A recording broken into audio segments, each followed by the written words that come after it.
Sit on down real quick. All right.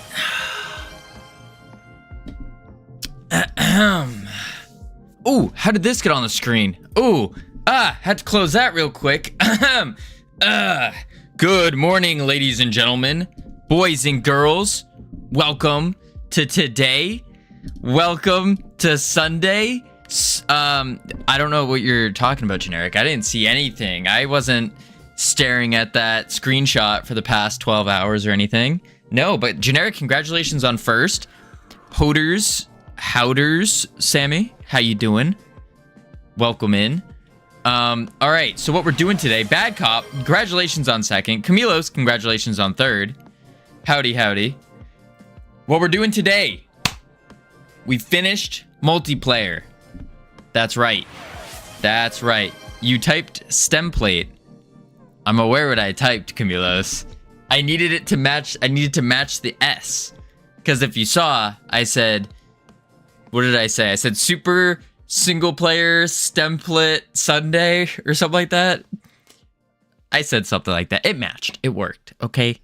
I wanted to keep all the S's. I didn't want just a random T thrown in there. It would look weird. It looked funny. Oh, Bad Cop, don't do that. No.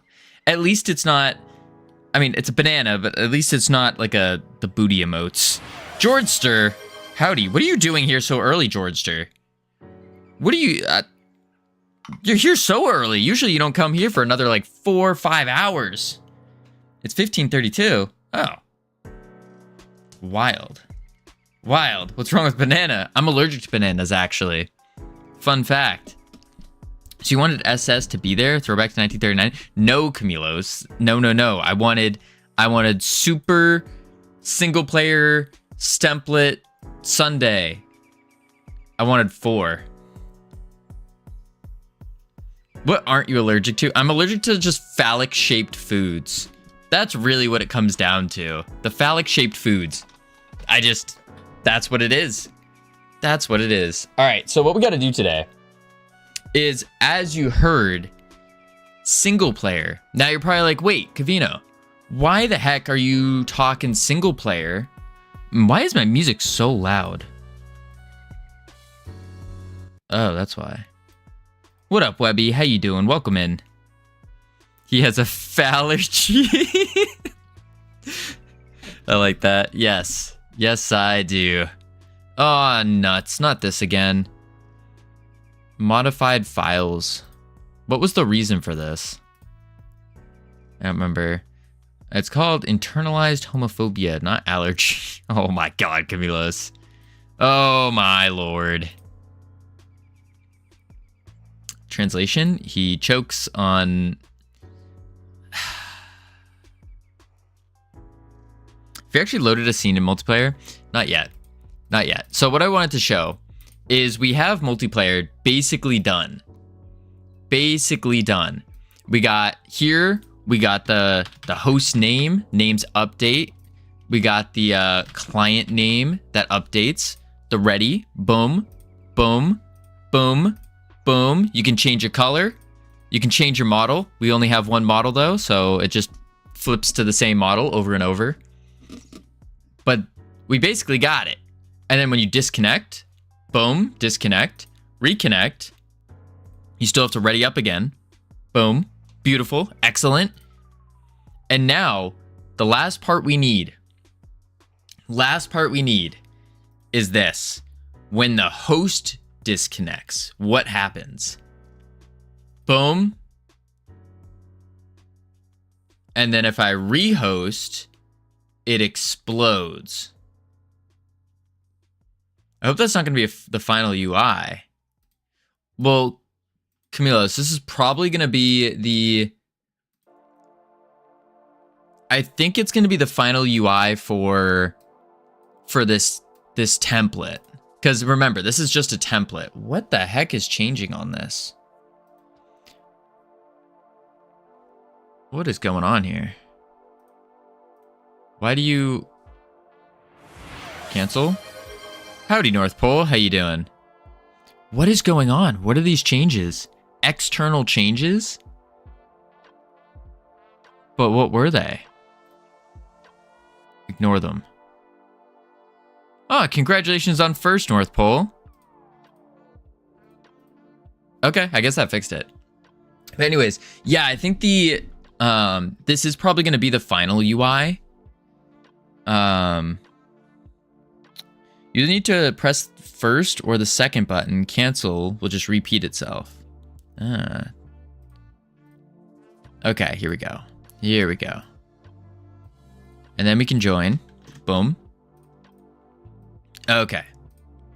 So yeah, I'm thinking this is probably going to end up being like the final UI, because we're only using this as a template to test all the mini games. And like, as we go... Oh, thank you, North Pole, for the 15 squats. I'm so thankful for that. Many who are first will be last, and many who are last will be first. Matthew 19:30. Is that actually a verse? But I think we're going to keep this the final UI. And the benefit of having like a template like this is we can always, like, as art, like if someone comes in and goes, ugh, that's so ugly, and then they could make their own like thing and we can just implement it into the template. So it's no biggie. I'm not too worried about the looks of the template. This won't be the final UI for the actual game. Like the game itself, it's going to have a completely different UI, but this is mostly just for functionality and for testing our mini games or multiplayer games. One whose squats get bigger buttocks. Nor 1630. Ah. Gotcha. Oh, all right. You heard, North Pole. We're all a team here. Everyone has to join in with the squats. Quick 15-minute squats. Yes, Covino. This is what we come for. Covino stream Bible quotes. Yes, indeed. All right, let me fix this a little bit. Boom. All right, everybody get ready for squats. Boom.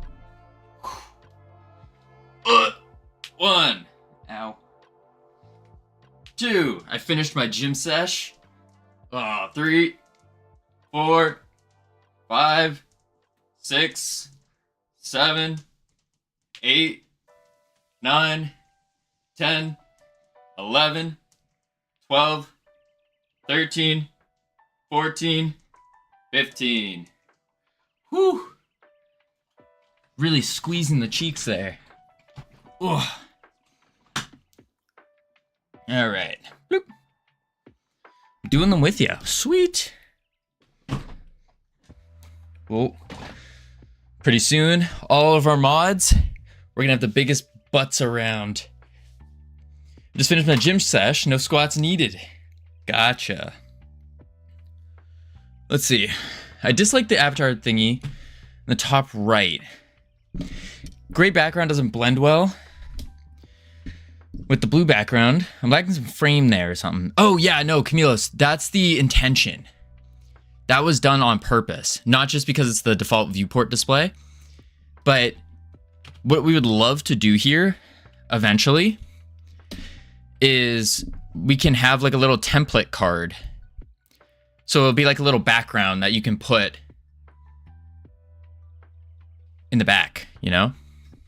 So you could have like a little beach scene with like a palm tree and some leaves. And then maybe a little sun. That's kind of the idea. Okay, that would make sense then. Yeah. Yeah, this would be like a background card. So the idea is to kind of make it like a customization / collectible type deal. And so I wanted to leave that blank so we could test that later on. We just don't have the art to test all that. I mean, I could make something really quick, but yeah, some sort of border would kind of make sense though.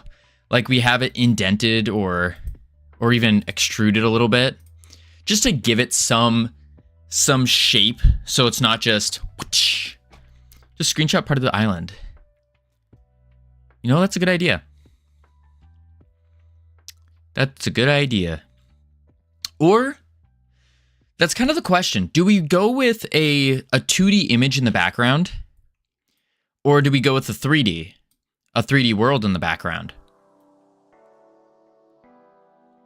I'd go 3D. I think the 3D would look better.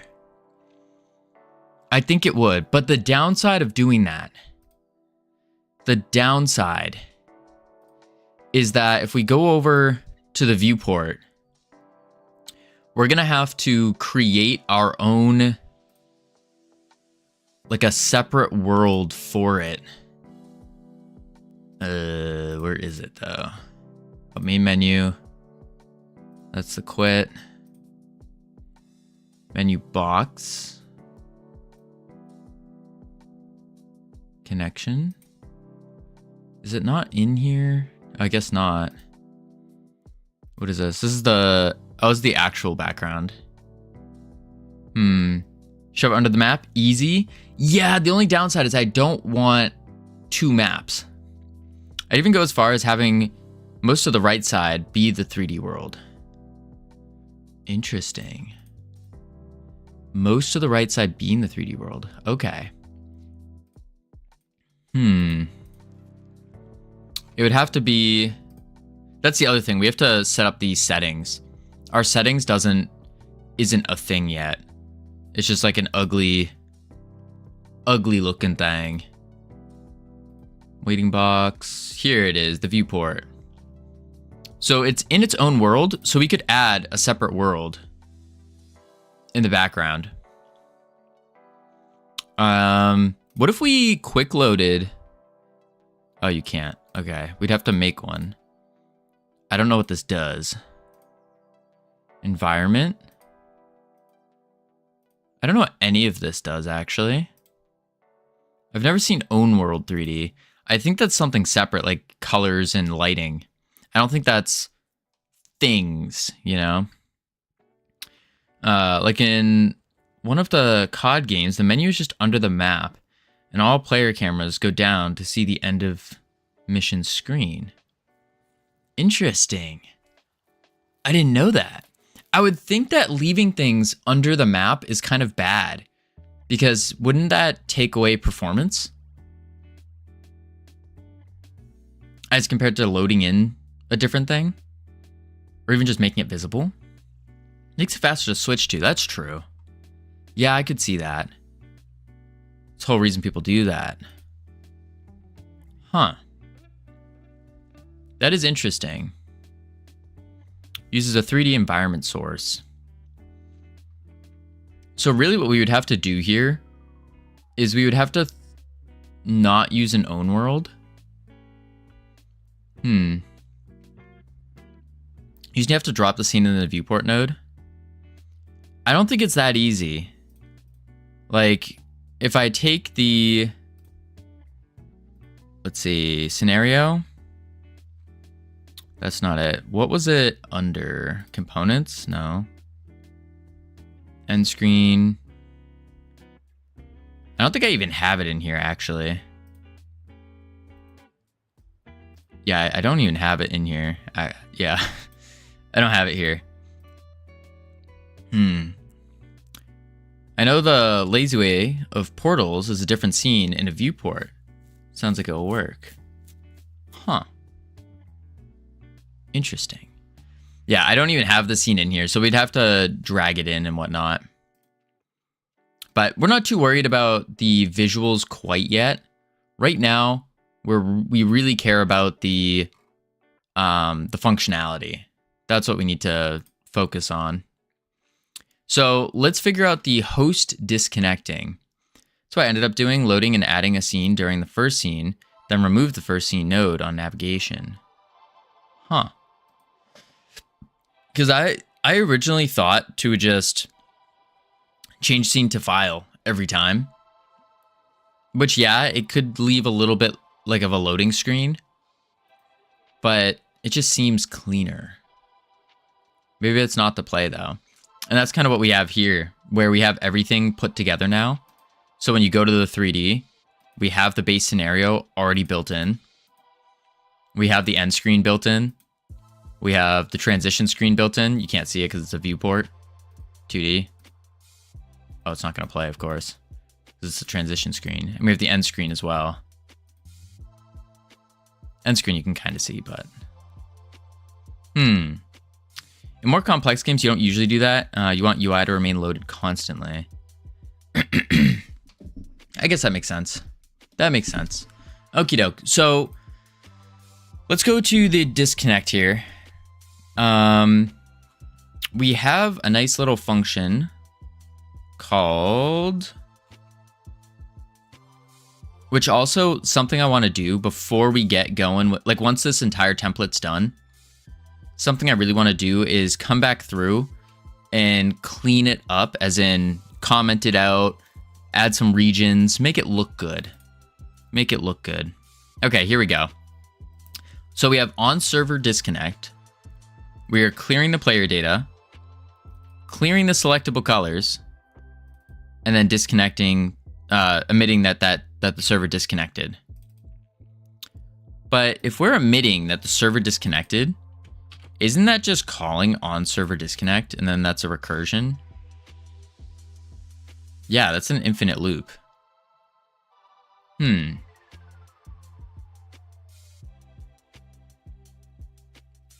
Interesting. It's a different signal. Multiplayer server disconnected. Howdy, Oxynom. How you doing? I have nothing to commit yet, I don't think. Oh, I do. Never mind. Oxynom Games. Howdy. One is multiplayer, the other is multiplayer manager. Well, these are both in the manager.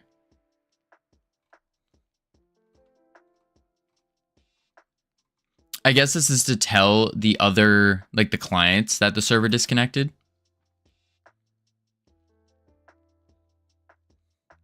No.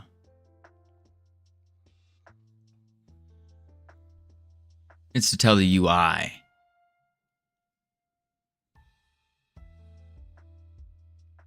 Right.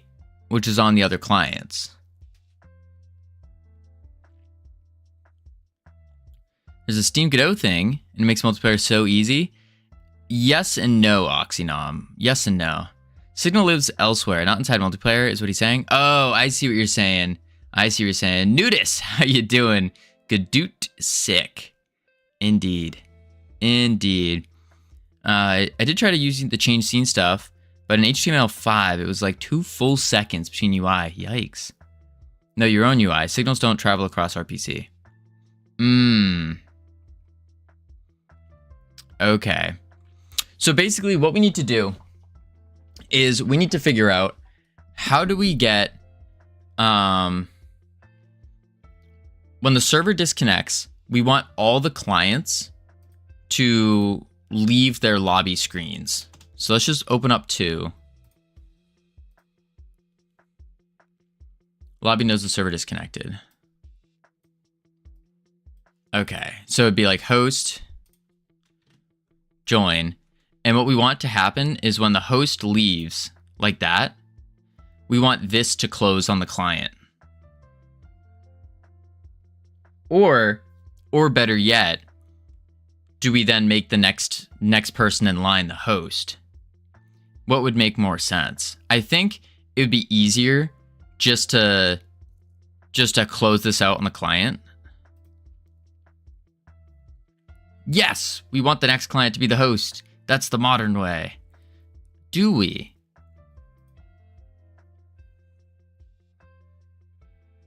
That'll be tricky. It will be. But it's more so what makes more sense. No, you're good. You're safe. And does Steam support that? I think Steam does support that. They do support host swapping. Add both. Yeah. I mean, I don't think we would add both, but I think for simplicity's sake,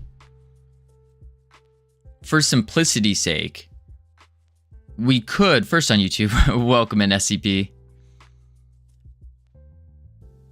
For simplicity's sake, we could just disconnect the client and then show like a quick pop-up. Yeah, keep it simple, stupid. Just have the server spin down if host leaves. Yeah. For simplicity's sake, you shouldn't make a multiplayer game. Brainoid. We're making a multiplayer game. No matter what. Like, that's happening. That's why we got into game dev. Is to make multiplayer games. All in or not. I see what you're saying.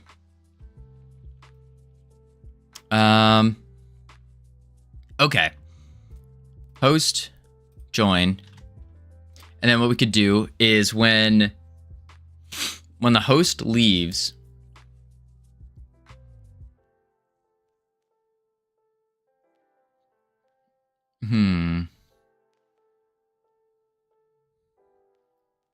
basically the user cannot leave unless they plug off their PC. Oh my. Well, you started playing indie games, so it's a matter of time you give up on multiplayer and start making proper indie game. Brainoid. That's not proper indie game. Proper indie game, that's an oxymoron. There's no such thing. If I would assume being an indie game developer yourself and being a player of indie games, you would even know that that's an oxymoron. That's the beauty of indie games, is there's no such thing as a proper indie game. Gotcha there. That's right. From me playing a couple indie games, I'm now a professional. I'm now an expert. I know it. I'm good. Pagorley, how you doing? Welcome in. Pog Gorley. Oh gosh. Generic has the right idea. Just reuse the signal, kill the session. Should be one line of code. Yeah. Nudist, thank you for the follow. Welcome to the team. You now have access to the beautiful, the immaculate team emotes that you can use to welcome people to the team. All right, so this is what we got to do. Thank you for the focus on work, Oxy. What was Generic saying here? So just connect lobby to server disconnected.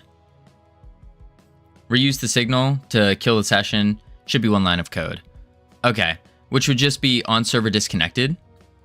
I'm actually interested in how CutCP multiplayer Mario like CutCP multiplayer Mario like game will do on Steam.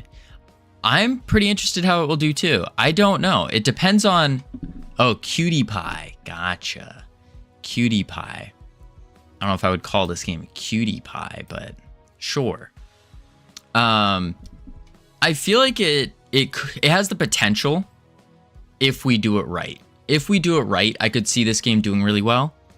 But if there's, I don't want to call out any game similar, but there are other games that have tried doing a Mario Party-like thing to it, and the multiplayer was so bad and it was so bug-ridden that I was watching other streamers play these games, and they literally quit halfway through. It was that bad. Even though the game itself performed really well on Steam, it was still a really bad game, and I think that's a big reason why it ended up dying out.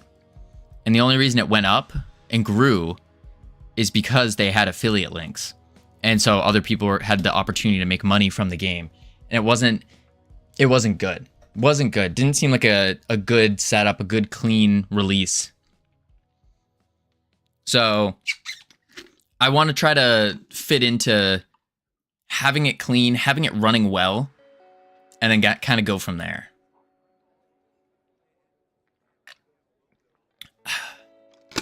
All right. So, have you seen the Whittle alligators? I hate that I read that as Whittle. All right. I guess we just take the signal, right? There's this new penguin game I've seen in top 5 Godot games that looks cutie pie. Cutesy. Looks cute. I hate the word cutie pie or cutesy pie or any of that. I don't like it. It looks cool. It looks manly. Looks dope, as the kids say. So we should be able to just shove the disconnected signal in somewhere, right? QT Pi Covino. Pogorli, you just reset a little memory that I had in World of Warcraft PvP. Anytime we would see someone with QT in their name, so like it would be like QD player or whatever, we would full on target this person because 9 times out of 10 they were the worst players that the game has ever seen. Ever. And so we just target them and obliterate them immediately. No QTs around here. No. That player was me. Oh, Pagorli. Skibbity toilet. No. Covino is a bully confirmed. No. All his memories are from AAA MMO games. You're not wrong. This one time I was playing this hot new indie game called Speedrun Academy. That one was getting my heart racing, blood pumping. My WoW name is Gaping Axe. Oh my. Jesus. All right. I think we just need to do... Yeah, we really just need to do the server disconnected, right? If it's not the client. I said this multiple times. He thinks too much in terms of AAA games. Yeah, but that's the thing, North Pole. I have to think in terms of AAA games if that's our goal. Because, like, a lot of the other indie game devs, like, that's what they're trying to do, is they're trying to follow that indie niche. That's not what we're doing here at Freedom Forge Studios. We are, obviously, we are an independent developer, but we're eventually going to get to the level of AAA games. And not just standard AAA games, like AAA games that truly take the meaning of like indie games and how they always have the love of the game, the love for the players, and keeping that as the forefront most important thing. That's what we're doing here. So that's why we're looking at AAA games a lot, seeing what they do wrong, seeing what they do good, and then comparing and contrasting that to indie games, what they do good, what they do bad, and kind of doing that, joining it. In the next life, or what, Covino? What do you mean in the next life? Nothing wrong with that. There's a million and one indie devs, then gatekeeping studios. We can bridge this gap. Exactly. What differentiates AAA and indie games? It really comes down to money. That's the biggest like common denominator. Except for the second Final Fantasy movie, I haven't even seen the first. It really comes down to money. That's really the big one. That's the big one. Let's see here. Money is dirty. It's not dirty. It's a requirement for a business to grow. It's quite literally oxygen for a company. So it's important to grow so you can pay really awesome people to do really awesome things. But it does leave the opportunity to make the money dirty and to run something poorly and get greedy, and that's everything we want to avoid. Color, was it host? No, it was server. Multiplayer dot server disconnected dot connect. And then, no, I don't think we want this here, though. I think we just want it in the main menu. What? Nah, you mean pay execs massive bonuses and then lay off half our staff and do stock buybacks to boost their value? No. That's not what we want. The only thing I say is you keep scoping games way too big for yourself. You're incredibly lucky you have chat. Oh, for sure. Absolutely. Like, I am genuinely blessed to have some of the most intelligent people on all of Twitch coming into this stream and helping out. Most certainly. That's the real world. Not quite in 420. Not quite. It can be. That's what a lot of people do, but it doesn't make it immediately the real world.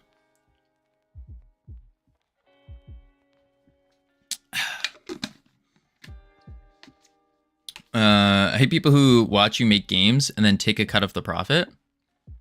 Who watch you make games and take a cut of the profit. What do you mean, Oxy?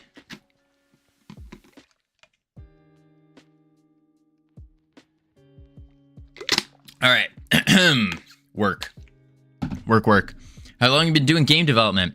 Been doing game development for about 8 months now. Started with 0 programming experience, 0 game dev knowledge, and have been just cooking. We've been cooking, learning, going at it, growing, getting better. Ooh, I can't type yet. Ready. Multiplayer manager dot. Ooh, but that doesn't. That might not work. In the world of short-term money grabs, at the cost of sustainable business models, be the Arizona green tea in the world. Yeah, it's all about long-term growth. That's really the big thing. Long-term, not going for the short money grabs. And then we could say, Also, I was told you had thousands of ideas for games, yet the next game you're making is a rendition of a solo game jam game. Yes, indeed, North Pole. Indeed. The base idea was, because a lot of my ideas that I have are genuinely like, they're because of all my knowledge, like my experiences in larger games. That's where a lot of it comes from, is from those bigger games. I'm not at that level yet. So instead, I'm taking those ideas and cutting off chunks of them.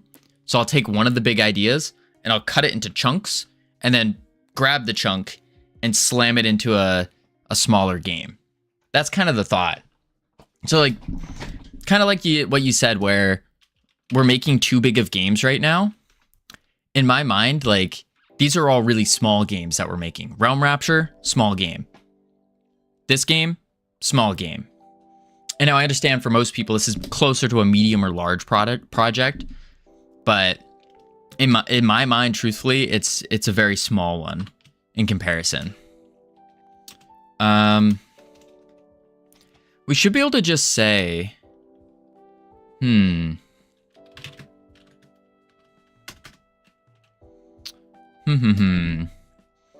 Where's CSLR? I made some eggs and pancakes and thought they might be hungry. So it's great that you're actually finally playing some true indie games. Oh, indeed, I am. Yeah, I mean, by playing, I played them the other night. That's about it. I might try playing some maybe tonight. We'll see how things are going. I got a lot done this morning before stream, like a whole bunch done. So might be able to squeeze in some more indie gaming time tonight. Might be able to. Not too sure. What's small? The games we're making. The games we're making. Howdy, Cam. How you doing? We want to go to our quit check now. Get tree quit. Settings. Multiplayer mode. So we say multiplayer mode dot visible false. I don't know if that would work though, because this is in the ready. As in, what is a small game? I guess it's really up to interpretation. There's no... Yeah, it just depends on the scope. I don't know how you would actually define that, to be honest. One line. Something you can build in a day or two? Oh, that's puny. That's not small. That is if you can build the game in a day or two, that's a mini game. That's like a beyond a mini game, a mini game. I'm here. I made it. Considering my work kitchen flooded again, so I got woken up at 9. But my boss calling me, asking me in. Bye, my boss. Calling me, asking me in. Whew. That's wild, Cam. Wild, wild. Did that just work? Host? No, it did not. Why? Let's go to the remote here. We do have player data in, but no color was selected. Selectable colors got cleared. That's why. That's why. Okay. So in our multiplayer manager, instead of saying selectable colors clear, we don't want that. We actually want a function to clear them out. So what we could say is for color, or actually for PID in selectable colors. But we want keys dot keys. If PID is not equal to 0. No, but we need to go. Yeah. If it's not equal to 0, then we say selectable colors. Oh, but this needs to be a color. So instead, we could say for color in selectable colors, if selectable colors color is not equal to 0, then selectable colors is equal to 0. So we're basically resetting all of the selectable colors. That's the point. It's arbitrary. I could write you by days in the same project, most likely. I could outright you by days in the same project, most likely. Yeah, probably. I think it all depends on skill, experience, because what might be a large project for, or a small project for you would be a large project for me. It's all made up. Apparently CSLR doesn't like eggs and pancakes. Oh no, Pagorly. Sorry to hear that. Sorry to hear that. Bum. Okay, now we host. I have my reasons. Interesting. Doesn't like pancakes. I can understand not liking eggs. Jedum! Ooh. Posing for the camera here. Welcome in, Jedum. How you doing? And then close. Rehost. Doesn't clear the labels. Doesn't clear the labels. Hey yo, Covino. Hey yo, Jedum. How you doing? Eggs are fine with something spicy. I don't like eggs, but I eat them. I don't like eggs, but I'll eat them. We need to clear the labels as well. Where do the labels happen? Right here? You don't like pancakes. That's wild. How do you not like pancakes? So I guess we would say here, and we go multiplayer manager dot server disconnected connect, and then we do a little func, and we just say multiplayer labels dot clear. Save. Yeah, I don't like pancakes too. What the heck, Brainwood? You guys don't like pancakes? Do you guys not like waffles either? Like what? This might be a little controversial, but I think pancakes and waffles are basically the same thing. It's just a texture difference. Yeah, that's why I'm doing keto. Why doing keto is easy for me. Ooh, I could not live doing keto. I need my carbs. Maybe I've only eaten horrible pancakes / waffles, but even the restaurant ones are bland. Okay, that's yeah. So there's a lot of bland restaurant ones. I've had those. You gotta like, really the best waffles or the best pancakes are like the homemade ones, because you have like the skill to put whatever you want in it. That didn't work.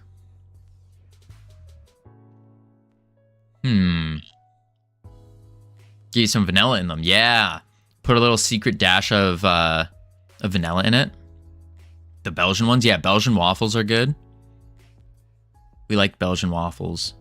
I've eaten the best waffles, and no, I'm not into them. What are the best waffles? Like, what constitutes them being the best? I need to look here in the lobby. Shocker, I don't like vanilla all that much either. Oh my lord. What do you like, CSLR? Is there anything? What? Is there any food that pleases you? Best in the tier lists. What tier lists? Because I could go make a tier list right now and be like, oh, these ones are the best. No, that's not there because it's all closed. Best indie game tier list, Covino. Oh, so wait. You're telling me you got your waffles from the best indie game tier list? That doesn't make sense. Oh my Lanta. Boom. Boom. Waffles are just waffles. There are a lot of different awesome pancakes. They're all the same. I have a Grogu waffle maker. I'll make you some, Brainoid. You have a Grogu waffle maker? That's a thing? Oh god. Just a little Yoda looking dude. Okay, when we leave, that works. So why is it when the client leaves, the label goes away? Player, peer disconnected. Connect, remove player label. Ah, so we don't just have to clear it. We have to go through and queue free it. Okay. So then we say for PID in multiplayer labels dot keys. I don't think we have to do dot keys though. I mean, I know it's written here, but I don't think this is necessary. So I'm not going to include it. Multiplayer labels, and then we say, what the heck am I hearing in chat? You haven't had any proper waffles or pancakes? Fine with breakfast burritos, breakfast bowls, breakfast sandwiches, biscuits, and gravy. Like the Ruski pancakes are amazing. Ruski pancakes, what the heck? I keep hearing Ruski. Ruski's just like potato, isn't it? Multiplayer labels PID dot Q free. Russian. Oh, Russian Ruski, duh. Duh.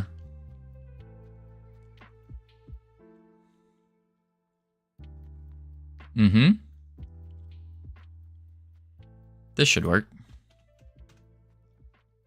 Play. Bum bum. Bum bum. But I will say, I don't like blueberries in my waffles and pancakes. Unless it's done like very specifically, but like half the time, it just turns into like a dried blueberry. And then it's not good. You need to like cook it in such a way where the blueberry still stays a blueberry, and like maybe it gets warmed up, but it's like still, you bite into it and the blueberry juices come squirting out. That's the important part. Queue free on previously freed instance. Oh, so they're already freed. Okay.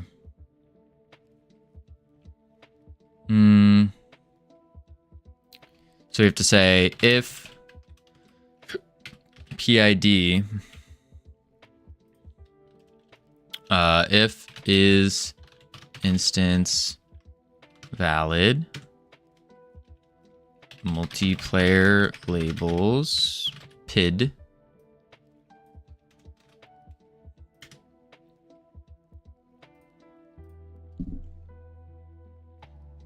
there's a gas station in the area, not 7-Eleven, that has breakfast, and they do some nice items. I see why CSLR talks about not liking foods. Getting all of her written down, all of her foods from the gas station. Gorley, thank you for the goose. Gas station food. Man, oh man. I think we fixed it. I think that's it. Okay, all my good from the gas station. Food, all my food from the gas station. Ah, gotcha. Gotcha. Test it the other way too. Client 2 becomes host. Host. Join. Closer out. Bada bing, bada boom. Host. Join. Close. Close. What happens if we just join? Nothing, because no one's here. What happens if we host? Nothing. Boom. I think that did it. I think we covered disconnection. We do have 24 errors, though, that we need to look at. See if any of them are important. This is just an RPC, updating the buttons when it doesn't exist, because that's fine. Because this is when the host disconnects. It's like trying to update the color buttons, but the host is disconnected, so, and the UI is gone, so it's not like it matters. What is this one? Same thing. Same thing. Get out of here, Goose. All right, cool. Step 2. Step 2. What's the duck doing? The duck, it's a little goose. It's a little redemption we have where you can redeem a goose and he just runs around on screen and bullies me, pretty much. It's not Russian, but Ruthenian. What's Ruthenian? What's the difference? Is there a difference? So cute. Is it? Is it? All right, now we need to... I'm debating on just clearing out all of this. I may. Not yet, not yet. We want to go, ooh. Okay, we have two options. We have two options. Do we want to go for the more difficult thing first? Or do we want to go for the easier thing first? Both are difficult. Both are difficult. So do we go for option 1 or option 2? Always goes for the easier?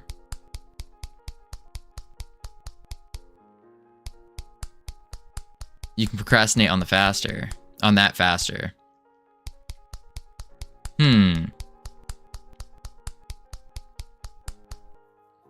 Okay, easier. Easier it is. What's the pro in doing the complex one?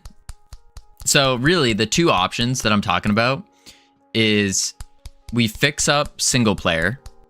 Single player is going to be the more complex one because the way our buttons are working is it's taking into account that we're multiplayer all the time, and it's not flipping saying, oh, we're single player now. Oh, we're not. So like if I type in here, it breaks because it thinks we're multiplayer even though we're in single player.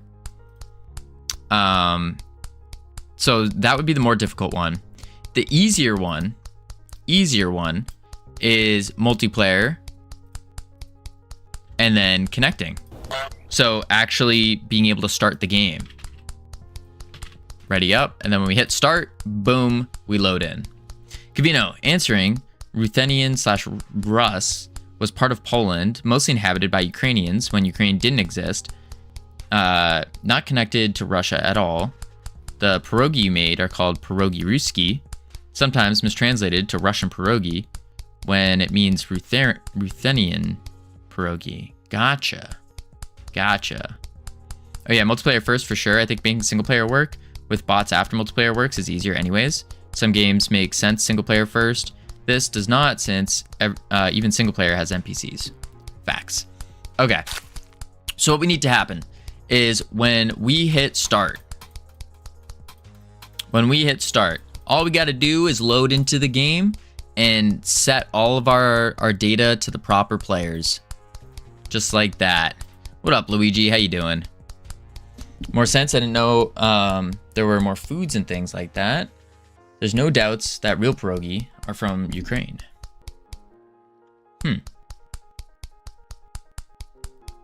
Okay, let's see. So, we do have our base scenario here.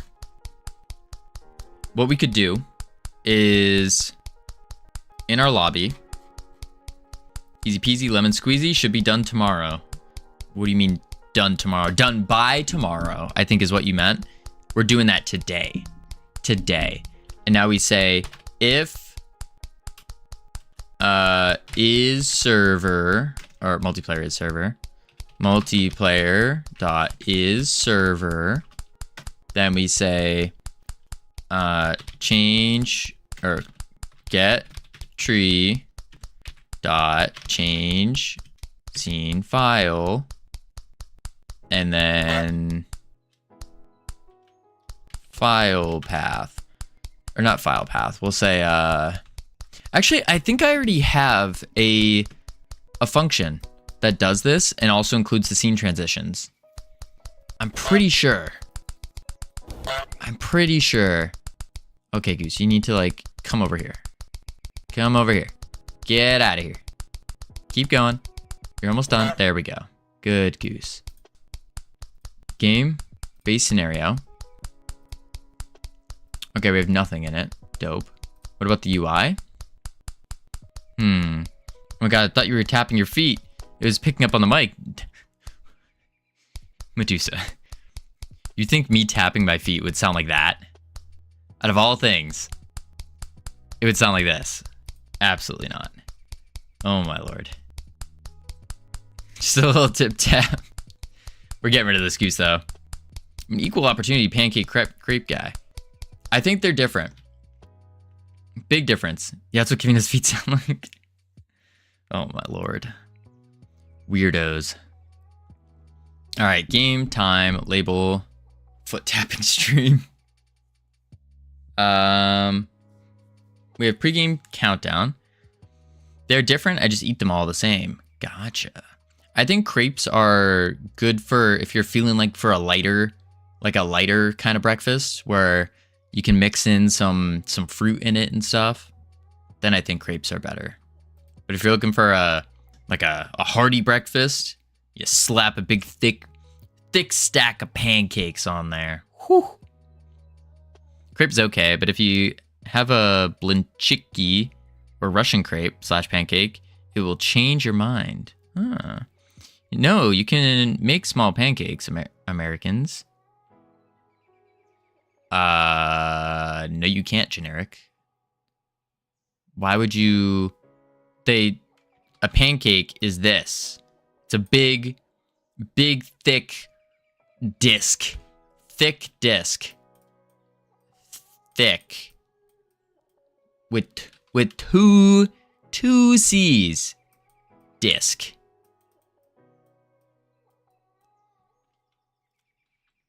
You like them thick? I like my pancakes thick, yeah. Maybe 3 C's for my pancakes. But I really like double C's for the pancakes. And then you put like chocolate chips in them and stuff. Woo! Panda, how you doing? Welcome in. Covino is writing thick on the screen. We're talking about pancakes. We like thick pancakes. For sure. Americans, as always, took something very similar, crepes, and made it a lot more sweet and then think it's better. It's not. Camilos, it sounds like to me you are, what's the term? When you hate on other nationalities for doing something better and you refuse to believe that it's better? Whatever that term is, that's you. Salty! Racism? No, it's not a race. It's not a race thing. I bet you want a thick pancake.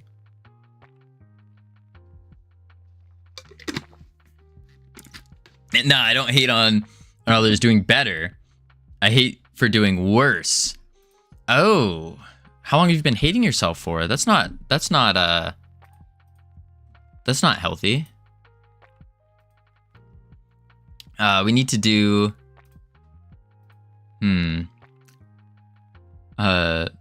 Keep talking dirty, Camilos.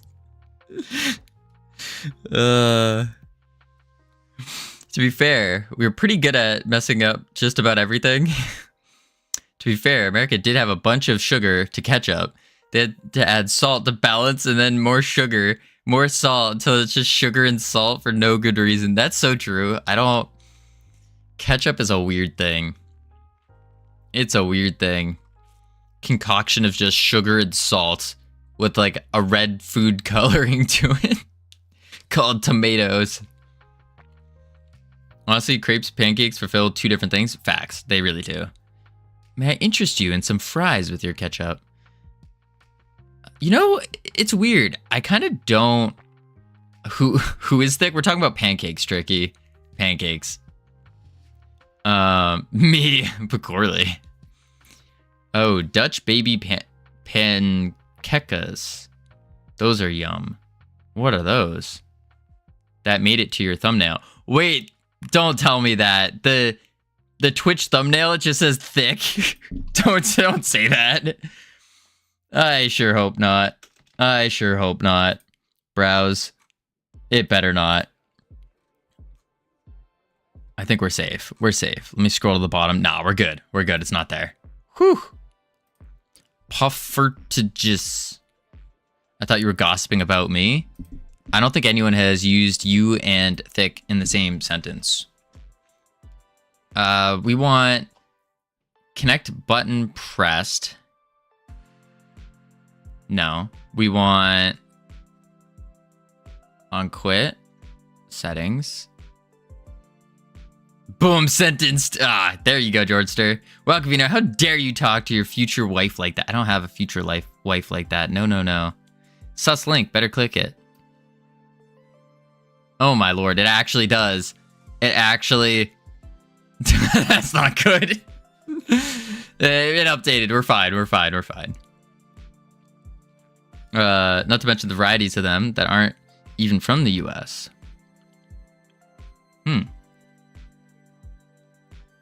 Tea indeed. Okay.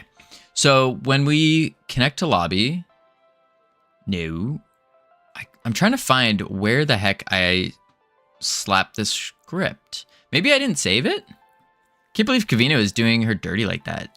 Doing who dirty? Like who? Like what? What? No, no, no. I know this. Lobby. Once upon a time, he flirted with Tricky. Absolutely not. Can't believe Covino is doing her dirty like that. I read that. Absolutely not. This is a tricky subject. I can't go into details, Covino. Gotcha. Gotcha. Update player label. Yeah, what happened to that clip? What clip? Multiplayer labels. No Ray. This is not for me to get in the middle of. That sticky situation is all yours. What? He either deleted it or we just forgot it existed. It exists. I don't know what clip you guys are talking about. The one CSLR made me of you being nice to me. I mean, I'm nice all the time, so I'm not quite sure what...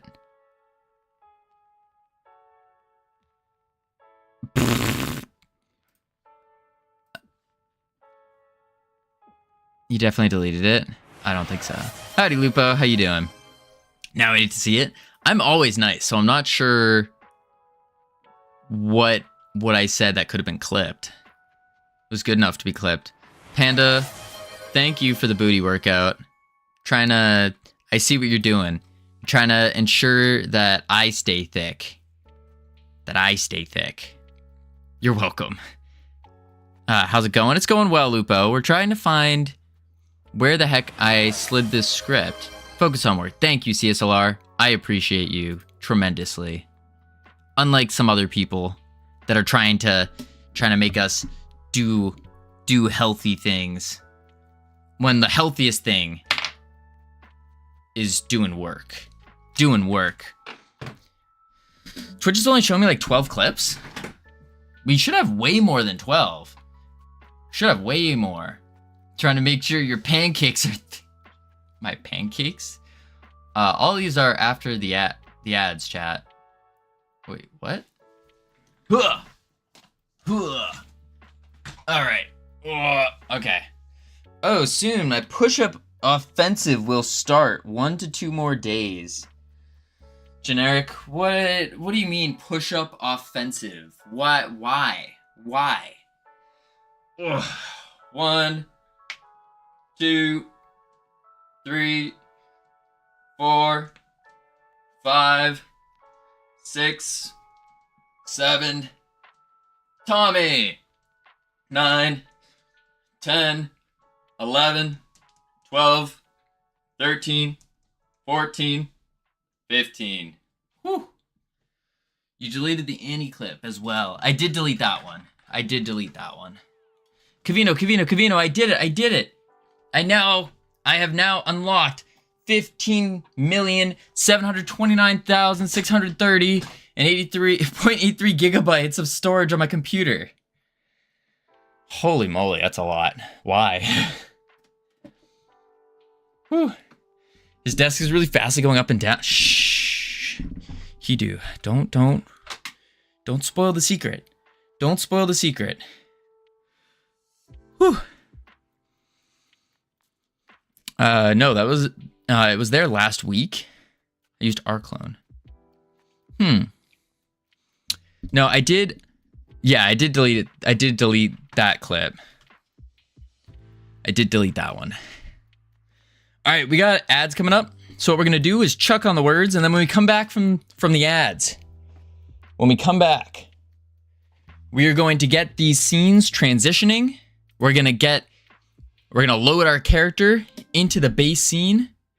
We're gonna be kicking butt, taking names, and just non-stop winning today. Non-stop winning. If I open Twitch on my phone, I get suggestions for watching clips. I'm pretty sure Annie's was there. I think it was deleted. Your computer had over 15.7 petabytes of storage to free? How big are your hard drives? Facts. My bro has more storage than Netflix. I think, I don't want to tear Tommy down here, but I think the storage is fake. I think so. I don't think it's real storage. Probably might have downloaded more storage. May have. All right, let's go autopilot, bada bing, bada boom. All right. Then we got ads playing. I'll be right back real quick. What is this one? Probably thought of this one. Ticket to visit iHeart. Yeah, but iHeart's cool. Nah, we aren't there yet. We'll get there. Wait, all I said was iHeart was cool. Visit iHeart. Yeah, but iHeart's cool. I'm confused. I don't get that one, CSLR. Howdy, Ruben. How you doing? I have no idea how to download storage, so I doubt it. But you're using rclone, which is like a cloud service, right? 1 hour earlier today? No. Actually, it is 1 hour earlier for you for the next like week or two until you guys have your daylight savings flip over. Then it'll be back. The context fell? Gotcha. All right, ads are playing. I'll be right back real quick. And then when I return, we're doing the transition scenes. Yeehaw. Boop.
I have returned. Wow, Covino, we missed you so much. Welcome back, Covino. Oh, thank you, thank you, thank you.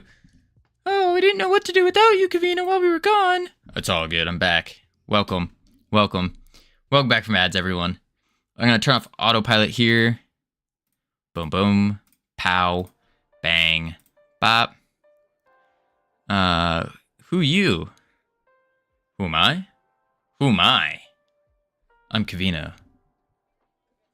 It's the name. Feel free to try to wear it out. Because you won't be able to. Let's see. Tonight. Oh, alright. Not too shabby. Panda kicking butt with 25. Generic with 19. Ruben with 18. Tricky with 13. Lupo? Lupo's slacking. Lupo with only 7. What is this? What is this? You'd think Lupo would be great. Lupo's always coming in for the words. It's just at the bottom of the barrel. Lupo's pulling 7x Lupo's weight.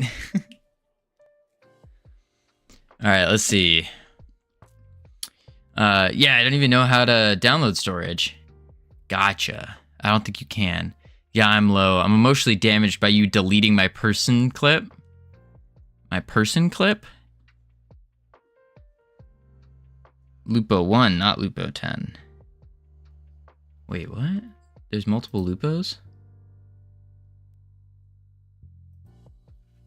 Now I need to wait another 4 months for you to be nice to me. Tricky, I'm always nice to you. What do you mean? What do you mean? Always nice. I'm always like, hey Tricky, welcome in. How are you doing? And then you just ignore it. That's it. Be nice to her right now. I am being nice. I'm talking to her, aren't I? Call me disgusting in Polish. When did I call you disgusting in Polish? Hold the phone. 2 weeks ago. I don't know what you're talking about. How does that even... I don't speak Polish. What?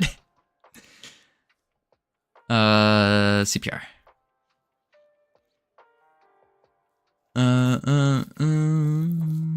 Sounds like a real sus. I don't know what you're talking about. Not gonna lie. It did sound really sus, but... Because I know what she's referring to. It was... Everyone was speaking Polish. And I went to Google Translate, and I can't remember what I translated, though. I don't think I ever straight up said, you are disgusting, though. I don't think I did that. AJ, how you doing? Welcome in. Little dancing blobs over there. All right, so we have a transition screen, but I could have sworn we had like an RPC. Would you share your spaghetti with Tricky? Absolutely not. Good morning, Covino. Good morning, Vongo. How are you doing today? Such a proper greeting.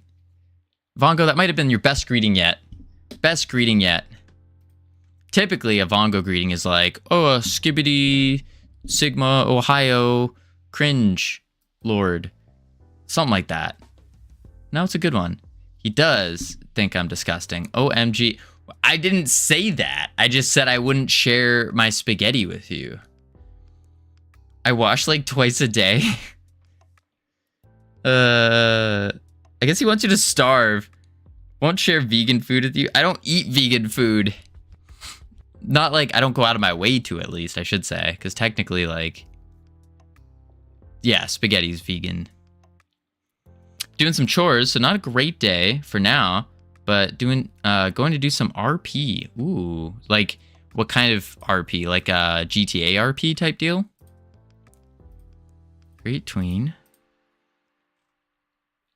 Is it really just change scene to file?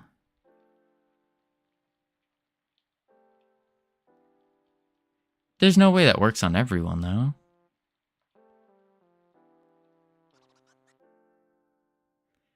No one says cringe anymore. Saying cringe is cringe. What do you say instead, then? What's the lingo here? It got replaced with skull emoji. I thought skull emoji was was like you're laughing, like you're dead because it was so funny. What the heck is going on? How do I keep up with this? We go full circle. Oh my lord. Probably also sent to clients through RPC. That's what I'm thinking. Skull emoji just remains you're dead. Doesn't mean it's funny. Gotcha.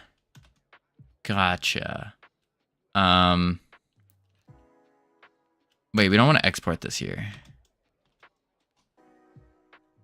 Wait, yeah, we do. Character lobby. Meant PR as in pull request? Been doing some chores. Oh, PR. Going to do some pull requests. That makes far more sense. Far more sense. Gorley, did Bad Cop ever manage to find you? Bad Cop was just here earlier. And Pogorley was here. They're both here at the same time. They were both here at the same time. Okay. Go back to old school emojis. I don't like those emojis at all, though. They just look weird. No, we can just hard code it for now. Change scene to file. I missed Bad Cop. Oh, you did? Bad Cop was in here when we first started. Got second, I believe. Second, yeah. And then copy path. I think this is going to seem wild, but I feel like if I just press this, we don't need an RPC.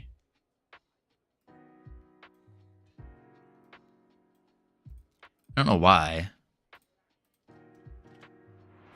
Boom. Oh, Ruben, thank you for the goose. Host. Client. Ready. Interesting. Oh, because we don't need to change scene to file. We're not changing scene to file anymore. That's right. That's right. We don't change scene to file anymore. Because it's already in our whatchamacallit. In our file tree. Whew. I farted in my grandma's CPAP. Skippy, Ohio. Yeah, that's the cringe Vongo I was looking for. Oh my, Zine, play viewers game. Oh boy. Give me one moment here. Vongo. Wait a sec, Vongo, didn't you used to have a underscore in your name? Pretty sure you did. Boom. Boom. There we go. And Zine, play viewers game. All right, Zine, what are you looking for here? Game title, indeed, fishy. Game title, indeed. Hit that follow. Boom.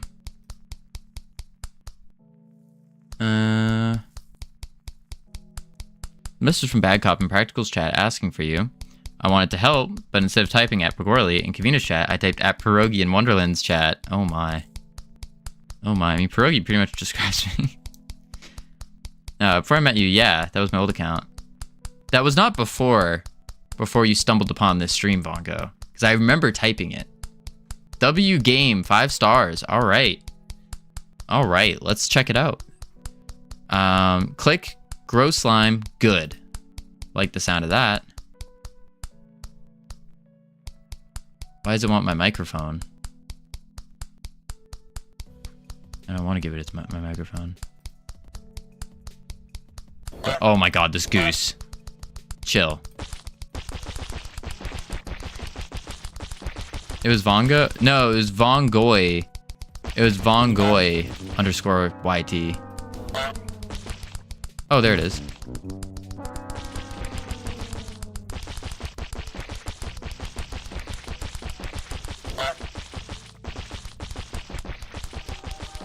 Oh, wait.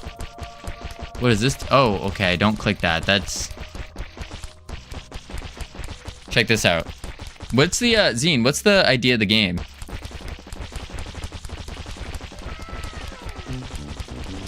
-10.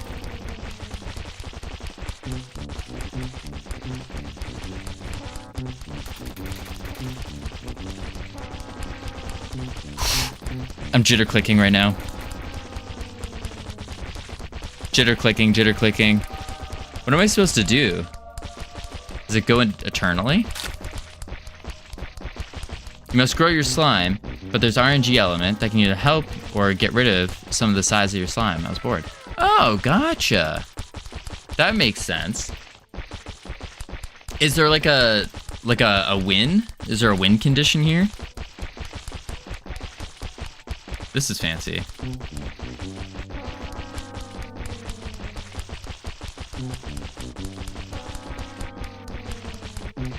Is there... Also, what is the high score? I should say. There's no win. I have a timer in case people want to speedrun to like 1,000 or something. Gotcha. Is this the new Flappy Birds? Not quite. And let me just hit 1,000 real quick. Jitter clicking. Super jitter click.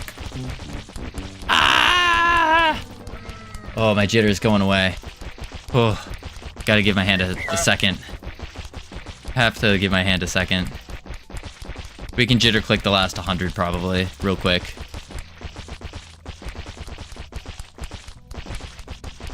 Wait.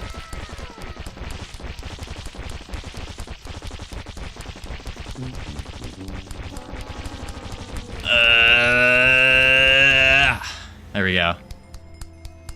Whew, if you allowed your mic, if you got too loud, a human would appear at the bottom and lessen your size by 25. Oh, that's sick. This is neat. I think this is a really neat little idea. I feel like you could do something with this. If you just add like either a speedrun element to it with like a leaderboard, or if you just have some kind of like some other thing, like some purpose for clicking. I think this could be really cool. Like even just in the state it's in, I think you could definitely do something. It just needs like a little something. And I bet you could release this. I think so. What's the opposite of bomb? Unbomb? I don't know. Getting rid of the goose? Oh, my arm is... That killed my wrist. That's for sure, though. That was pretty cool, though. Boom. Whew. Alright, so we actually want to say... Ooh...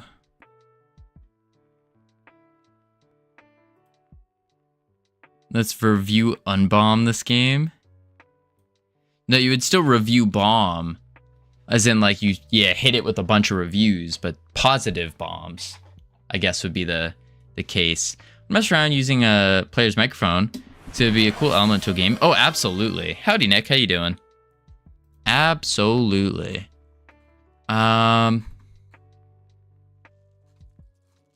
Shoot.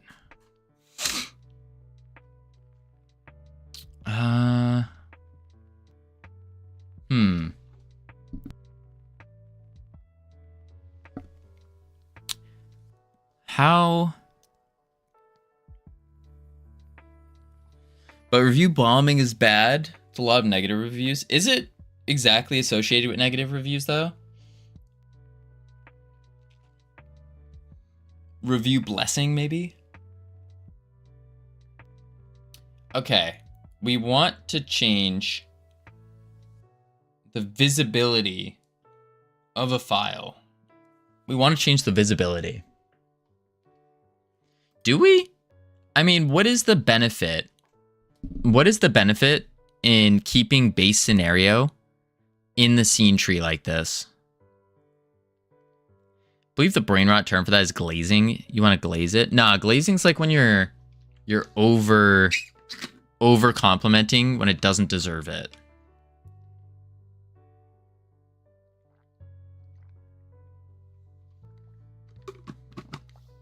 Pretty sure. Review boosting, yeah. Can you do Blender stream soon? Oxynom, when we get to the need for Blender, yeah. Yeah, that'll probably be the next mini game. Once we finish this template, then we'll probably be jumping to Blender a little bit. Just a little bit. All right, so what exactly is the benefit of having the base scenario here? I feel like there isn't one. Code is boring. Is it? I don't think it is, personally. Hit the term glazing, because you can say something once on the internet and everyone goes, the glazing's crazy, bro. I mean, that's just the internet. Welcome. Welcome to the internet. Boom.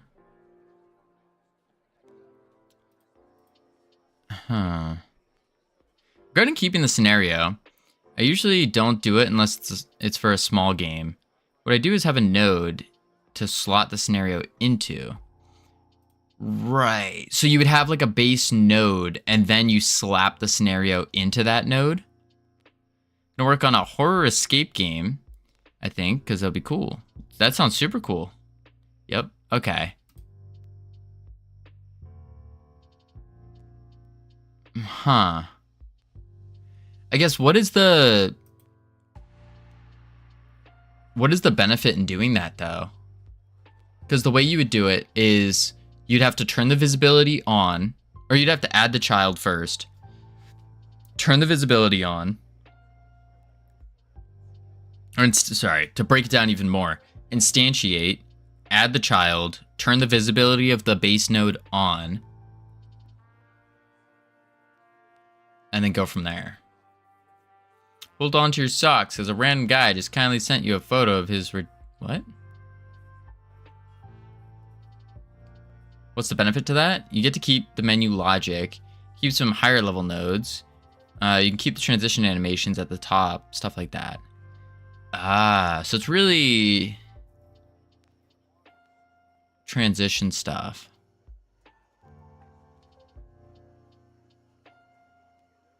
I could do something similar. I hear a lot of people doing something similar. I'm just more curious why. Okay, in that case, what we could do is... But it's most useful when you want to change the scene and not mess with the UI. That's the thing, though. We don't want this UI anymore once we use it. Like, once you load into the minigame, we really don't care about this UI. We don't care about it all the way to the fact that we have our own other UI that shows up.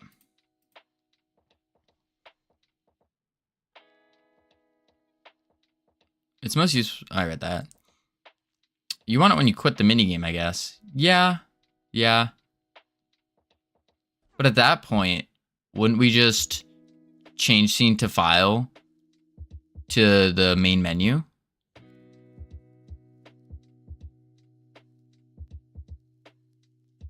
I'm mostly just trying to like play devil's advocate here to find what the best solution is. Because I think it seems like a lot of people are using like the base scenario thing. And yeah. Funk, are you okay? It's a good question. So again, in small games, I do use change scene. Only small games. Oh, I misunderstood. I thought it was the opposite. Okay.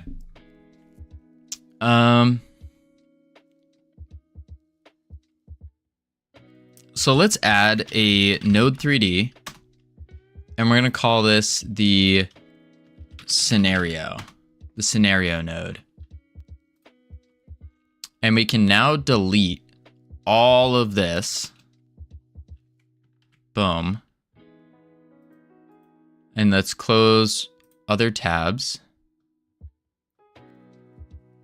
And then we can delete base scenario. Snag you. All right. And then we go here to game. And we want to export category. Ooh. Category. And we're going to call this our scenes. And we can do export var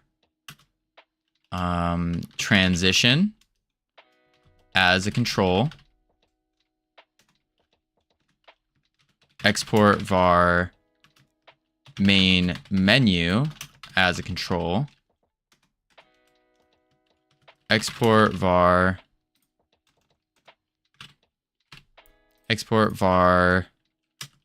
scenario as a node 3D. And export var end screen as a node 3D. Boom. Like that. And so what this will do is the main game will have the connections to everything and start flipping things on and off. So transition goes here. Main menu goes here. Scenario. There. End screen. Oop. End screen. End screen. Beautiful. And then what we could say is,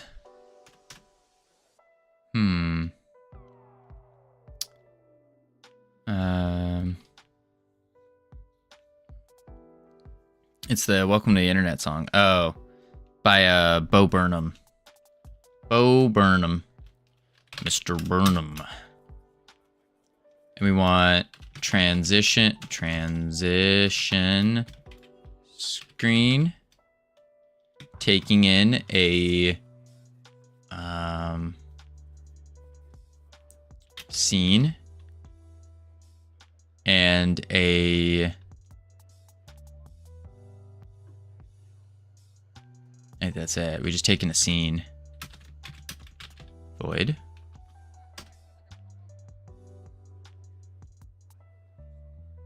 Oh, it does rhyme. I replaced redacted with at first and it didn't rhyme. Oh my lord. Thanks for clarifying. So we can say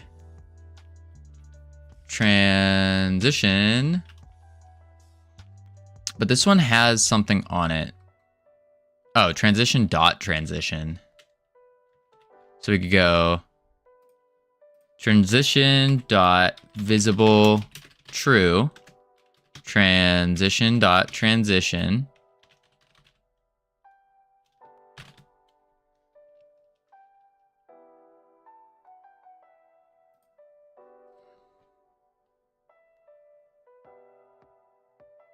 Yep. Transition dot transition followed by scene dot visible equals true. We actually want this before though.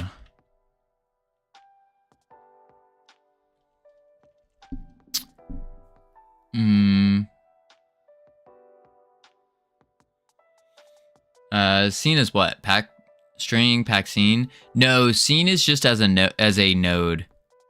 I didn't want to clarify what it was because it could be a control, it could be a node 3D. I mean, I can't just say node, and that would, well, yeah, that would cover it all. To get as specific as possible, but that's really it. So the best approach to UI in games is to keep it active in the game. For the most part. As it often is, it depends. But stuff like pause menu, health bars, etc., you'd keep it between level changes. Gotcha. Scene to transition. And then we gotta say,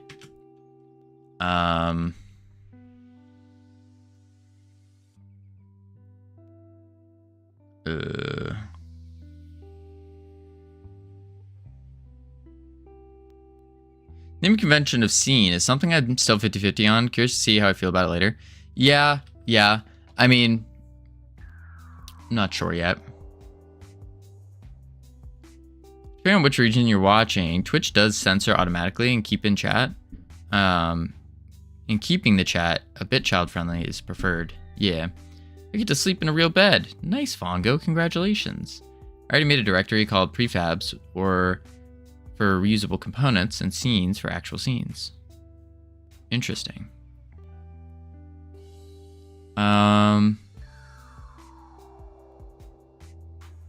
But we need to also turn off the visibility of the previous one.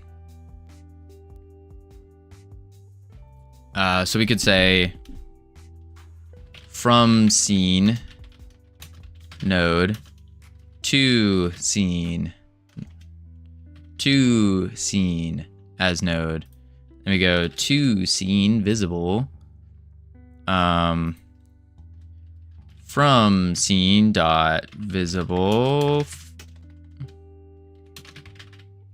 like that. I self-censor for poor Covino's sake. His brain goes pause when he reads curse words. Does it pause? I don't think it pauses. I think it's just the LLM in my head takes a little time to translate. And yeah, I have news. Programmers are worse than sailors. Surprise. Yeah. I do say what the function quite often. What the function? You gotta be scripting me. Variable. Is there a counter of how many times Covino sweared on accident? I don't swear on accident. I swear, no. I mean, I swear. What the punction? Punction? We don't use punctuation. Oh, we use punctuation, but like, not really. Could we make this a base class? Or a class? So we do like class name, game. Like a so.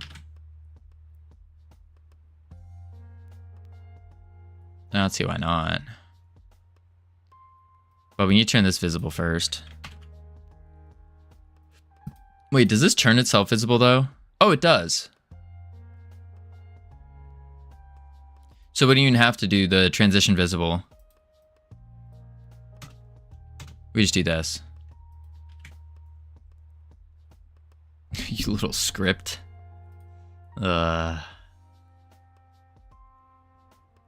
Okay.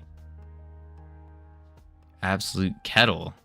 Georgester, we're talking about programming terms here. Game dev terms. What's a kettle?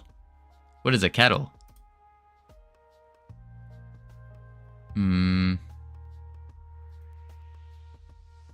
Okay.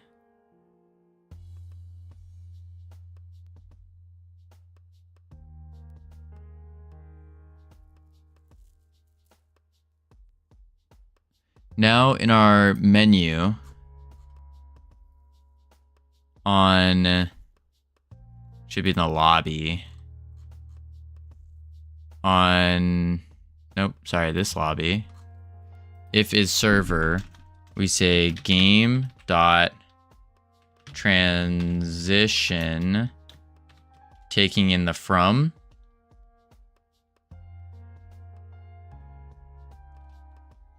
It's saying that that's not a function. Oh, transition screen.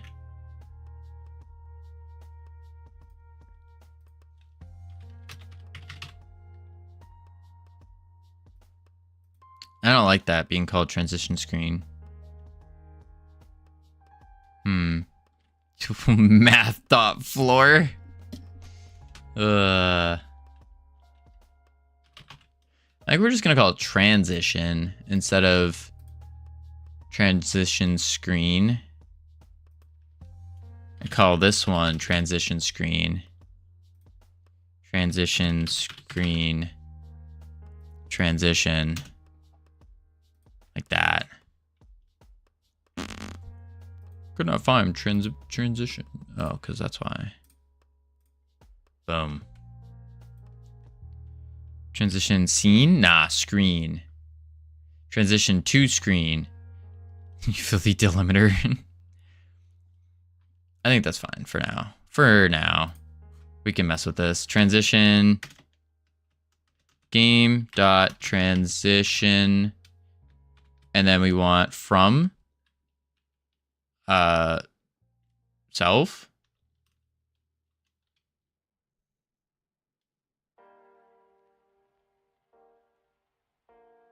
Self to game dot scenario. Oh, so we could do game dot okay.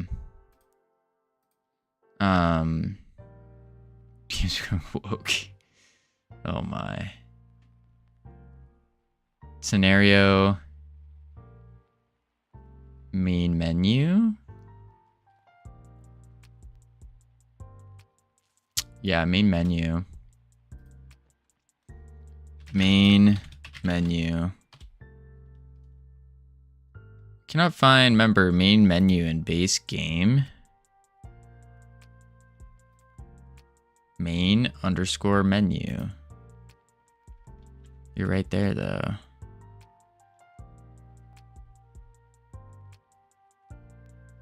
Make an instance. Can I not do it like this?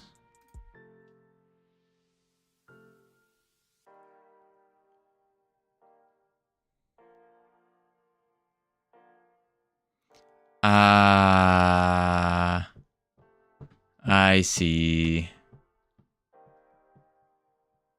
That's annoying. So what we need to do is we can't use a class name. I thought I could be super quick about it and use a class name, but we can't. So instead we need to find a way to get the game, which is the root as well. Is the game gaming? Kind of Cam. Why not put the script on the game? Because we need it to be called on a button press, not on... You can use class name. I did, and it said we have to make a new instance of it. Because that's what that was the original plan, was use class name game and extend node. But it doesn't like that. It says I have to make a new version. I have to do game.new in order to call a function.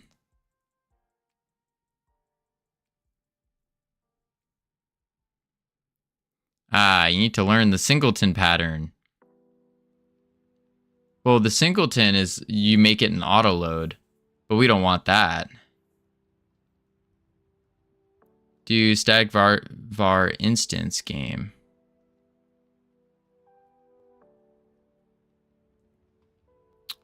Within the game though. Var root node get roots. Yeah, I could do the get root as well in the tree. I am curious about the static function though.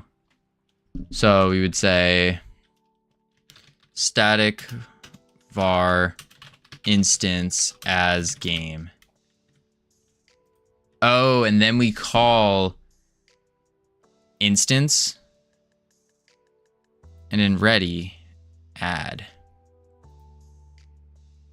instance equals self.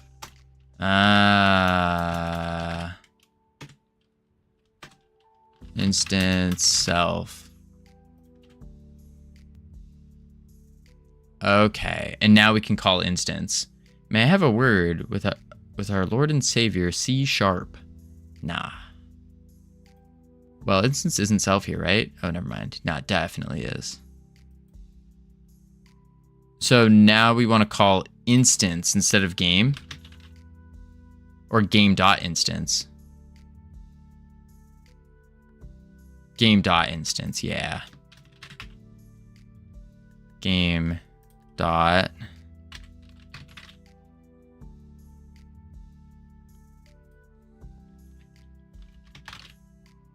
there we go. Let's see if what this does. Why can't you just use self there? For what? I know why we had to put it in ready. We had to put it in ready so then it could actually make itself and then set it. So add the function from the script onto the node holding the script. Yeah. All right. And then ready. Start.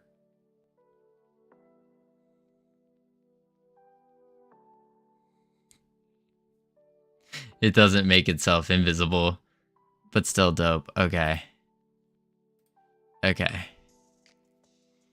That's really cool. Is it? No, it does. What the flip?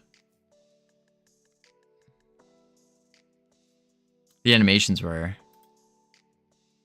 I mean, yeah, they're nifty. Definitely nifty.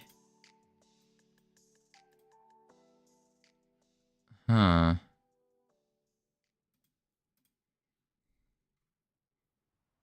Yeah. And then transition lifeguard equipment. Hide the scenario.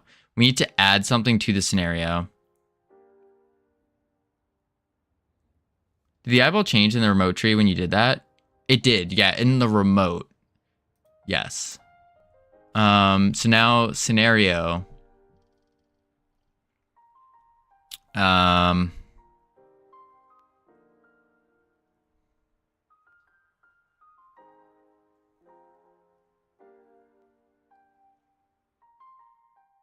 guess in scenario, we could add a separate script for it. But I don't think I want to. I think we want to add it from scene to scene as a node. But how do we determine what the scenario has or is? We need to add a child to it. So I guess in-game is where we will have all the scenarios.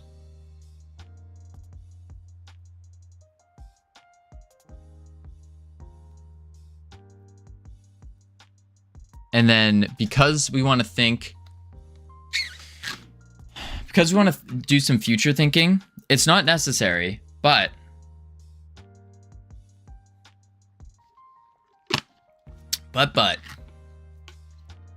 we want to have an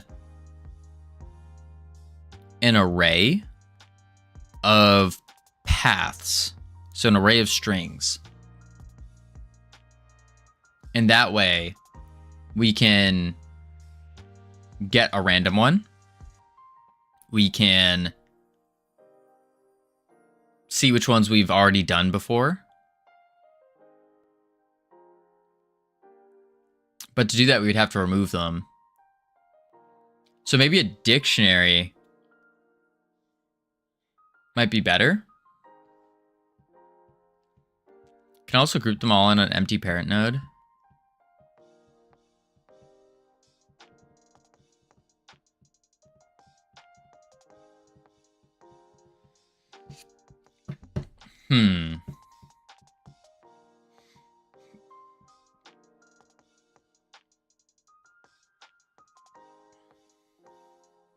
We could.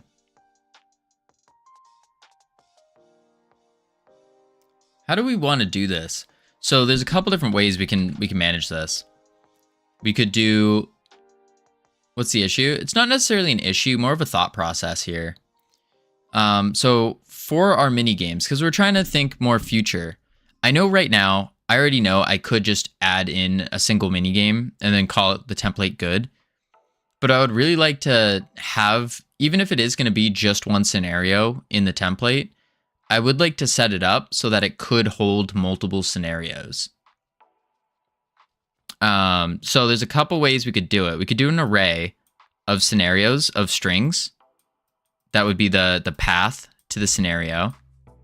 We could do a scenarios node that has all the scenarios inside of it and then loop through that. Or we could do a dictionary of scenarios with a string and a bool. The bool would let us know whether or not the scenario has been done before. An array of resources that are scenarios.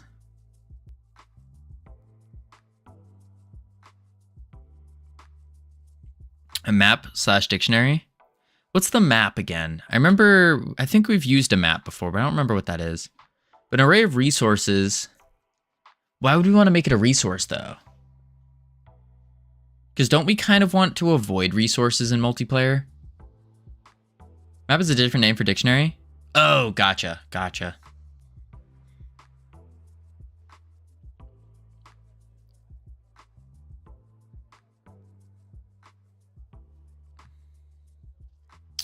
Yeah, why would we... what's the pro of using resources? Because generic, I know you love using resources, but I know in multiplayer, resources kind of cause a lot of issues. Probably do a resource either way, but only send the scenario name through the RPC.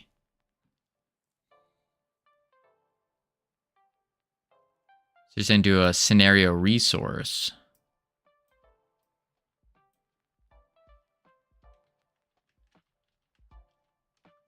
RHCP.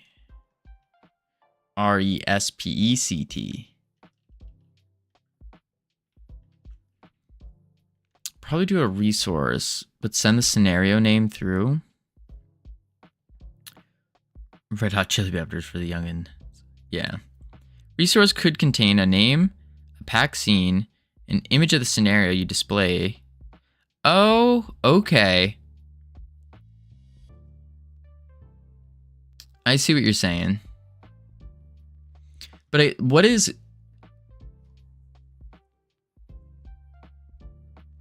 the benefit? Because this is something I've still been trying to wrap my head around. What is the benefit of having a resource as compared to just using a dictionary normally? Because you can have all that stuff on a dictionary. So like on a dictionary, we could just say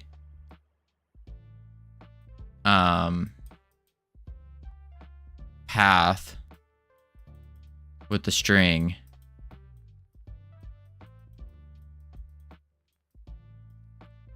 Resource is structured. You have auto completion. You avoid type mismatch. Can you serialize? We can serialize, yeah. You can put all of it in the resource at once. Okay. So a resource really is a dictionary. It just makes it a little bit easier to work with. Yeah, what does it say about a resource? Because we've used resources a ton. And I do like resources. I'm more asking for learning purposes. Just a data container. Can't add a wrong parameter to a resource. That makes sense. Resources sound like a good idea. Yeah. You can use a wrong key in a dictionary. Ah, okay.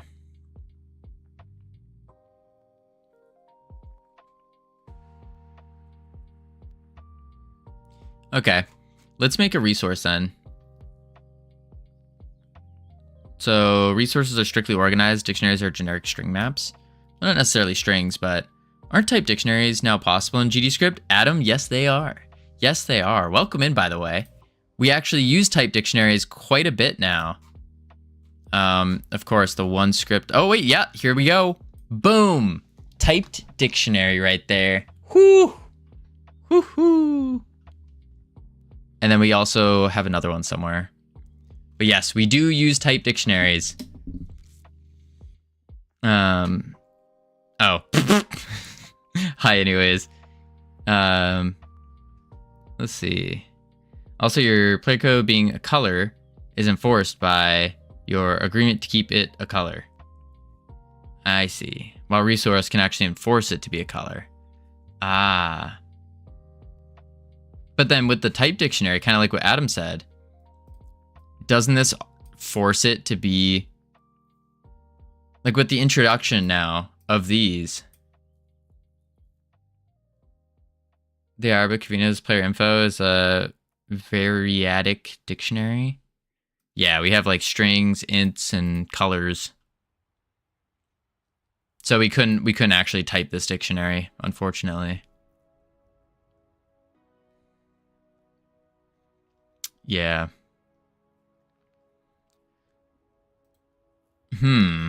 Interesting, though. All right, what we could do is... You can make the dictionary hold the resources. Well, yeah, of course. Put anything in a dictionary. You can put a resource in there. Right. The only reason that I'm like hesitating on the resources, which I do agree it's probably the better play. The only reason I'm hesitating is purely because multiplayer doesn't like resources. That's really it. And then I'm just asking these questions for learning purposes. Structure class model. Serialize them again on network. You just send the scenario name. Right. I know you would just send that. It's more of just a annoyance, if anything. Look for resources with that name. Gotcha. All right, so what we can do here is we can make a resource for the scenario. Create new folder, resources, and then create new, call a script, and we'll say, what do we want to call this? There's some other benefits of resources that I use, which is replacing singletons with them. We do like replacing singletons. We're solving a pattern now for serializing resources or passing them. We've done it before. We did that before with the changing it to a dictionary and whatnot, and then pulling it back into a resource from a dictionary. All right, so what do we want to call this? Just scenario. Scenario base. Oh, we have base scenario. Let's say cancel. What is base scenario doing again? Literally nothing. Go into here. Go into here. Let's remove that script. Save it. And now in base scenario, we can make this a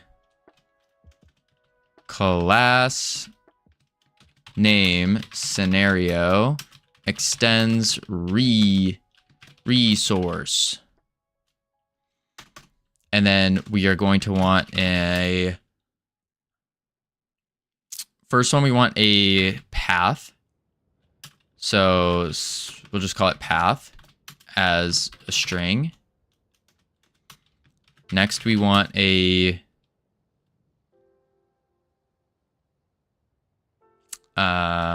what else did we want in this? We wanted a path. We want the portrait or like picture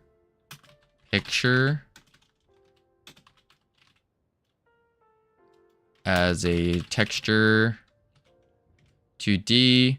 Wrote a standardized automatic serializer for GDScript resources. Prefer to have custom annotations and implemented the language to have it to be declarative. This is where C# shines. Gotcha. I had a dream last night. Speaking of C#, I had a dream last night that I was programming in C++.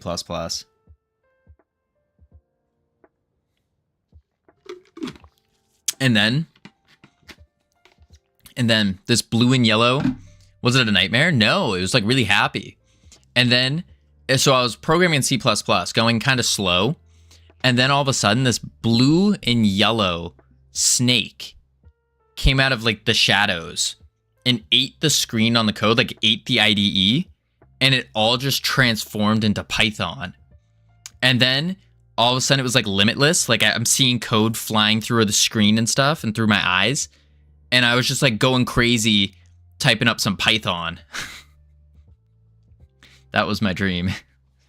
It was a very strange one. I had a dream where Telltale Games had a Terminator game, huh? You need some vacation. No, generic. No. No vacation. If anything, the only vacation I would take is trying out another programming language and making something that would be beneficial to the game studio. That would be it. So no. I'm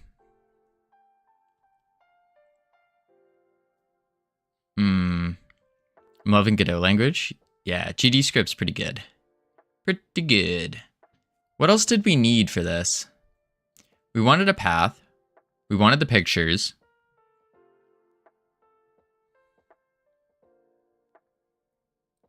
A name. Oh, yeah. We could probably do a name for it. Export var. We're gonna call it scenario name because name is something else already. Yeah, and we can send this one over the network. Send over network. Name is not something else in resource. It is in node. Ah, you're right. So name would be fine. No, it is. It still is. See? Colors. We don't want that colored like that. Yeah, I think name is an overall thing. Because you can do .name on anything and it will say the name. Rude. How dare it? All right, scenario string blah blah blah, save. And I think that's it. So now we just need to drag you into resources. Right click, create new resource, call it scenario. And we're going to call this one CPR,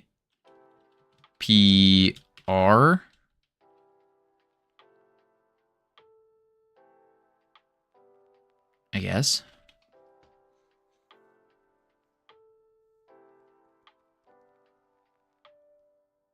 Save. And then, oh, wait a sec. But if we do the names, I guess we're sending names with dashes now. Because some of them have a dash.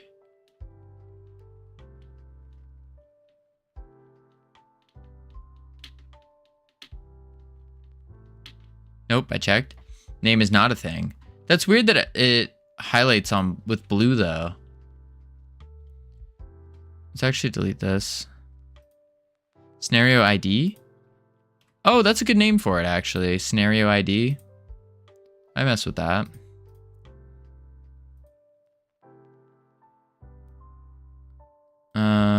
Or we could just do straight up ID. ID. Probably because node is very common. I could see it. Yeah, we'll just avoid name to be safe. Even though we don't have to.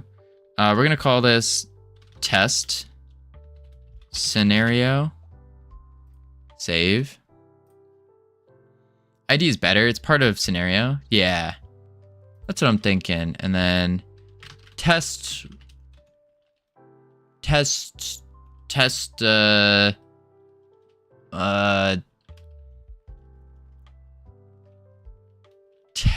land cruiser extreme.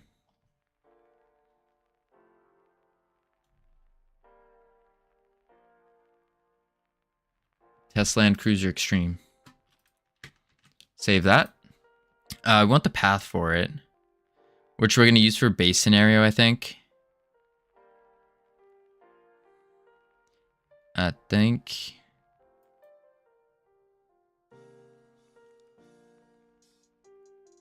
Oh, we can use a pack scene. That's a good idea. I like that. Because we don't need to... I was going to bring the string over, like the path string over. But no, I think that's better. Just straight up pack scene. Save. Quick load. And then base. And then let's just quick load the Godot icon. All right. So now we have a resource. Cool. We need on the resource, this is where we need to put our toDictionary and whatnot.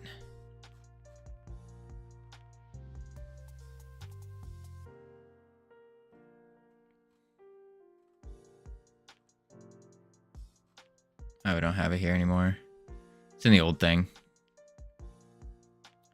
The old one. Player controller, bot controller. Character.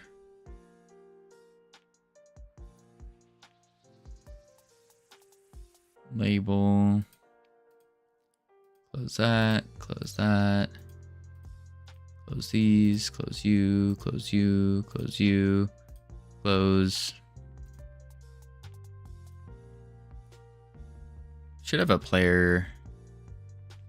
Nope, not in player data. Where did I put it? Difficulty? No. Character? Game manager. Game? Holy crap. Well, we got ads coming up in just a second. So what we're going to do is chuck on the words. And when we come back from the words, we are going to jump into our base scenario. Get that working, get that moving, get it grooving. See what happens. See what happens. And then single player. Then single player. What up, me, Chris? How you doing? And single player. And then after single player, whew, we have finished the template officially. Officially. But remember, it's a template. So is it really ever done? No, not really.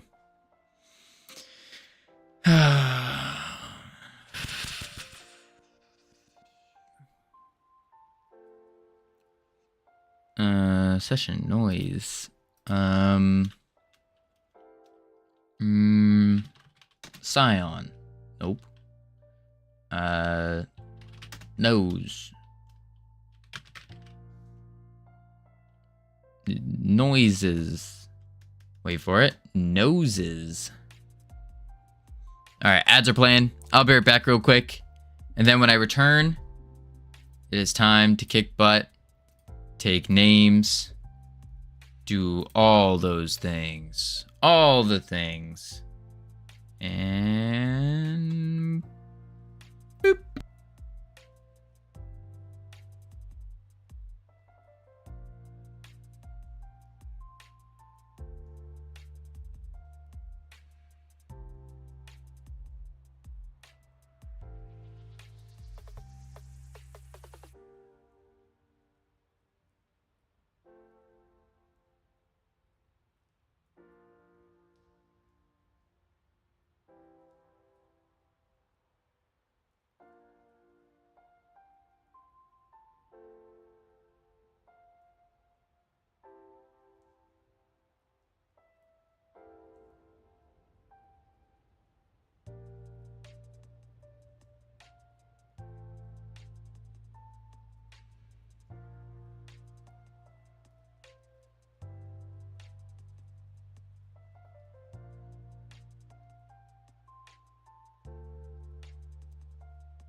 I have returned!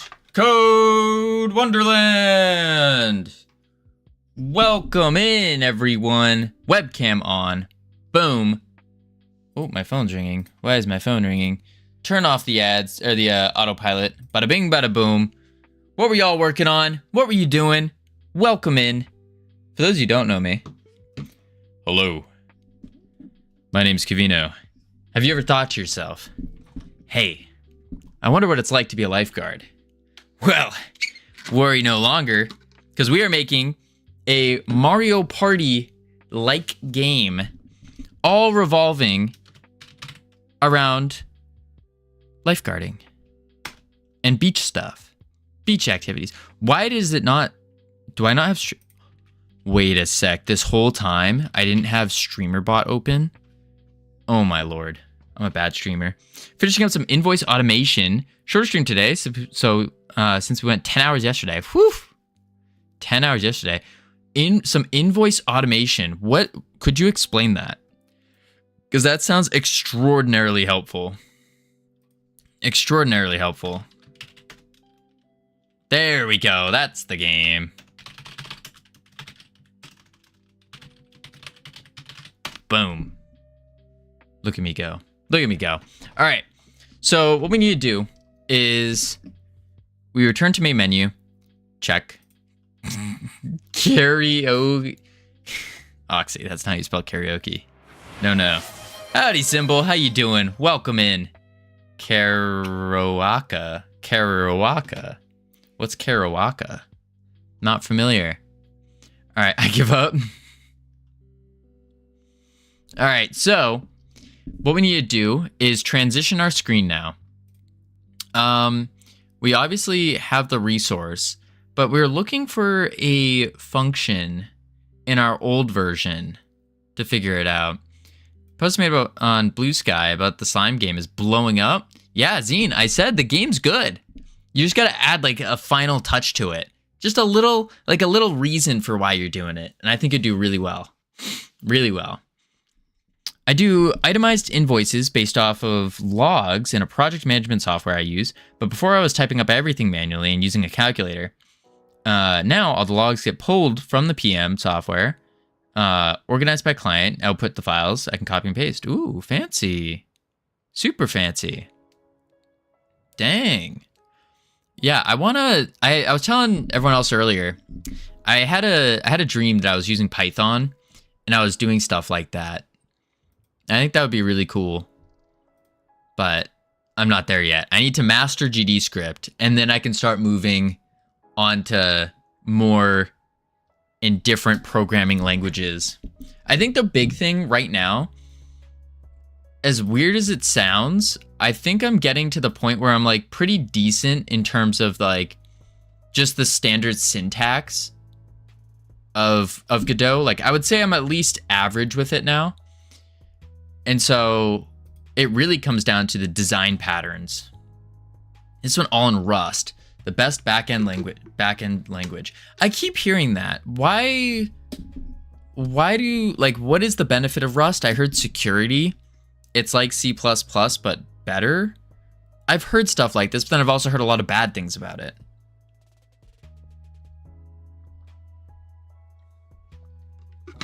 What's the ultimate goal of your programming journey?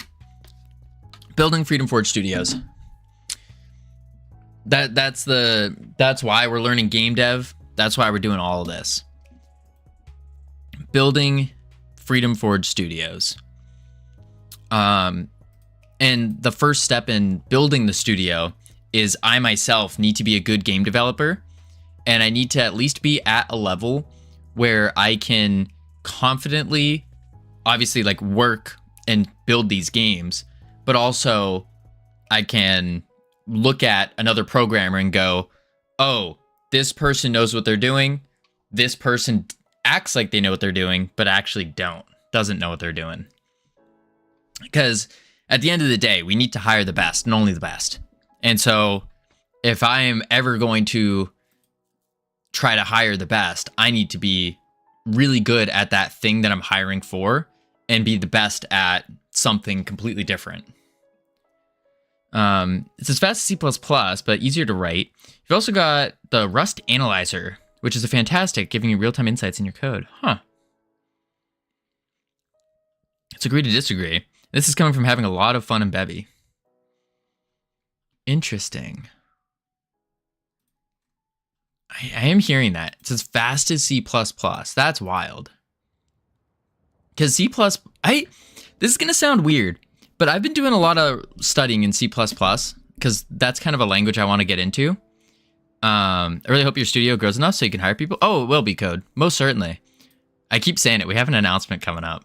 Big announcement coming up. But I need to set up a couple more things for it to be ready.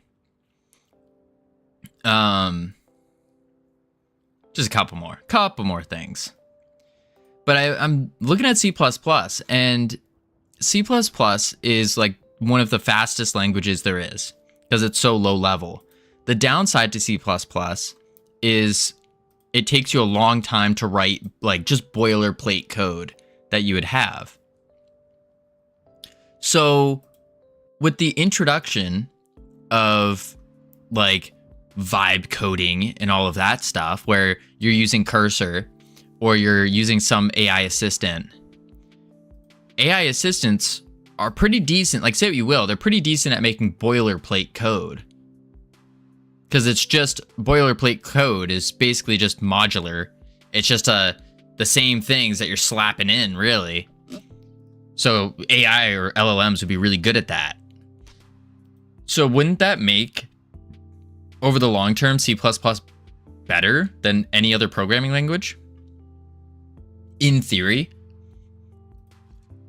Because still, it takes a long time to write everything out in C++. And you have memory management you have to take into account and all that fun stuff. But I still wonder. Because I don't see game engines moving away from C++ for their like the engine itself and building the engine itself. But I do wonder. Yeah, I've been trying out Copilot lately. As it's learning my coding style, it's making writing tools like this invoice automation so fast to write. That's what I'm hearing. That's what I'm hearing. It does definitely pique my interest, but I think I need to first get that base understanding like set in stone before I try attempting anything, any other tools, you know? You gotta work your way up to the tools. Checkered flag, hard game. Where did I could have sworn I had it. I had a script somewhere. I mean, I guess I could just rewrite it. Dang, well, I didn't want to, but I didn't necessarily want to rewrite it, but yeah, I'm gonna have to. For sure, Copilot was bad until it actually got an understanding of how I write code, which requires the base understanding. I see. That makes sense. One of these days we'll get there. All right, let's close up this game. Yeah, this is just the CPR version. All right. So what do we need to do here? We need should we do it on the resource where we serialize? Probably. To dictionary from dictionary. To dictionary. And then it stunts the learning process. Yeah, absolutely. That's the biggest downside I'm seeing to vibe coding is it definitely stunts the learning process, especially if you don't know the patterns, like standard programming patterns. That seems to be a big one. Because if you don't have the fundamental understanding of those, then your code's going to be a mess, an absolute mess. It might work, but you're never, like, debugging is going to be a whole nother story, and it's going to be disgusting. Like I have a buddy who is getting into like vibe coding, and he was like, "Yo, check out this app I just made." And it was like a standard like stopwatch type deal. And just me not knowing anything, luckily it was in Python, so I kind of understood what the code was doing. And I looked at it and I was like, this is the sloppiest code I've ever seen. It was like everything was in one script. It was like a massive script. Timers didn't make sense. They were going off at all weird times. None of it made sense.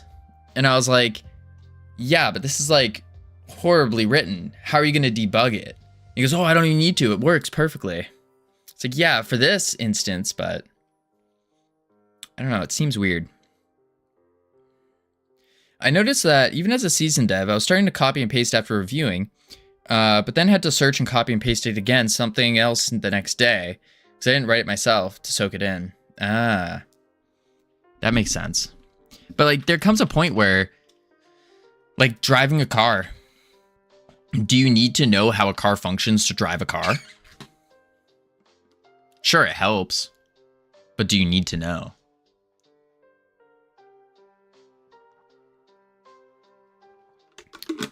And so I kind of think that's where AI is starting to take over, where you don't really need to know.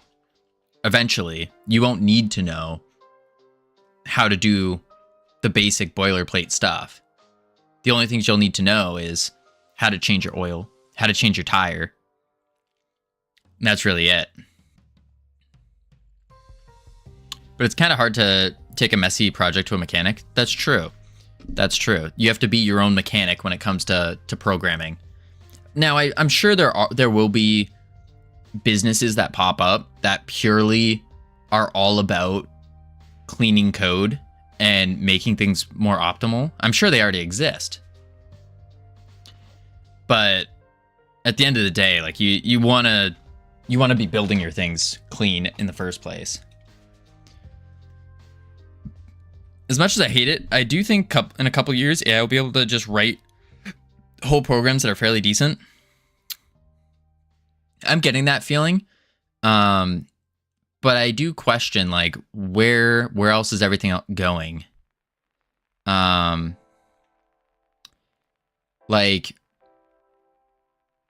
I think there still will be the need to know how programming works and have that experience in order to fully embrace AI programming to the greatest benefit. Yeah, we're still capped to LLM for the moment. Yeah. Yeah. I mean, eventually, I'm sure you could feed it things like, I hope there will still be a need, otherwise I'm out of a job. I mean, that's the thing. I think it will just change the jobs. Like, it won't remove a job. It will alter the scope of the job. I see LLM helping Bridge Emergent AI later. Bridge Emergent AI? What is that, Medusa? All right, we need to do 2 dictionary. So we need to convert this to a dictionary. Calling in again, but again, doing social stuff. Talking about RPG characters. Lurking about in the shadows. Sounds good, David. Appreciate the lurk. All right, so... I guess we have to take in temp dictionary. Dictionary.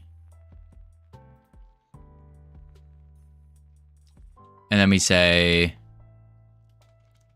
var temp dictionary as a dictionary equals, and then we go temp dictionary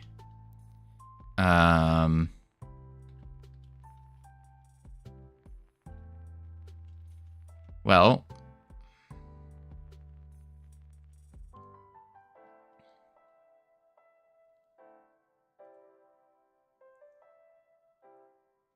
I guess we need the values here.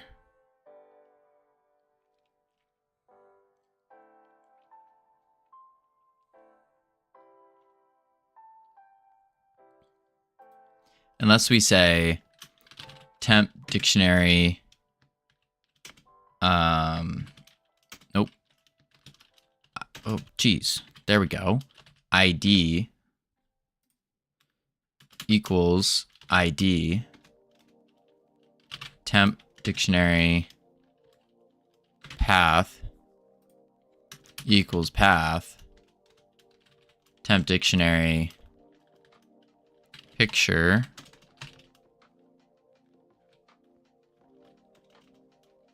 equals picture, and then return temp dictionary, returning a dictionary.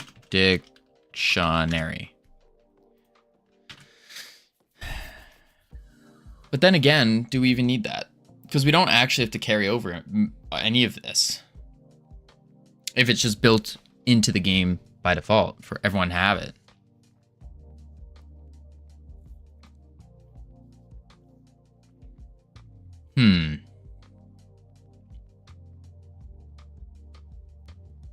Yeah, I don't think we need that.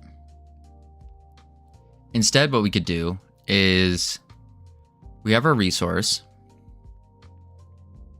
And by the way, couldn't find any information online, but is Realm Rapture coming to the Play Store?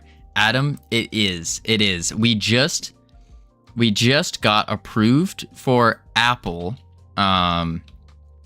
Apple developer. We got approved for Apple, and I'm now waiting on Google develop, Google Play. There we go. Now we're just waiting for the Google to go through and accept it, basically. Oh, I'm seeing what if I can show anything right now. Doesn't look like I can.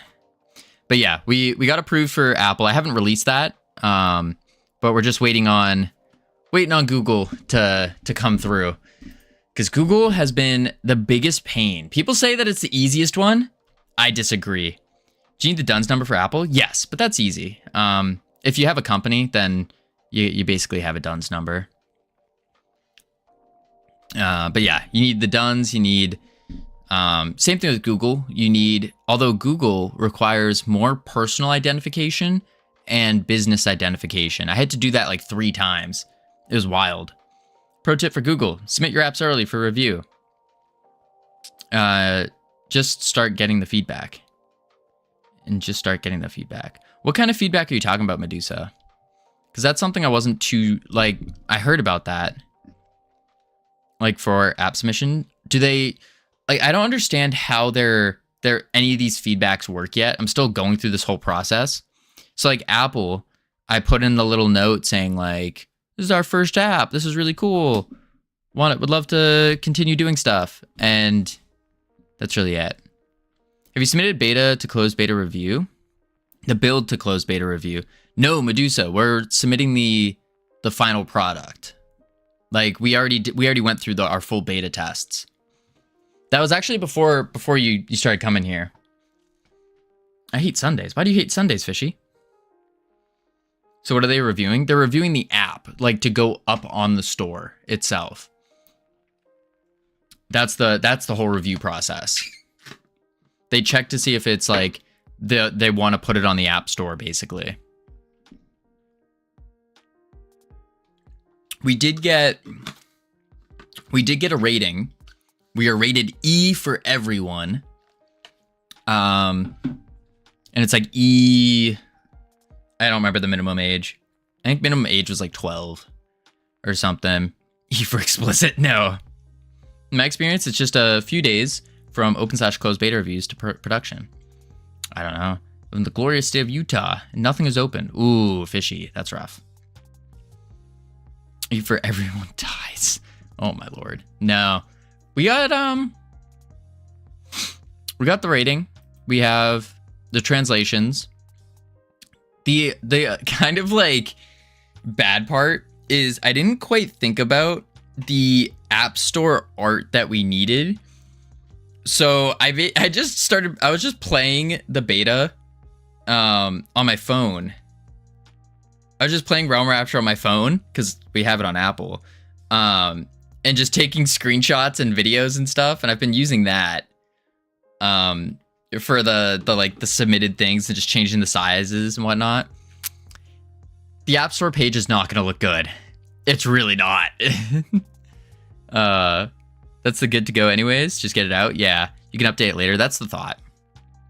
Just get it out there, and then start going. But chances are it's a completely free game. Like, I don't think I don't think it's gonna be a big game or anything like that. There's no ads to it either. It's losing money on it completely. But it was more of just the journey of submitting it, getting it all out there, and putting something up. That's really it. Yeah, it's huge. I mean, yeah, in a way, it's kind of just more of an annoyance. I'm at least hoping you get featured in mobile games with Complex Mechanics magazine. Oh, Adam, don't you worry. We're still gonna get the award for the #1 free 3D mobile game of Complex Mechanics developed in Godot in 2024/2025. Like, that's secured. That we got on lock for sure. No matter what happens. But because the category is just us in there.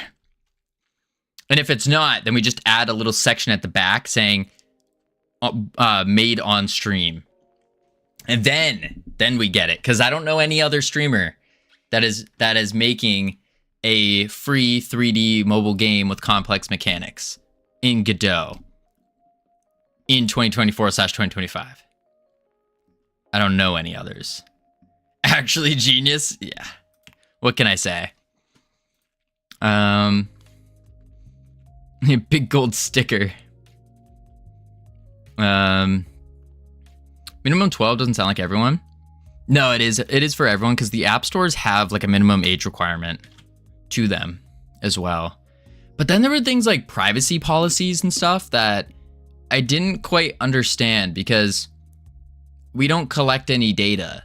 Like, there's legitimately zero data that is collected whatsoever. We don't even collect their phone, like their phone type. Like, we're not collecting anything. So I don't know.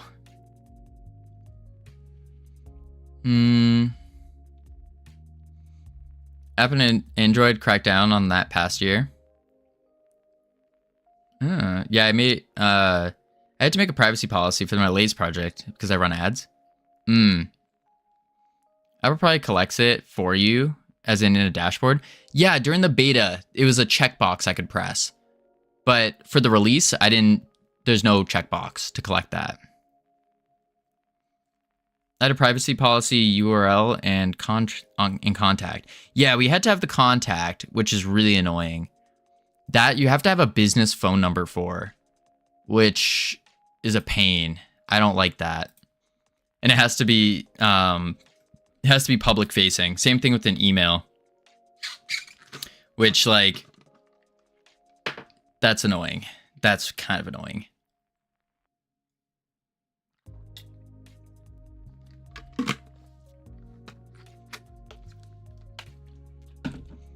You get one free phone number forward per Gmail. That's true. That is true. Although, fun fact, you can't use a Google Voice number to register for Google.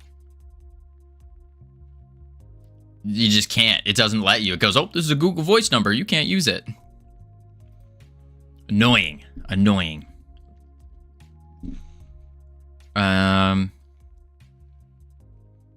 Let's see.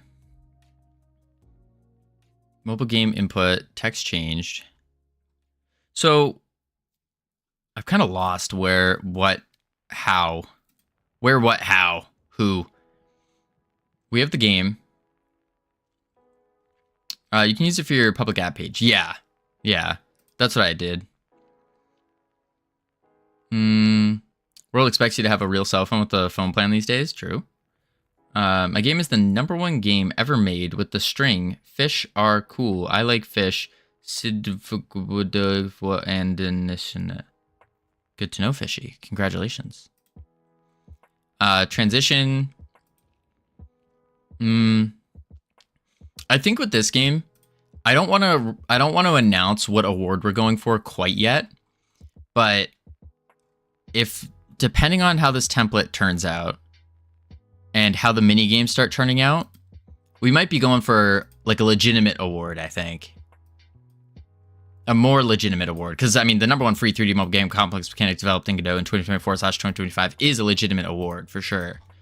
But I think a more competitive one, maybe. Potentially. I'm thinking... we'll have to wait and see. But I'm thinking maybe the number one party game developed in Godot. Themed around lifeguarding. Yeah. That one could work. Let's see. Name, input, text change, new text string. No, we don't care about any of this. We're going to fight if you're going for number one party game developed in Godot. I was thinking about doing that. I'd have to... That was a thought process. Wonder Party is going to be some real competition for you this year. That's the thing, Code. If I get into competition, like, I will obliterate the competition. Like, no mercy. No mercy. I enjoy the competitive, like, not grind, but, like, I enjoy competition a lot. And I get a little deep into competition. So that's kind of part of it, where I'm like avoiding going for like something real because I don't want to like crush people yet. Not yet, anyways. Eventually we'll have fun. But I find it really fun. Edit slime tiers. So if you reach 500, for instance, you get a different slime skin. Ooh, that sounds awesome, Zine. I like that. I really do like the idea of capitalizing on the fact that you are developing these 100% on stream. That's a unique property. Yeah, for sure. For sure. The way you think you'd beat me is cute. Code. We have a team here. We have a team. Freedom Forge Studios. A team. I think if we put our focus on it, might be able to. Just you wait, Wonderland. By the end of the year, we're gonna be able to load into a map. From my experience, developing a game on stream is not a huge draw for most gamers. Yeah, it really isn't. It doesn't seem like it is. I mean, from a game dev perspective, it's like, oh, this is cool, that's neat. Because of course, because we're in the software game dev category. But from like just a customer standpoint, like a gamer, I think they could care less. Unless they really like the game, then that could actually work in your benefit. But besides that, I don't think it's that big of a selling point. I did notice that given the number of viewers in this category, and Twitch is all about playing games, yeah.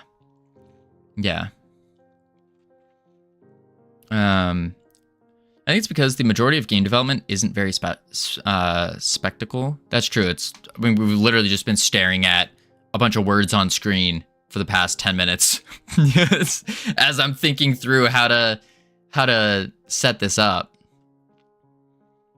I don't think it helps if you have a decent sized audience. It's at least a springboard for audience. Yeah, for sure. But the thing is, like, the software game dev category, like, we're all game devs for the most part. And so we aren't really the target audience for most of the games we're making. That's kind of a big thing. Like, especially the more I get into game dev, the less time I have to actually play games. And then it's like, yeah, it's like I realize I'm not the audience for most of these indie games that are coming out. As fun as they are, as good as I think they are, it's like I know I'm not the audience for them. And I think that kind of goes with most of the games made by devs in this category. Unless the game was about game development, a game about developing games, then I could see that. Enough with this word, target audience. It doesn't matter. Your game has a story. Either they like it or not. Well, Mikris, target audience is a very important factor to keep in mind. If you're selling watermelons to a watermelon farmer, they're not going to want to buy your watermelons. No matter how good your watermelons are, no matter how beautiful they look, the watermelon farmer is not going to want to buy watermelons because they're not your target audience. So it's a very important word. Absolutely. I don't agree. Hey, that's your prerogative. All good. All good. Target audience is gamers. Not quite. That's too simplistic. Too simplistic. The more you want to, really something that I've learned through business, through my years of business, is you really want to niche down. You want to go to the lowest, like your perfect candidate, your perfect customer. That is your target audience. And then from there, it starts expanding more and more and more. I've never heard this take before. Do you yourself like all game genres? Exactly. I'm my perfect customer. My target audience is I. I mean, hey, that works too. That's one route that is very good.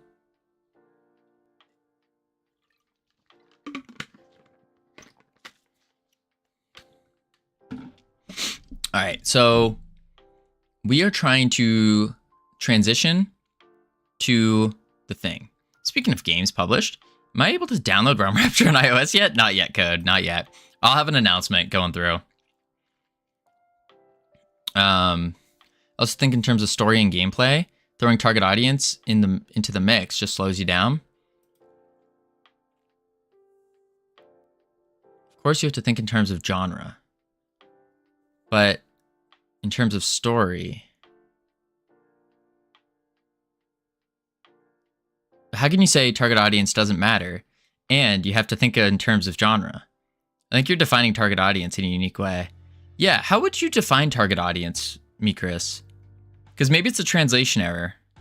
Because it sounds like you're defining, like you're saying target audience isn't related to the genre and the storytelling. Like you're saying they're two separate. I would say that they're all encompassing. I would be interested to like hear your take on it. From scene, transition from scene. Then we go back into the menu. That's escape button. We want to go to the lobby. Transition, game instance, main menu, scenario. So then how do we add that? Maybe we're all talking about the same thing. Potentially. Just like everything, we can always know everything is a balance. Also, discussion like this can get connotations of words. I always have negative connotations of the word because once I started thinking in terms of it, it slowed down my development of SaaS. Interesting. Interesting. It slowed your development. But did it, although you found it slowing your development, did you see it, did it end up producing better results? Or did you find worse results due to the slowness? Start button pressed. Is ready, is not ready. Okay, so if it's the server, then we do game instance, transition, game. I guess we need to make this an RPC. At RPC, any peer.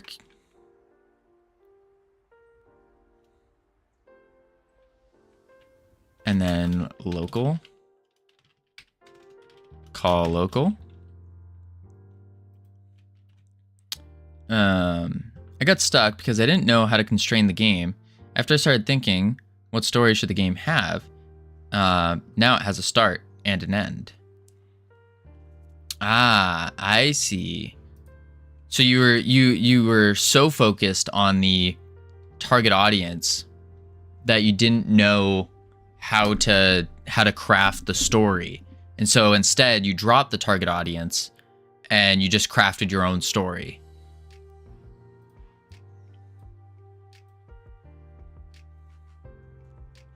I think that does bring up a good point, though.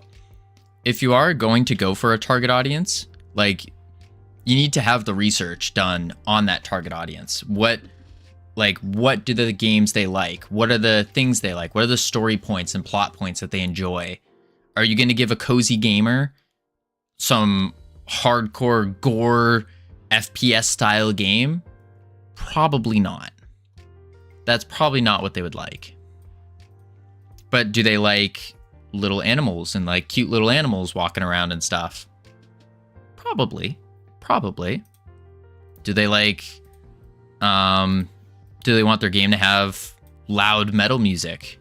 Probably not. That kind of thought process. And I think that stems from knowing your audience. I think that's the key factor, is knowing the audience.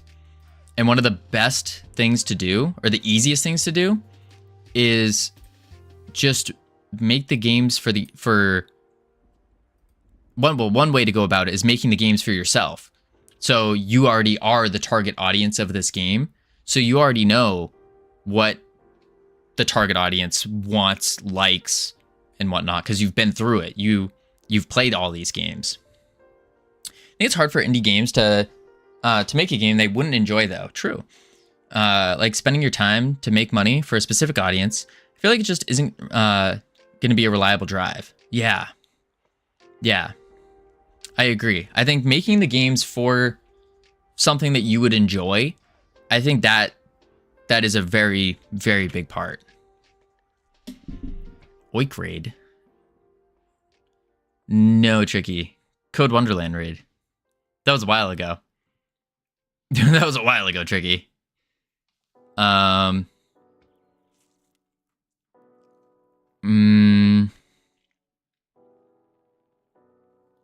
Let's see. Single. So how do we call RPC transition from to?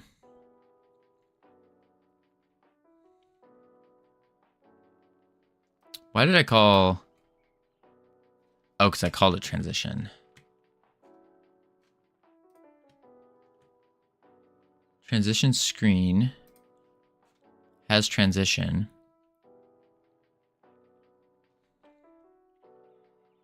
It's been an interesting discussion, though, to think more about. Oh, for sure. I think it's very important. Because again, like I got caught up in that cycle of just trying to make mechanics, like cool mechanics, as compared to making a fun game. Anyways, I just woke up an hour ago. It was 6:15 p.m. after a 10-hour nap. Oh my lord. I think it would be a good project to focus on a game that is directed towards a target audience for a genre you wouldn't play yourself, like as an experience project. I think so too, Medusa. And what that would do, though, is that forces you to play those kind of games as well. Because you would actually have to do research by playing these games. Like, I think at that point, then your gaming does count as research. So much requirements, Covino. I'm not even a VIP, but I can't go AFK on Covino. Wait, what? So much requirements. I'm not even a VIP, but I can't go AFK on Covino, or he gives me the laser eyes. Facts? I mean, you can go AFK for sure. No sweat. Transition. Main menu. Oh, no, lobby. Multiplayer server. Game instance dot RPC. Or no, it's transition RPC. Transition RPC.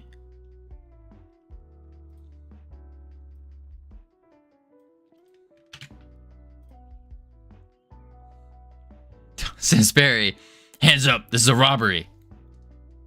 What are you robbing, Sinsperry? Welcome in. Long time no see. How are you doing? We're a robbery. What?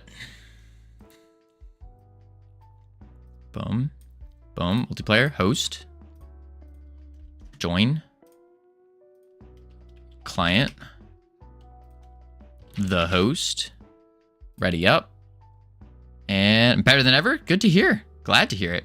Oh, I should not make that joke as a Belgian. TBH? I don't get it. Interesting.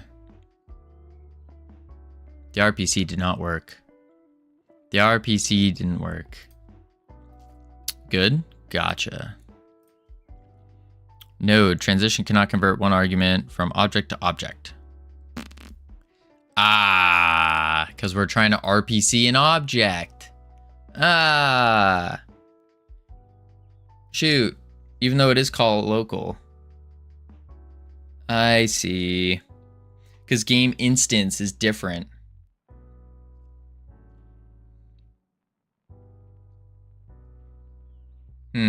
Good to see you trying out multiplayer. Oh, Cinesperry, we're not trying multiplayer. We're succeeding in multiplayer. Tried it, found it very confusing. We're succeeding in multiplayer right now. For sure. Absolutely. I think we need to do this as a path. As path. Not path. As string. As string. And then we can't... Oh, now we're just changing scene to file, though. Crap. That doesn't work.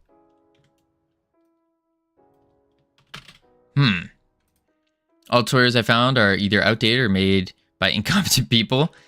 That's what I've heard. And that's pretty in line. I mean, we do have local host working right now for multiplayer. Just for a lobby, though. Just for a lobby. So you can host, and then here we are. Boom. As you can see, we're connected. It updates our names, client name, the host, and then we can, of course, change our colors, and it flip-flops on everything, change our models around, all that fun stuff.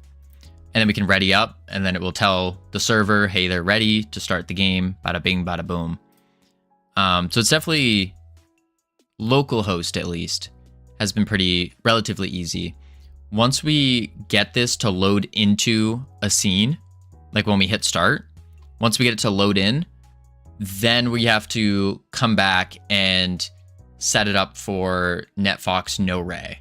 And what that's going to do is allow us to connect through the internet, not just localhost. So it'd be NAT punch through, or it would be like a relay server. I created 2 multiplayer nodes, made a network scene. Quickly realized I was going to need external server for orchestrating hosts or to clients, anyways, or just going WebSockets myself. Interesting. Do you do client and server in one instance, or server is separate? So the host is both a client and a host and a server. So it's peer-to-peer. When you hit host, technically speaking, we are a client, but we are also the server.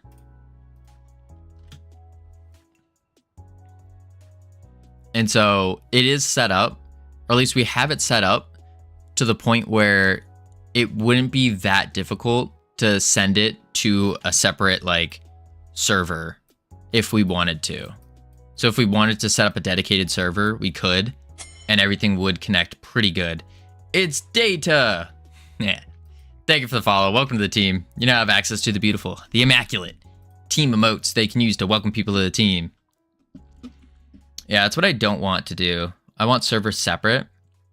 If you want servers separate, so are you talking like you want to pay for a dedicated server? Because that's the big thing, is it costs money. And money is something we are lacking here. Like Minecraft setup, you know? Yeah, that's a dedicated. So you want like a separate server. Or are you talking about Minecraft as in you do the port forwarding yourself? But then that's just client, that's just a host peer interaction. Same thing that we have here. Separate stuff, gotcha. Wonder if there's a route that doesn't involve an external server where clients can access a list of host URLs.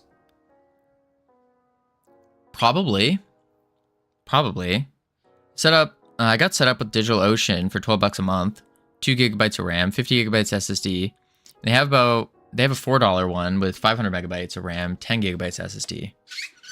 I wonder if that would be enough.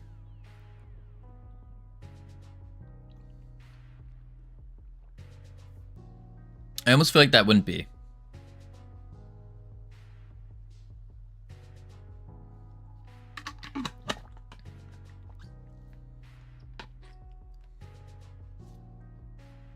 They give away $100 for free. I prefer Linode over DigitalOcean. I heard of Linode or Linode, whatever it is.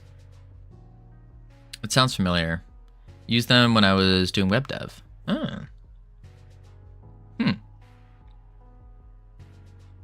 I might need to try it. All right, let's see here. So instance equals self. Transition. This is the problem. So we need to take in, how do we do this with a resource? We want to take in where we are going, right? Because we can't RPC this transition, unfortunately.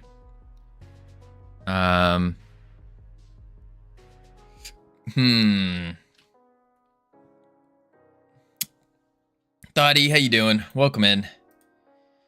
Can't RPC 2 nodes.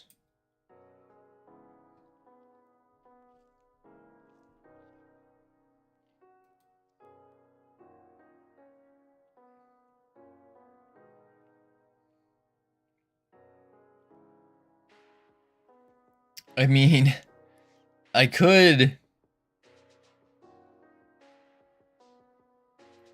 do a path, I guess. I don't know if that would work though.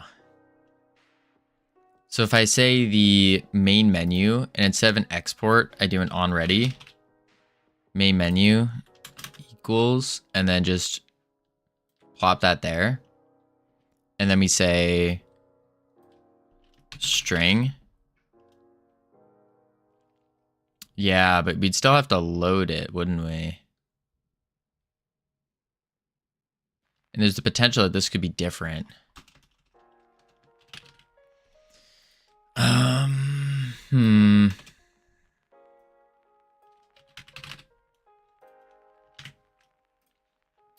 Assign the main menu again. And this is where the resource comes in though. Is we could go to the resource and tell it, convert the resource to the dictionary and grab the thing. But even then, we probably don't need 2 dictionary. And instead say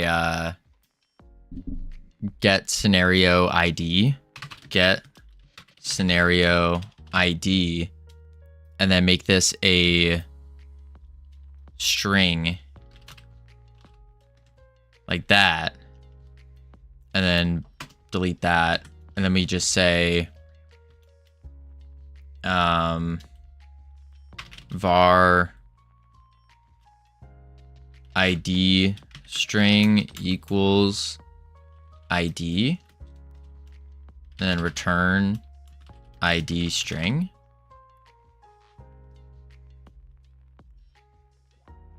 Something like that. Yeah, I forgot the...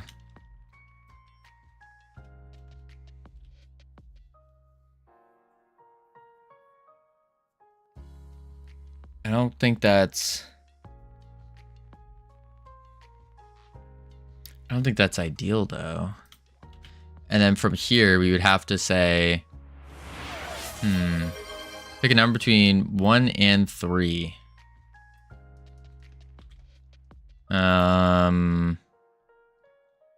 2.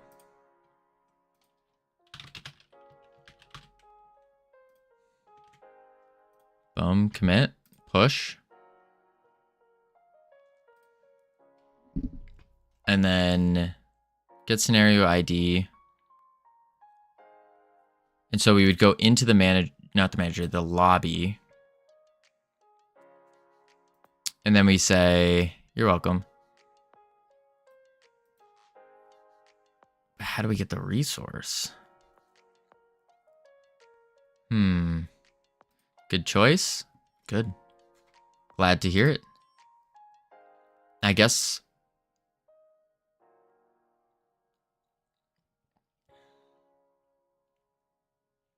That would be for loading, though. Huh. We don't want that. There's only one whole number, 2, 1, and 3, exactly.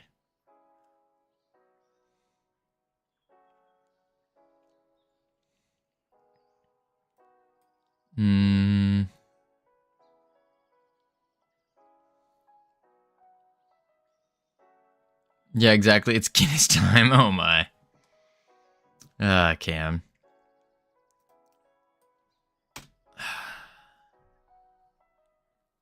I'm not sure how we're supposed to do this.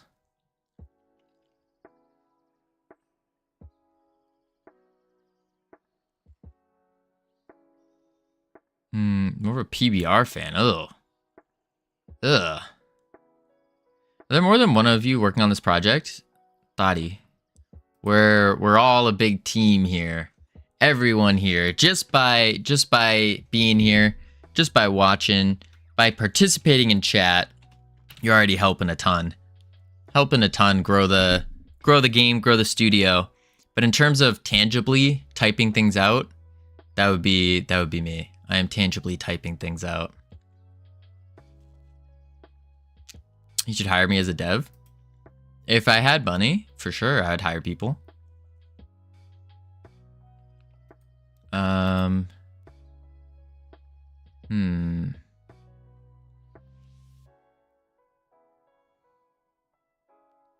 Let's see. Game. I work for free. I work for love. The unfortunate part, though, Cam, is you can't officially work. Now you're here. Your auto-assigned role is venture capitalist. Please deposit $50,000 to Covino's bank account. Yes, you heard Adam here first. Gotta do it. Gotta do it. I think we did the math, and it was about, to run a solid team for 2 years, it was $300,000 about. You can, however, open source your repositories that just happen to have relevant code. I mean, you could maybe, but then you have the problem of, because we were talking about this before about open sourcing the code, and the biggest fear is someone else snagging it and then like making it predatorial. So over monetizing it, making it bad, and then giving us a bad name. Could scam people? No. We don't do that. No. Hi, how's your day? Where am I? It's going. We're just trying to figure out how to transition all of our scenes. I think what we need is a... We'll do it on ready. It doesn't even have to be on ready, actually. We can just say var and then have a scenario dictionary of a resource of a scenario and an int. And now the reason we want this is because we want our... Oh, whoops. Wait, var scenario. Oh, whoops. As a dictionary.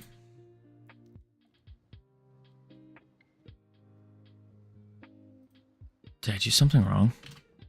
Brackets? There we go. There we go. Fixed it. Oh, first time seeing type dictionaries. Nice. Yeah, I love them. 3,000 for 2 years. How many members? I think that was with, I have it written down. I think it was with 5 members. Something like that. Or 3? 3? Because I think it was like 50K a year for 2 years. That was like the minimum. I still like the idea of just having scenario nodes that you can update outside of the code. Just pop in new scenario nodes when you need. It's part of its set implicitly. That probably would make sense. But we would still need to update how often they're being used. Usually game devs are 70K a year. Yeah, something like that. That's composition way. Right. All right. We got ads coming up. I'm going to chuck on the words. And then when we come back from the words, we're going to figure this out. Some new bug in 4.4. Oh, what's the new bug? Boop. Heading to level 7. Feeling like we're in heaven over here. And then we will get it going. Yeah, loading all scenarios at once isn't ideal. Probably just one queued at a time behind the current one. Yeah. And we were going to do a resource with an int to cover what they're doing. And then, because we want the int to say how many times they've been run. Or selected, I should say.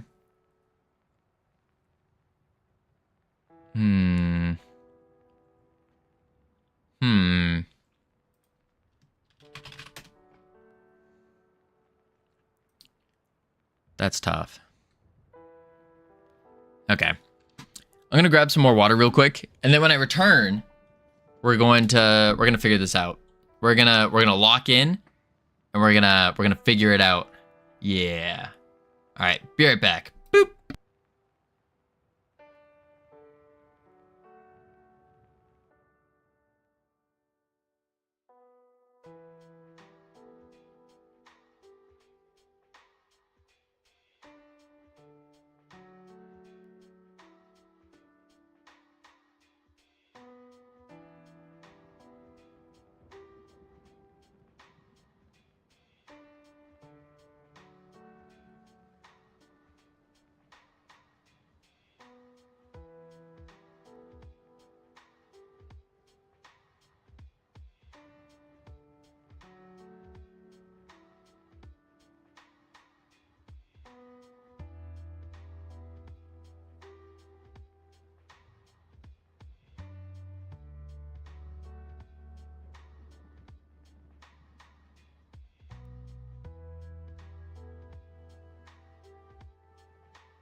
All right, I have returned. Welcome back, Covino. We missed you so much. Thank you.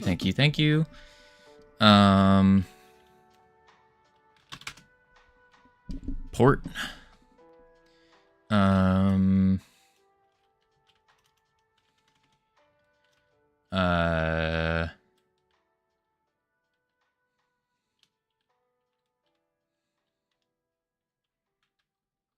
Welcome back from ads, everyone. Hope they were something. Let me turn off autopilot here. Boom, boom, boom, boom. There we go.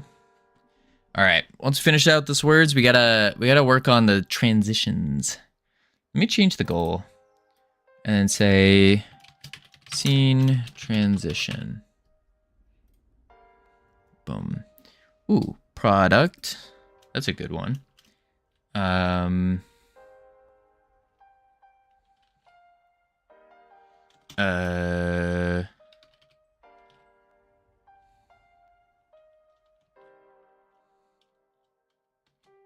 Trod.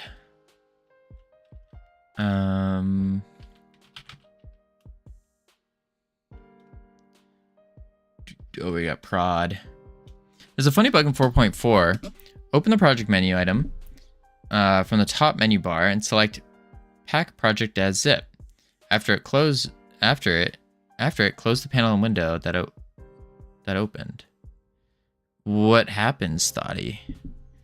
Do I want to do that, or is that gonna explode everything? Okie dokie. Boom. I will say it. Okay, gotcha. Turn off these words. All right. Whew. Now it is time. Now it is time. We transition these scenes. We get them moving. Get them grooving. Swap them around. So how do we do this, though? We have scenario dictionary.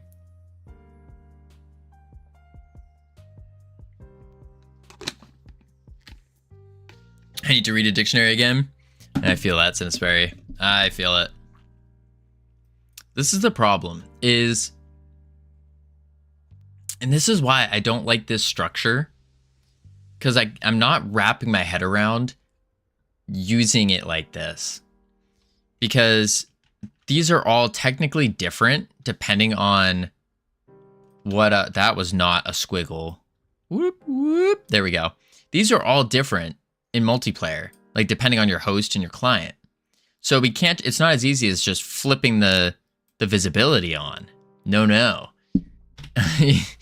We have to do it completely different. You can't save or create after it in your project. You need to restart the editor. Ooh, that's spooky.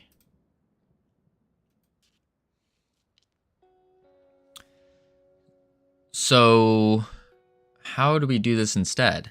Because also this instance, it's technically a separate instance every single time as well. So we could do,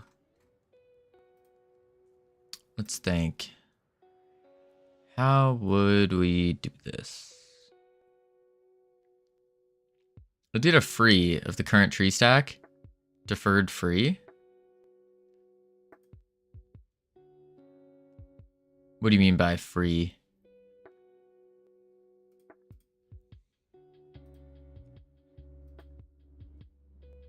There's a lot of new bugs. Really? I haven't come across any yet. Knock on wood. So far, it's been pretty sweet though. I know they do have a new update coming out very soon with a lot of bug fixes. Be easier to look at the documentation for free and deferred than me explaining it. Gotcha. I didn't even know free was an actual thing. I know of Q free. I didn't know of free. I think what we need to do is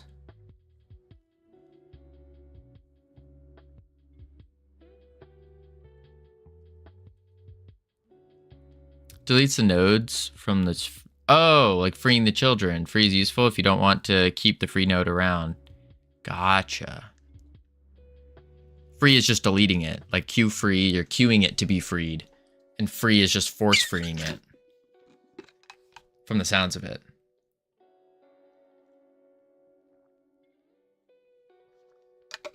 Exactly. Gotcha.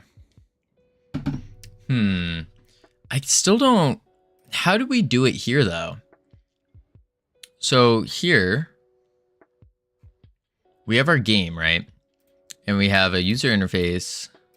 This is the game itself. This isn't the main menu. Main menu here. And that's right. We wrote this so poorly. It's just 1 giga script.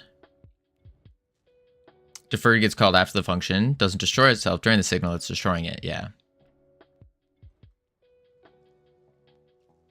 Okay. So we have single player, single. Wait, what is this? Single player signals. Close that. Interface signals. We don't need that. We want multiplayer signals. So host button pressed. This creates the host. Sets its ready label. Sets up the disconnect. Also on connection button pressed. This is for the peer. It will connect. It will set host game to visible. Now on the ready start.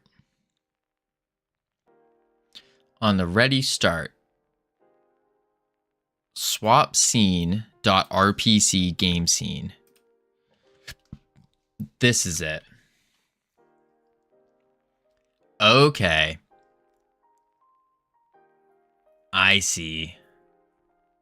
So we were doing a get tree change scene to file to load into the minigame.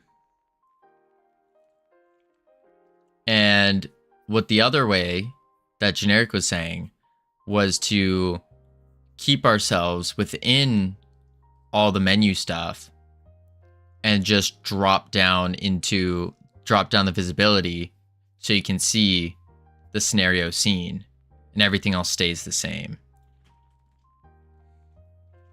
Or have a root node above the menu. Right. But yeah. I don't know why. Something is telling me that it's like, it's less optimal to do it that way.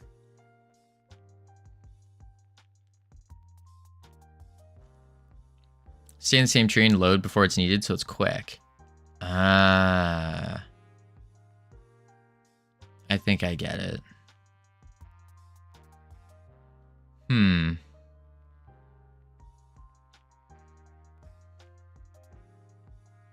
Documentation talks about advantages here. Where in the documentation? It's not a red flag if you're concerned. It's not? All right.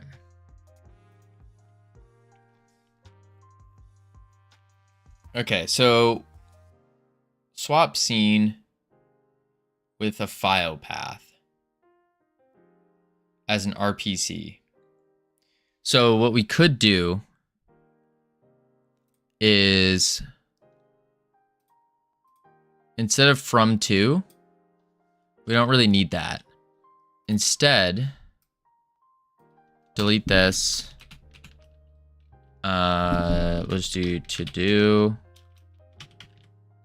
pass. Thank you. Change scenes manually. Sometimes it helps to have more control over your scene swaps or swap arounds. A viewport's child nodes will render the image it generates. Hold true in the node outside of the current scene. Autoloads fall into this category. To complete the cycle swap out of the new scene with the old one, you have a choice to make. Many strategies exist for removing a scene from a viewport. Trade-offs include balancing operation speed, memory consumption, as well as balancing data. Time for me to go. Be productive member of society. Sounds good, Adam. Leave the stream open for a bit to maximize viewership. Oh, I appreciate that a ton. Thank you so much for the lurk. Have a great one, Adam. Appreciate you being here. Have fun being a productive member of society. Let's see. Unloads memory.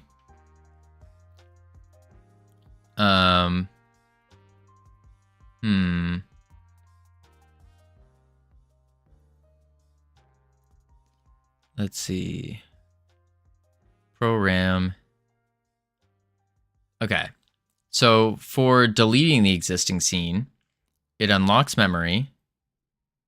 Okay. No longer dragging the dead weight. Returning to that scene is more expensive, which we don't want to do. So we don't want to delete the game. No longer have access to scene's data. That could also be annoying. No node means processing, physics processing, input handling, CPU available to work. Cons is the node processing and input handling no longer operate. Not a problem if the updated data is unnecessary. Hide the existing scene.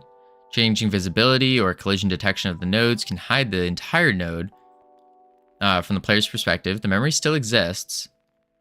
There's no need to move any nodes around. More data is being kept in memory, which will be a problem on memory-sensitive platforms like web or mobile. That's why we did change scene to file when we did a mobile game.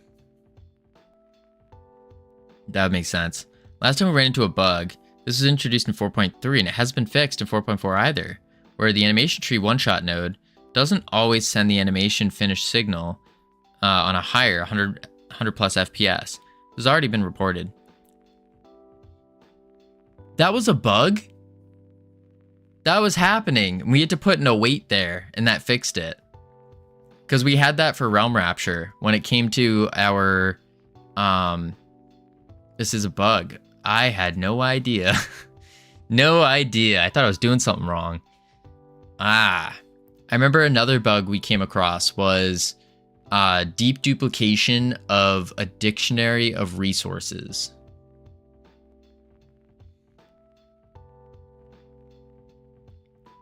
Well, you need to wait if you're waiting for the signal of fire.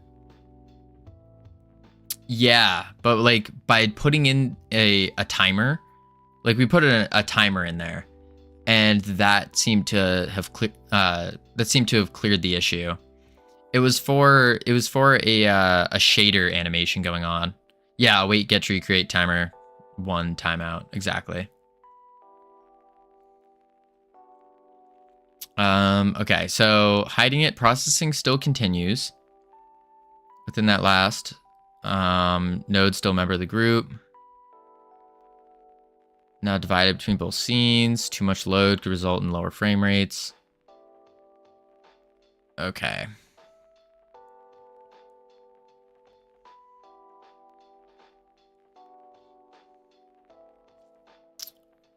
So really, when we add the mini games, what it sounds like is we do want the tree, and we just add a mini game in, then delete it, add it, delete it, and all that. Hi, Bronze. How you doing? Welcome in.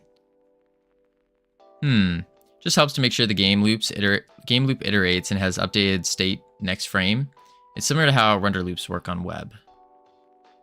I didn't understand that, but I gotcha. Okay, so if this is the case, we need to go to the game. And we have this, but this is kind of useless. So instead, we want I think scenario dictionary is going to be an export. And what we can say is boom. Oh, how do I do this again? We did this before, and it was really cool. Hang on. Nobody tell me. I'm going to find it. Basically, what I'm looking for is we did a type, not a type hint, but an explanation within one of our exports that would say what exactly it was looking for or what the purpose of the integer was. And I don't remember how we did it. I think it was over here. Yeah. Suffix.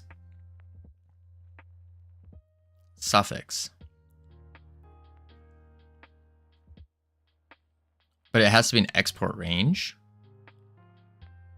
I think I can just do a suffix though.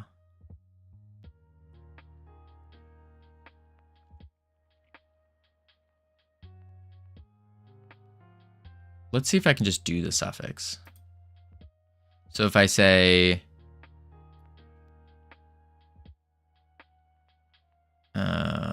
here int suffix times played, No, that's not gonna work. No, you can't. There was a way. I thought there was a way you could say what it was. I guess you'd have to do an export range, wouldn't you?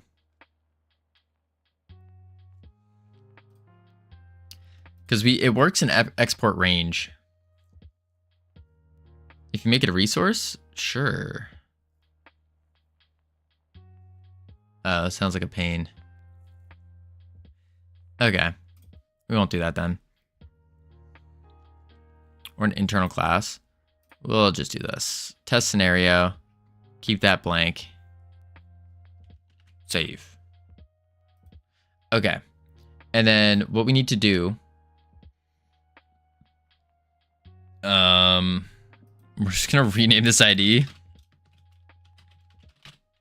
to test scenario. And then transition. And what we want in the transition actually is a scenario ID as a string. And then what we have to call is we have to first figure out where are we? Because this needs to be an RPC.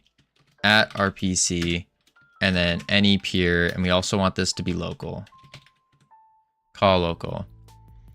Why do you keep times played in your pretty multiplayer template? Because eventually, it's more so practicing for the finalized game. And because it's going to be the same setup, and it should work with just one scenario, one mini game. So the idea of having times played there is, so in the big game, when we go to do this, we'll have an amount of times played, and what we can do is when we loop through to pick a random scenario, we can say, oh, if this one's been played the most, then don't play it. That kind of thing.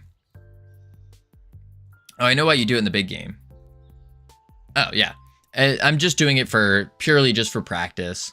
And then if we really, really, really wanted to, it just feels like a different type of premature optimization.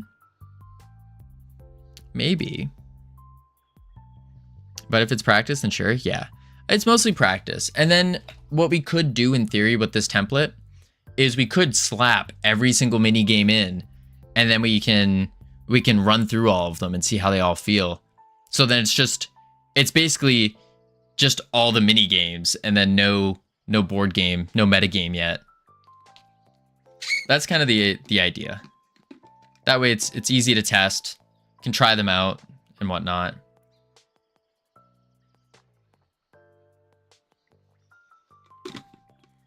Just slap it in. Exactly.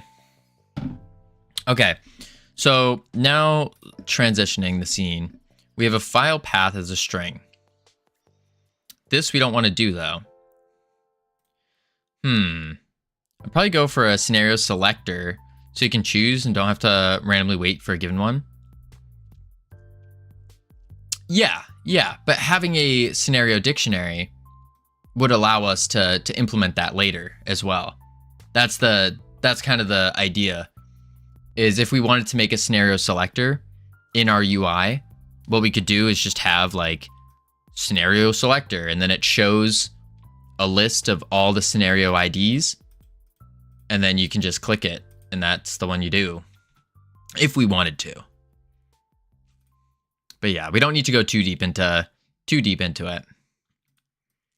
Okay. So we need to figure out how do we, because you can't do an RPC call, or sorry, wow, you can't do an RPC to flip the visibility of things, because that's the RPC giving a node.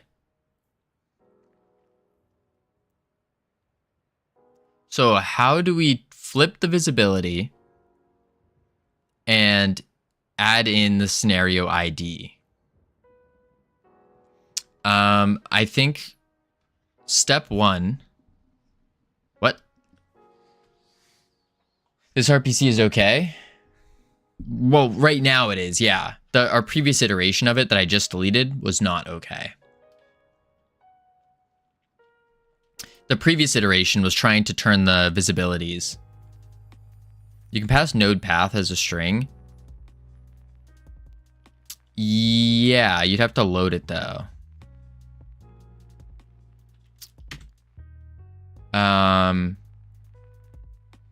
Okay, so we need to figure out. Node path is a bit of a risk, right? Scenario ID is better. Yeah, I mean I think y'all are talking about two different things. So with the scenario ID, what we want to do is step one. We want to go through the scenario dictionary. So we can say for ID, or actually for scenario in scenario dictionary.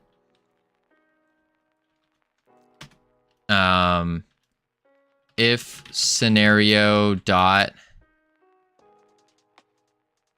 get scenario ID is equal to scenario ID. Can you reference scripts by UID now? I think so. Yeah, I saw something where you could like get new UIDs. I don't know what it does. Right here, tools, and you can upgrade UIDs. I'm not quite sure the use cases or what it does yet, though. All right, so if scenario, get scenario ID. Now get scenario ID, all it's doing is it's just producing the string for us. Because it's a resource, and we can't use a resource when it comes to an RPC. So if scenario dot get scenario ID is equal to scenario, then we want to say oh wait, I can't use scenario. We need to say resource.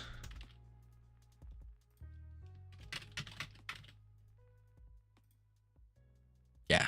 And then we say scenario dot add child load, and then we want the scenario resource dot path dot instantiate. Nope, dot instantiate goes outside. We'll add it into a variable, make it easier. Var scenario instance equals scenario resource dot path dot instantiate, and then scenario instance, like so. So what this will do is for the resources in the dictionary, because everyone will have the same one, because we're just putting it in by default. If the scenario resource dot get scenario ID, so we go into it and we get its string. If we compare those strings and they're the same, then var scenario instance equals the scenario resource path dot instantiate, and then we add that scenario to the scenario instance to our base scenario node.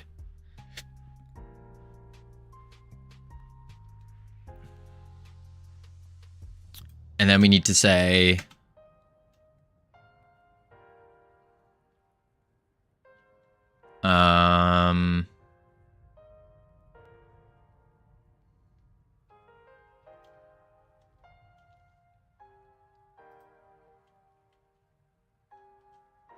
And then we'll just break it.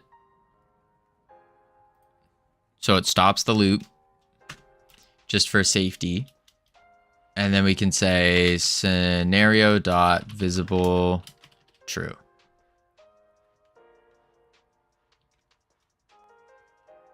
But how do we get our previous node and make it turn its visibility to the opposite?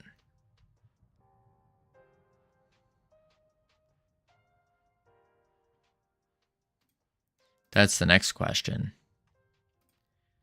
Over here, we would just say game dot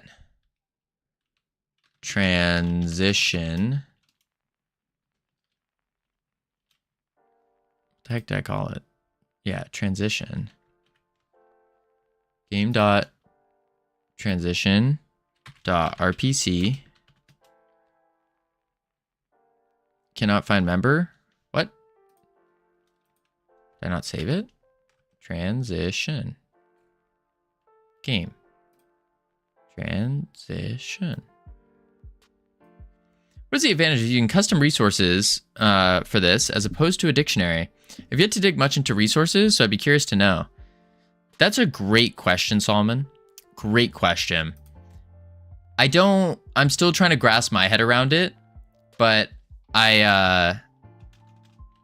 basically Generic is like a mega fan of resources, and I trust Generic's takes on what to do. I think the biggest benefit of resources is that you can't give them a wrong typing, I think, which I explained 2 hours ago, which clearly I didn't retain that well. Type safety, key safety, yes. Type and key safety is the big one. Big two. But even then my question comes with, well, what about type dictionaries? Wouldn't type dictionaries just remove that altogether? Unless you don't have a type dictionary. Or if your dictionary is a multivariabled dictionary. That's a whole nother thing. Yeah, then you need to mix types, right? Right. Resources are good though. I do see the benefit. I use resource as a blueprint for similar stuff like weapons, player classes. I don't change the data inside a resource, just reference it as a base. That makes sense. Plus you can do setters and stuff on resources. True. Let's wait for Godot 4.5 and hope it includes struct. What is that, AJ? Boom, boom. Yeah. All right, so we could. Now we just need the path. We just need the path. So, there's already a PR for it. It's going great. What is struct though?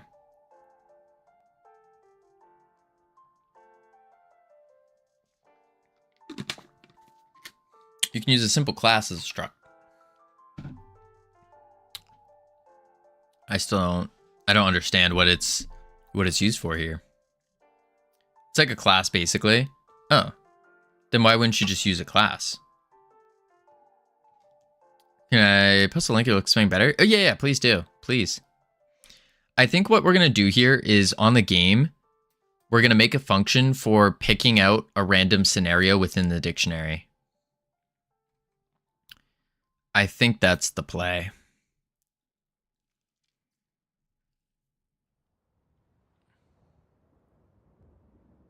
In C++, it has all its members public as opposed to a class where all members are private by default. Right. Okay. Huh.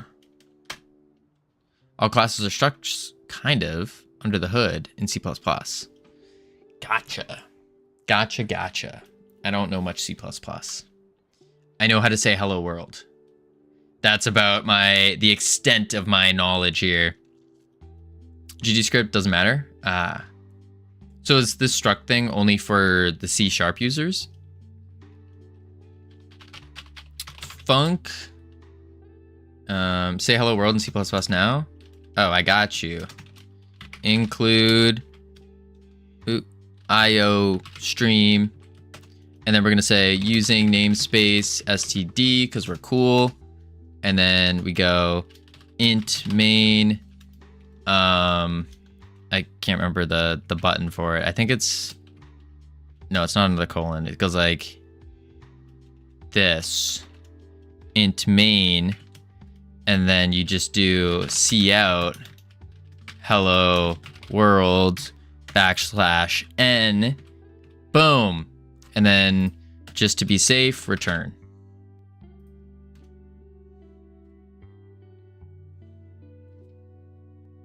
C++ or C++? C++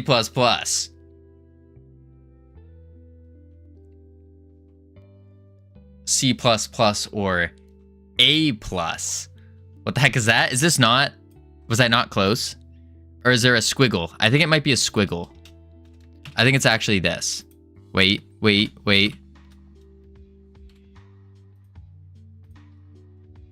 Int main, std count, cout, hello world, endl. Yeah, that's right. This all works.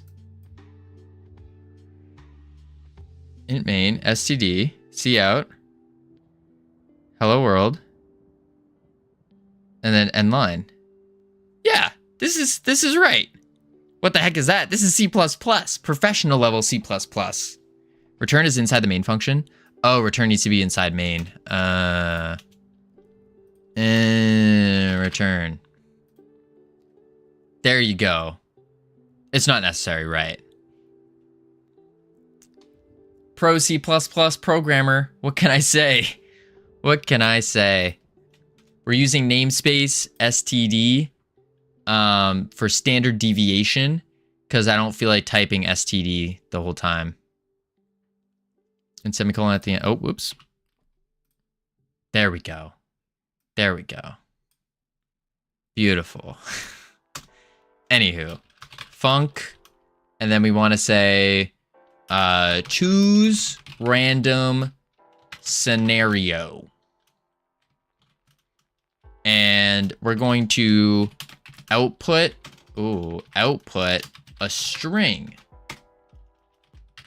I'm a newbie C++ programmer. What can I say? Structures in Godot are supposed to be smaller classes, middle ground between class and a dictionary.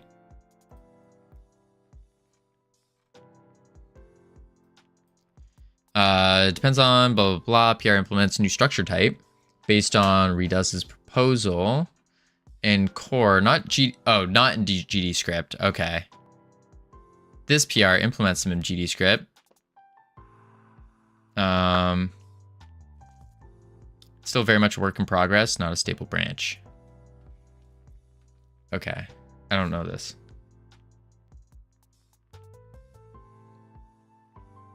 Who's the function bringing home the function? The funky funk. Uptown funk. Choose random scenario. So now what we're going to say is we are going to do something with the scenario dictionary. Bada bing, bada boom. Scenario dictionary. And we want to do a little loop-de-loop through it. How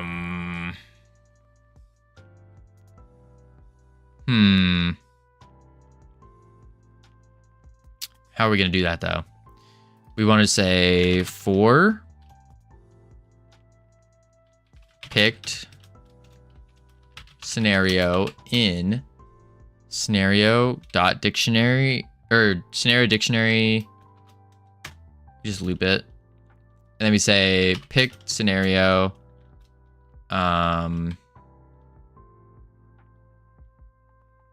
Ooh, okay. If pick, or actually var selected. I think I'm gonna change my name to Lord Melbury. You do you. You do you. Resource var select or maybe describe first how this random pick is going to work. So what's going to happen is it's going to loop through the scenario dictionary, and it's going to access the integer of each resource, so the value, and we're going to say if it is greater than 1. Actually, no. We're going to compare them, basically, and say whichever one has the lowest number will be selected first. But then what happens if we have more? Wait. This function might not work until we have more scenarios.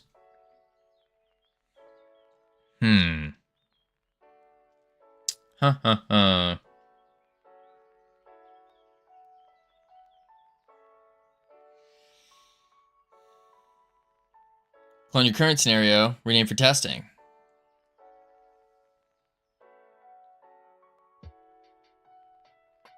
They make the background a different color.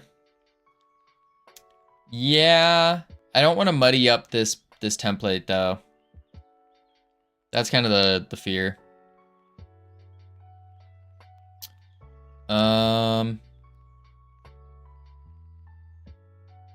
Yeah, that's what I was thinking, of storing them in an array. The only problem with storing them in the array is that we want to still check if they've been picked multiple times.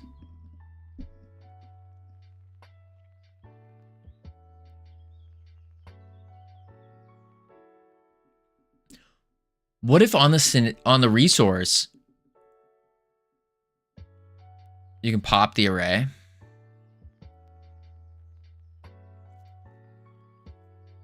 Can't muddy it if you continue to commit your work and create future branches.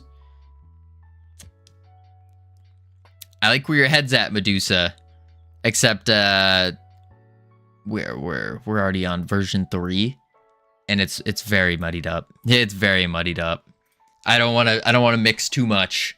I'm already gonna have to do some crazy merge conflicts coming up and try to delete the main and make this the main.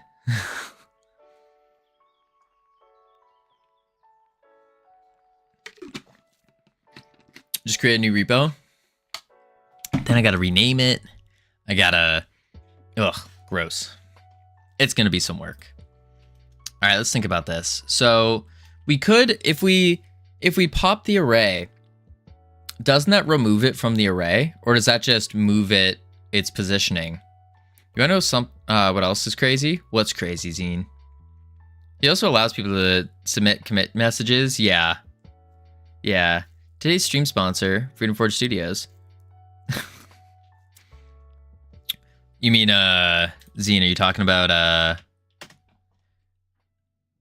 Oh, wait. That's not the right command. What the heck, Savage? Savage's bot here. Ignore that.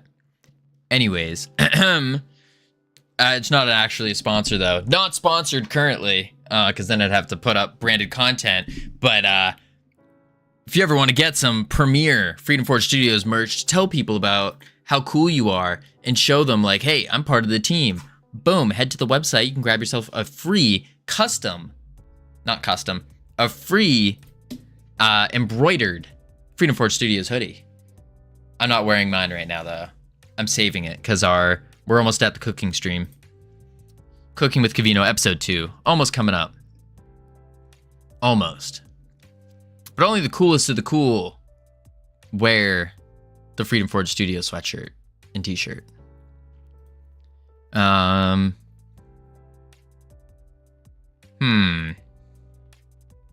So if we do pop an array, bum,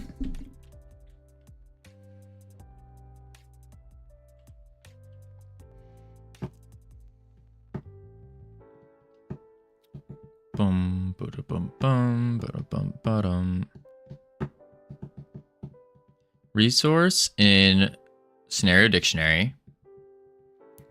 And then we want to say the resource. When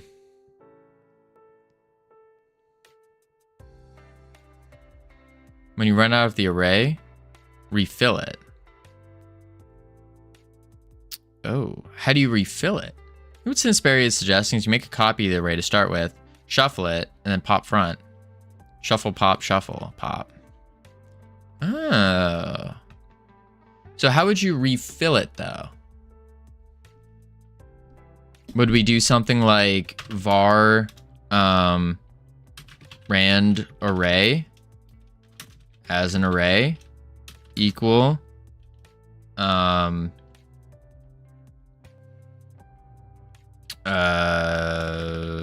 scenario dictionary dot keys, and then say shuffle, pop, lock, and drop it. And then rand array dot shuffle.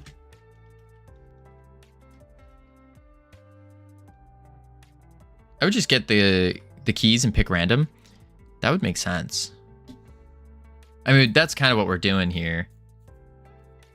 We're grabbing the keys, and then we're just shuffling the array.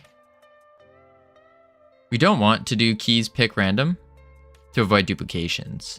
Yeah. So instead we save it into an array. That way we can remove it. And then random array shuffle. And then, so you're intentionally removing the item. Yeah. I think so. Or what we're doing is we're actually... Yeah. Remove from the shuffle order until it's empty. And then refill it. So wait a sec. If that's the case, generic. If that's the case, then maybe we don't even need a dictionary, do we?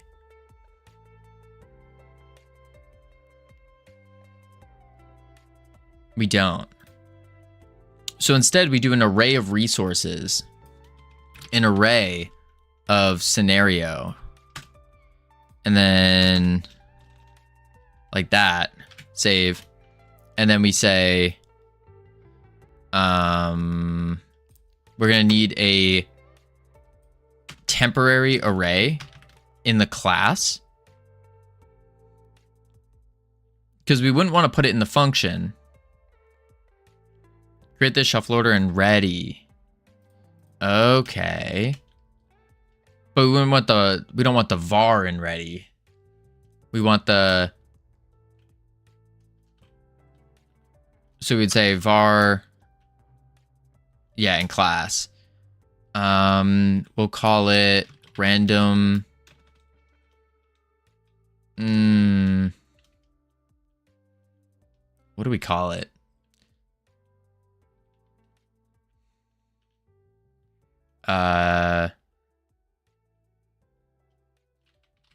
Pick scenario, shuffled scenarios, shuffled scenarios as an array of of a scenario.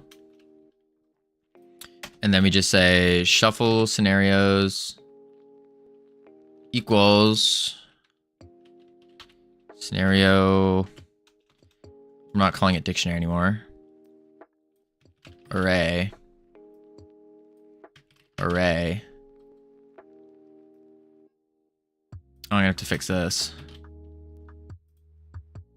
Oops.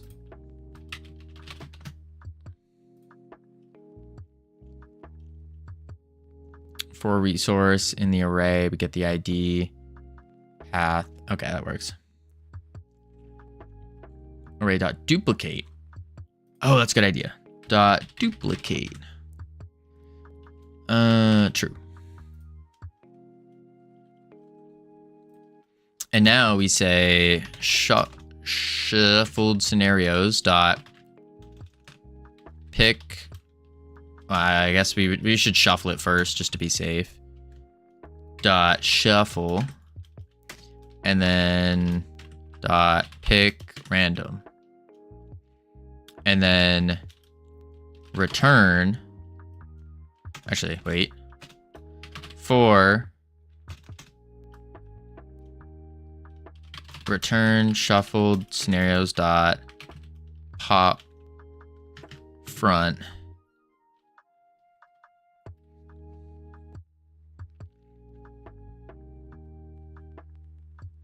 But that won't get the, because this is a resource. And so we need to get, this won't output the string we want. Pick random doesn't do anything here? Oh, you're right. Shuffling it is basically doing a random. But we don't want to pop front yet, because we want to return the value of ID or path. ID. Pop front dot scenario ID. I think that would work. Dot ID, because that's a string.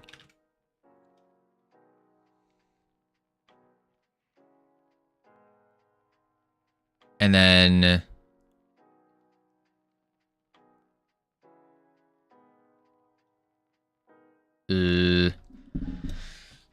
let's see here. Oh, we have to check if the scenario is not empty. Yeah. If shuffled scenarios dot is empty, then we can just say shuffled scenarios equals scenario array dot duplicate.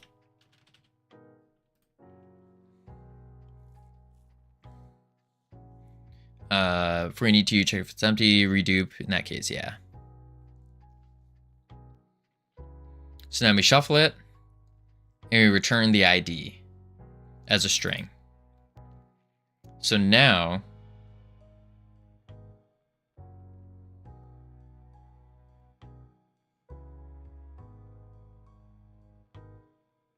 not sure if the true is needed. It might not. Basically, the true is just for deep duplication. So we're ensuring that we do copy everything else. What is the true thing? It's deep duplication. So we want to ensure that we're duplicating the value of the ID, the value of the path, and the value of the picture. And that's why we'd want to deep duplicate. At least that's my thought process with it. We have resources on the next level. Those are passed by reference.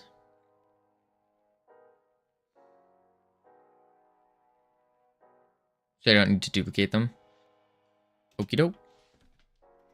Makes sense. We probably don't want this then. We don't care about that then.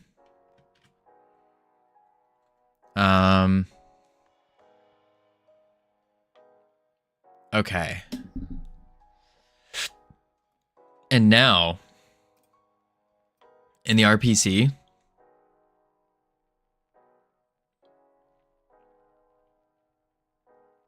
what we can do is we keep it like this, with that's taking in a string, so in that way, if we ever want to.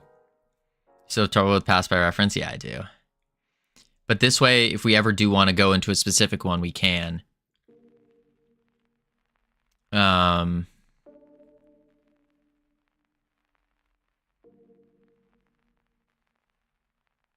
Yeah.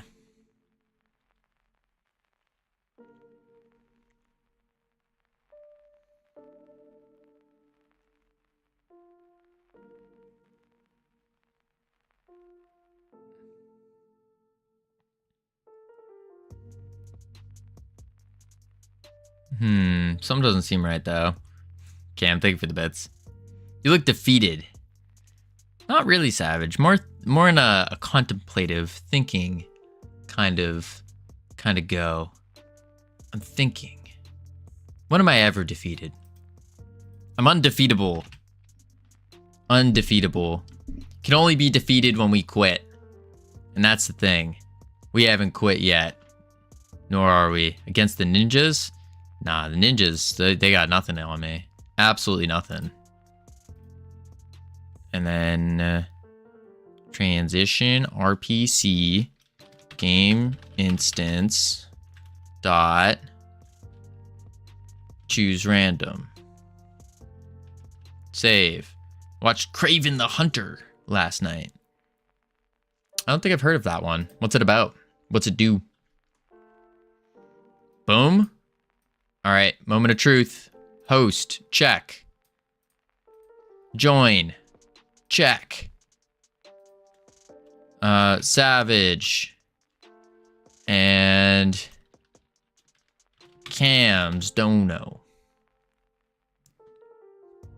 Ready. Here we go. Here we go. He's a hunter, but he hunts people. Oh. Is Craven the one who got lion blood in his blood and became strong?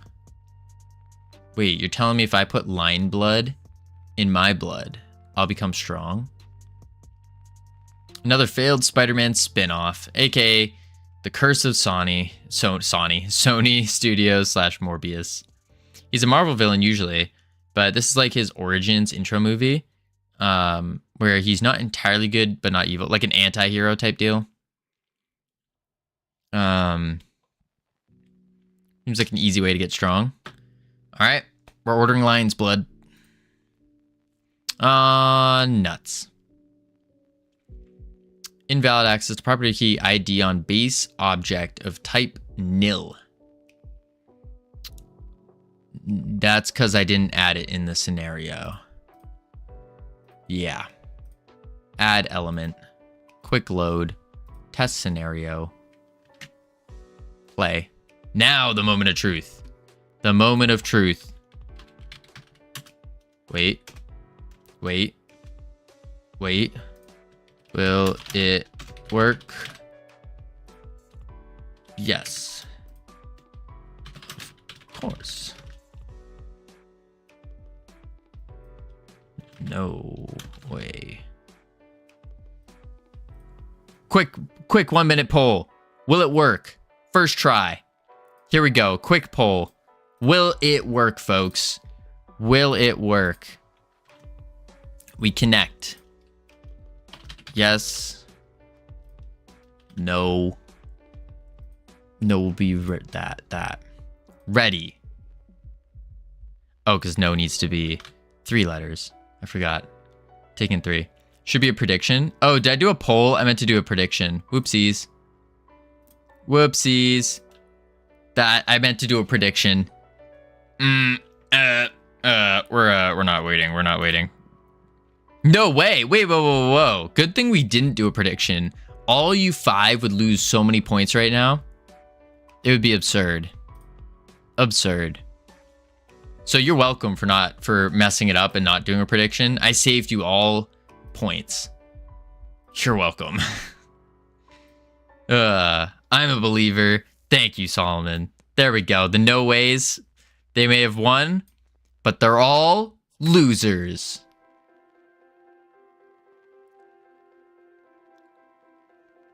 It worked. It worked. It did work. It's just we didn't hide this UI, but it worked. Beliver. It worked. I mean, look, the time is there. It showed up. So it didn't work. No, it worked. It worked. But that's because I haven't yet added the feature to hide the UI. So it worked. We're in the scene, but it's just you can't see it right now. He was not ready for it to work. That's not how work. Oh yeah, it worked first time. It did work. It worked. We just we just didn't do the other part to it.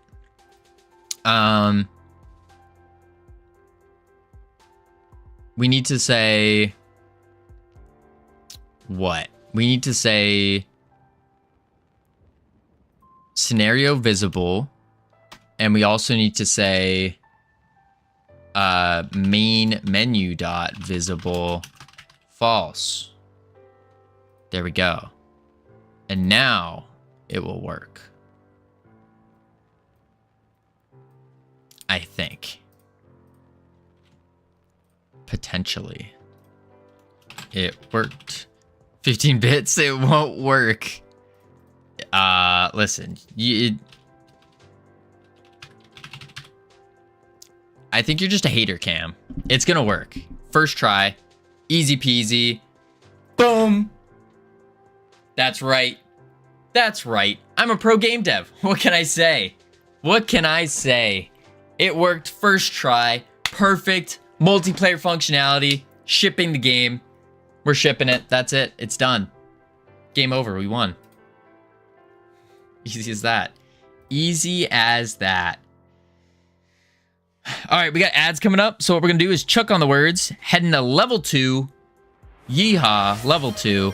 And then when we come back from the ads, we're going to now implement ourselves into the scenario itself. Go into the scenario. Into the scenario. Oh, Cam.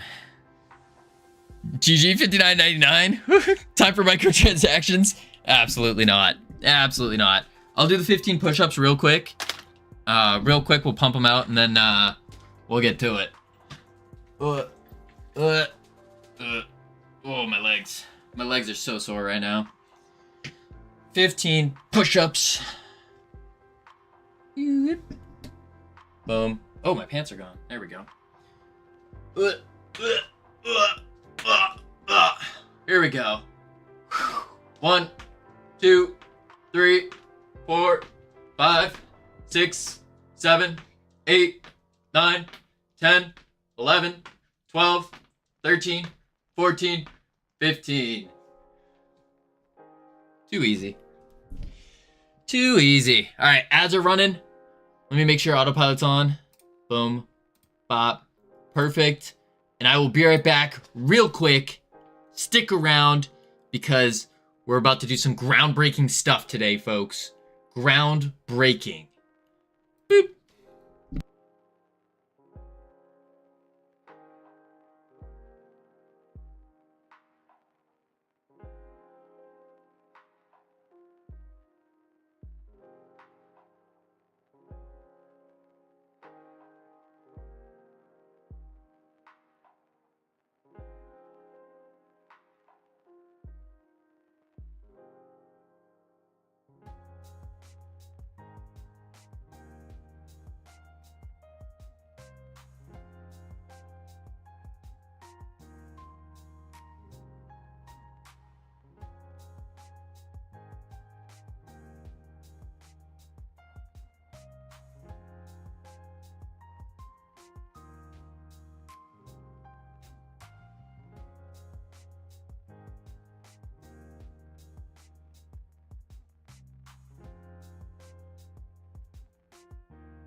I have returned.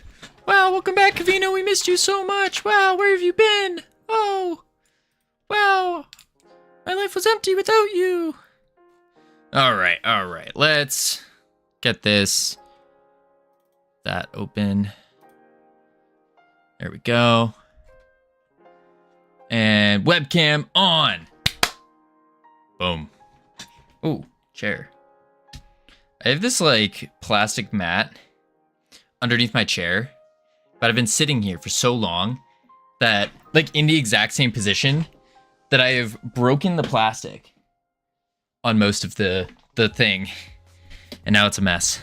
Let me turn off the autopilot.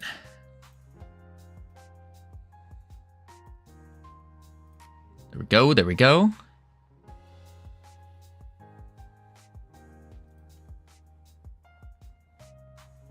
Alrighty. Welcome back from ads, everyone. Hope they were fun, exciting, entertaining, all the ings. We're about to do some groundbreaking stuff here. Real groundbreaking. We're gonna get ourselves in the game. It's gonna be beautiful. Gonna be beautiful. Americans. Huh? Okay, not too shabby. Ooh. Turn off these words here. Wait for it. Wait for it. And nice. Whenever you see the word visa, think of KOTOR 2. Not familiar with that. All right. So, how did this get here? Oops. Let's just close this real quick. I don't know how that got there. That's, what a weird coincidence. Anywho, let's see here. Good Photoshop. No. That wasn't Photoshop. That was actually not Photoshop. It was just severely taken out of context. Now you're pro at inspect elements. It really happened. It did. Champy Jack's even saying it. It happened. It happened. But no, it didn't happen. Ironic hitting the follow button again. We still have yet to get that back. One of these days we will earn it back. One of these days. I did try Nulgorb's Ordeal, Ironic's game, and I still failed miserably. Very miserably. You should be called Ironic Sarcastic. No, it was, he said that because we did this right here. Look at that. Look at that. Is that a pro game dev move or what? Was he under duress? No. We typed this up and he goes, whoa. Blink twice if you need help. It was pretty good. This is what earned it. A nice little if else single line, text equals, ternary operator maybe. Pro game dev. Anywho, base scenario. So something weird is happening. When we load it in, it would show the transition screen. Some people don't like ternaries. I think they just, honestly, from a legibility perspective, I don't think they're good. From a coolness factor, I think they're really good. They're like high up on the coolness, low on the readability. Covino took the words of a gentleman called Ironic Moronic at face value. You darn tootin', I did. You darn tootin'. So, more push-ups? Not yet, Cam. No. We need to get this working. Because they make things harder to read / modify. I love them. It's called job security. Awful. Git commit. This will never work. What do you mean, Cam? What is this? What is this down in the dumps negative attitude here? This will never work. Do you not know what we will do? In this case, a ternary was much better than what Covino wrote there. It was. All right, so transition scene. We make it fade out, which is good. But I'm curious why. Oh. Because we're adding it to the sub viewport. And then we need to remove it from the sub viewport. No, wait, no. Visible false.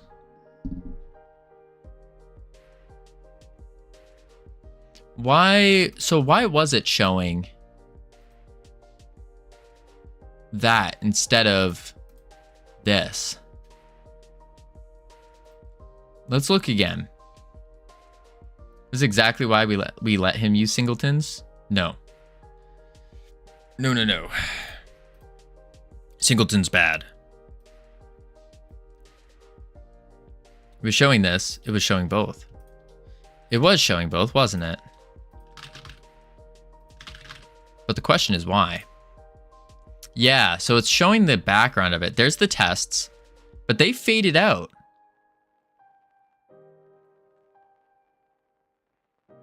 Did you see that? It was showing them, but they faded out. And now it's just showing the weird 3D view of the game. Base scenario in the remote.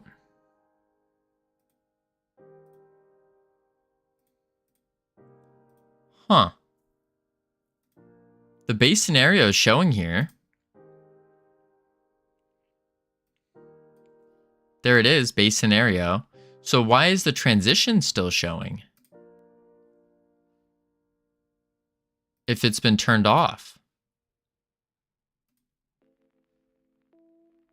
Did the new scenario have a camera you need to swap to? Yes. Yes. Camera. Good call. Good call, Jordster. We need to swap to the camera. This one.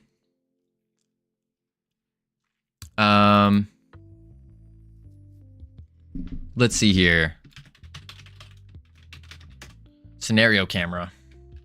Now, how do we... I've never done a camera swap. So how do we do a camera swap?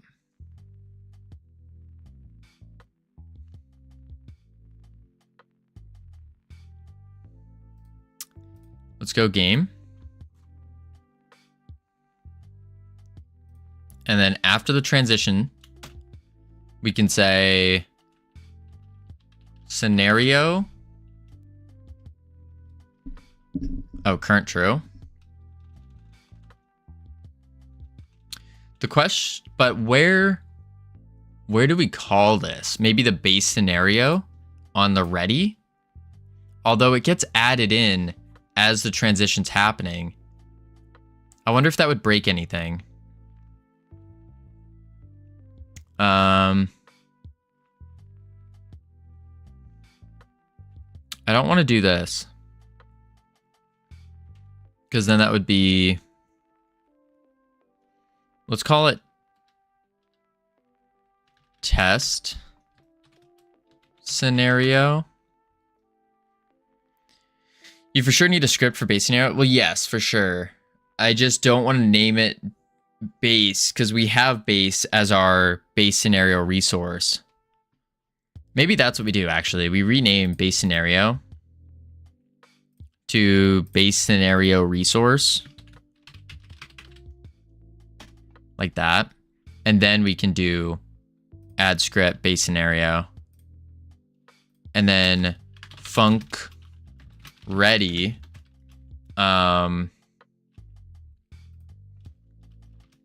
Export var scenario camera as camera 3D. And then we say scenario camera dot current true. And then save that, assign that, go here, hit there, hit play.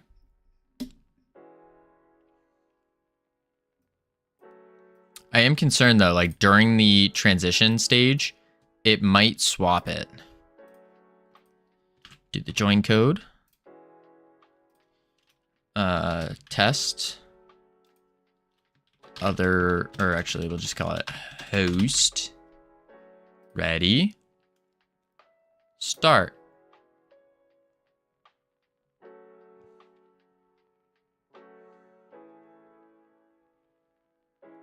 Okay. So it does it. But why is this still here? And why was it showing earlier too? Huh. Click 3D.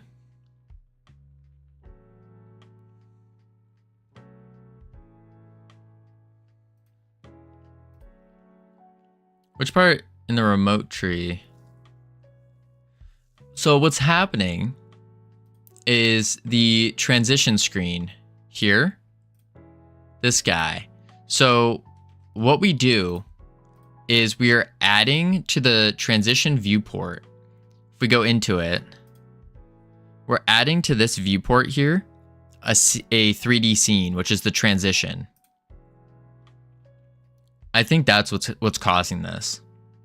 And even though the transition is hidden, it's still running that in the sub viewport, so it's overlaying on top.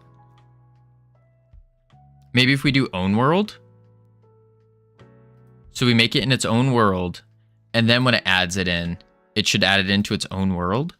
If I'm understanding that properly, which I might not be. It could just mean for the lighting.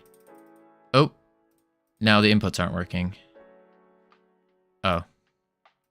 Multiplayer host. Connect. Blah, blah, blah. Blah, blah, blah. Oh, there we go. That worked. I'm a genius. I know. Pro game dev. World 3D is just lighting? Apparently not. Apparently not. It's its own world. But if you add an own world thing, then that's just lighting. Dope. Okay. Step 2. Let's get the bodies. Let the bodies get in. Well, you have almost finished. We're getting there, generic. We're getting there. But we have to remember, after we get this working, then we still have to get the single player functionality going. And that's going to be the tough one. That one's going to be a little bit more tough. And we need to handle the disconnects. It's another tough one. The disconnects, what happens with those is when a player disconnects, it gets turned into a bot. And then it runs whatever the bot script is. The bot script we don't care about, because all those controllers, the player controller, the bot controller, that's going to be done when we make the minigame itself. Outside of the template, I would think. So the idea is that the template, we can chuck in like a 3D scenario and it just loads it in. And what we could do is use these empty bodies here as basically as our nodes. Sounds like fun architecture. Fun is in good, I hope. All right. Let's see.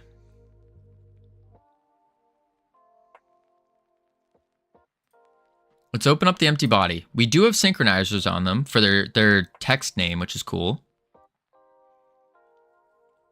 Close that. Close that.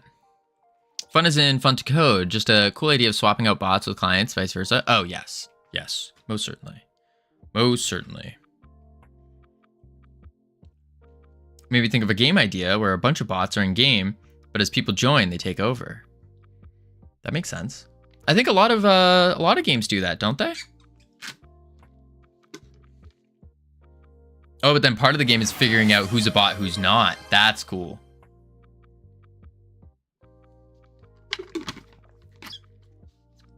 Like pretending to be an NPC. Autobots. Oh, wow, that was not right. Autobots, roll out. That's not how you spell cams, don't know. There we go. Autobots, roll out. Commit. Push. All right, so now we got to figure out... Oh, my music, okay. We need to grab these guys. And they need to...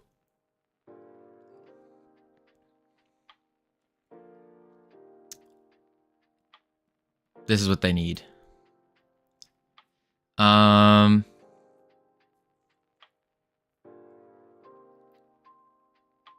our player data is shared, actually.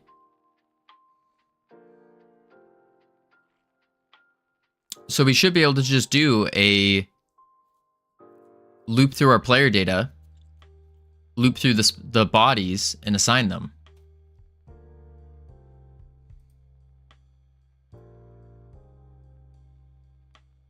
I think so.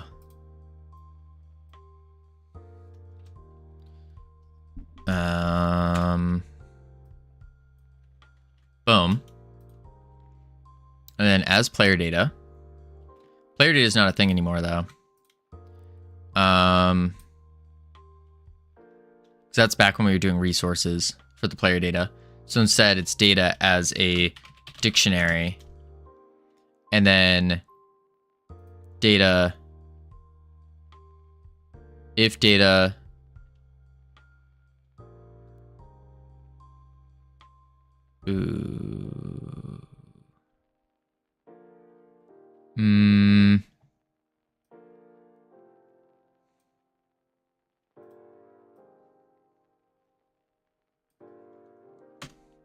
delete that.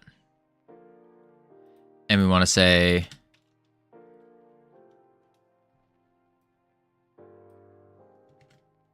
okay. You would loop over and get each one and create them. Right. But step one, we need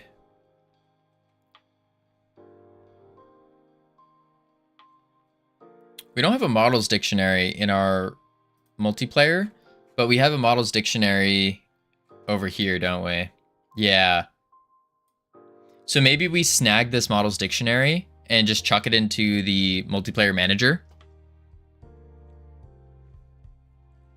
instead of having it in two places. We just put it in one.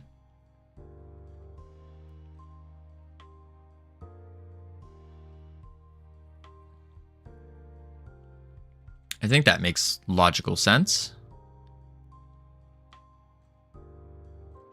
And then when we do this, instead we'll take in, we'll load from the game manager player models dictionary. This is why you make resources. Yeah, but generic. Resources suck when it comes to multiplayer. I don't like working with resources in multiplayer. They're annoying. Mostly because I don't know how to properly use them yet. That's why.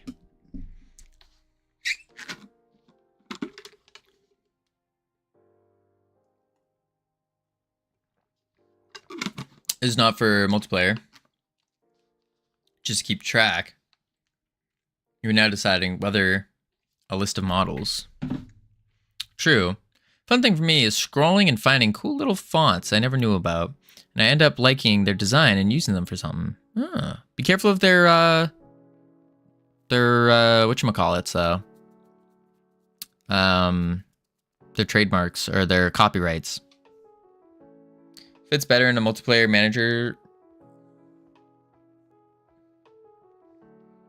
Answer is none of the above. Wait, what?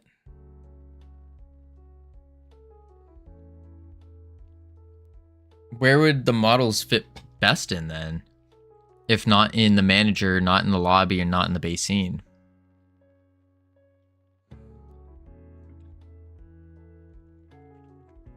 Why would the multiplayer manager care about the list of models?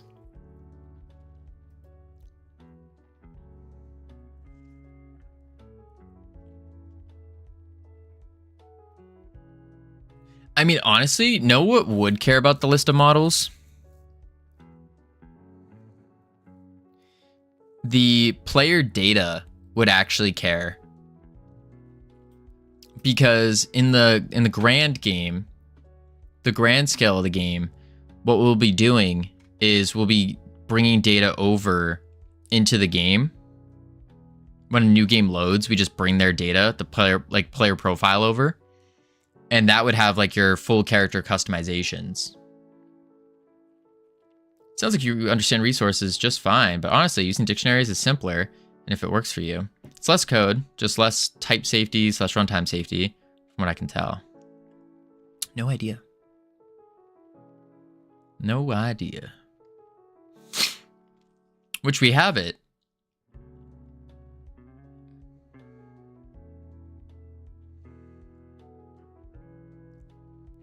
We do have the model ID. Probably stick with dictionaries myself for development speed and effort. See, that's the thing though. We don't really care about development speed that much because we're still in the learning stage. And so the most important part in the learning stage is learning to do things right. Even if it does take a little bit more time, I think it's better to. And it sucks, but I think that's more conducive to learning. I only use resources when I really need them. Here we're not even talking about resource/dictionary, just about who owns the list of all models, right? And we want to keep in mind that we want to prepare this to be able to take in an outside model. So like, for example, in the base game, like the main game, the player will be able to have customization options.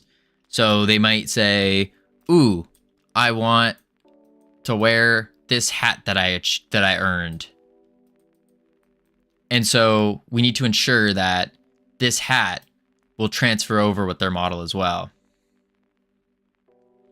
So which part of the code owns it? I think it would have to be Astrosa. Thank you for the follow. Welcome to the team. You now have access to the beautiful, the immaculate team emotes that you can use to welcome people to the team. I think the people that are going to use it is it's really in the player data, which means it needs to be in the entire game, doesn't it? Pretty sure a proper multiplayer manager never holds the definition of models. Maybe not. Social stuff finished. Now I'm here. Nice hat you drew. Thank you, David. Thank you.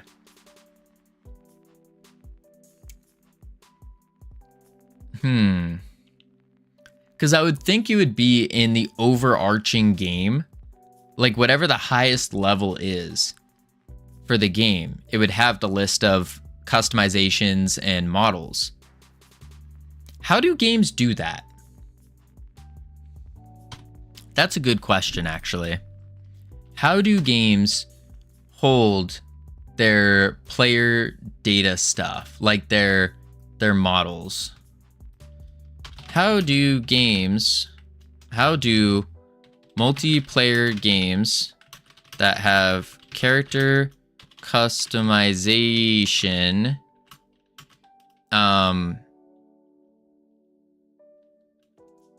transfer that data to a multiplayer server? For reference, I'm using Godot 4.4. Did they have a resource? Sick. Or it has some form of managers, like customization manager. Ah. Holy moly, that's a lot. I'm just looking at the overarching. Typically involves combination of client-server communication, data serialization, blah, blah, blah. Customizes their character. Totally happens locally on the machine. That doesn't sound right. I think that's wrong. Yeah. Oh wait, it's saying you have like customization dictionary, but you'd use a resource instead. So it'd be a customizations resource or like a customization manager. Of course you do it locally. Well, yeah.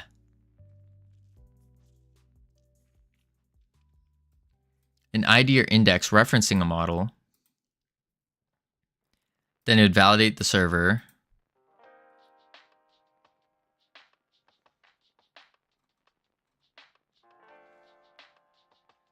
Client serializes cape, red, boots, blue. And then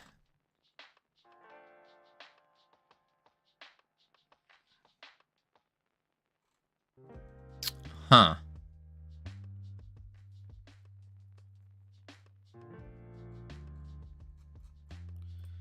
What about in a game like... Oh, that's a good one. How do you keep a list of potential character customization options. Think of games like Fortnite, where there are different skins, or games like Among Us, where there are different, well, that one we already know. Skins, or COD, where there are different gun customization options. Valorant. Let's use Valorant as an example. League, where there are different skin customization options. How would they be stored and brought to show across all clients?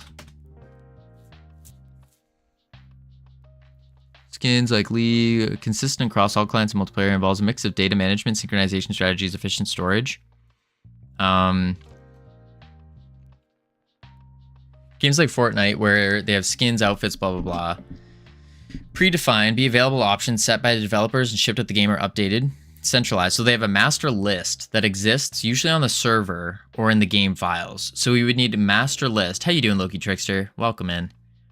We would need a list. Usually goes for the simplest explanation / solution. Not saying it's wrong. Oh wait, I was just gonna tell you to make an array of all objects. Yeah, we're just trying to get ideas right now.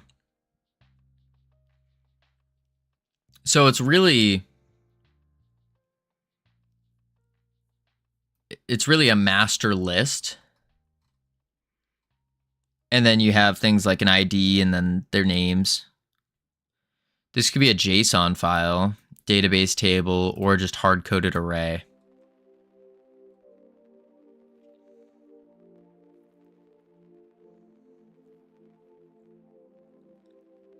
Yeah.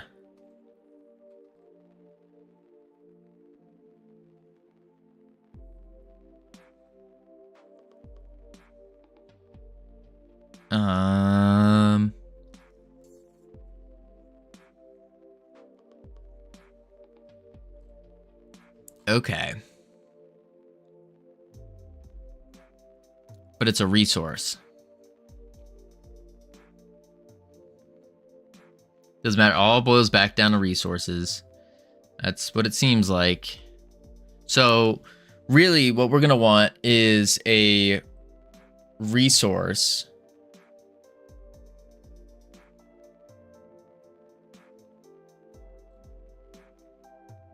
And then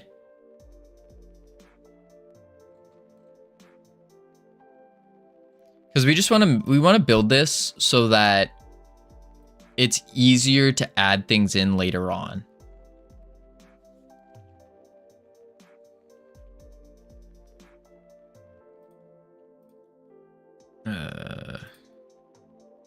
Okay, that's fine. So I guess we would do a...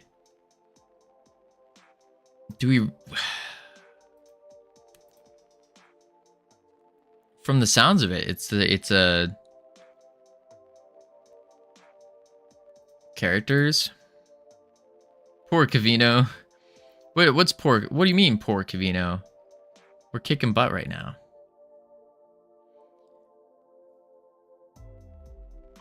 So we'd make a script for customizations as a resource. If you really want to avoid resources, tell me. We'll go for something else. No. I want to go for what the important things are. Whoa, what the heck?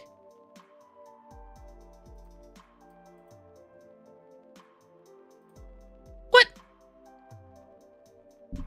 Did you guys know you could do this?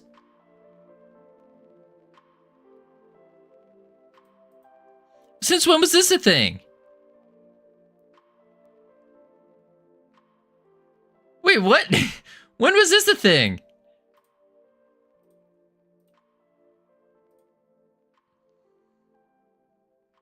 Since ages ago?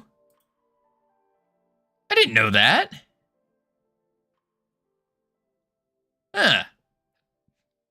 Caveman discovers colors. Ooga booga. Listen, I'm a pro game dev over here, folks. Pro game dev. I think 4.1. Wait, really? How long have I been using Godot? Please say before 4.1 so then I feel better about myself. Oh, 4.2. Yeah, they might have just added it in 4.4, I think. Yeah, that sounds about right. It's a brand new feature.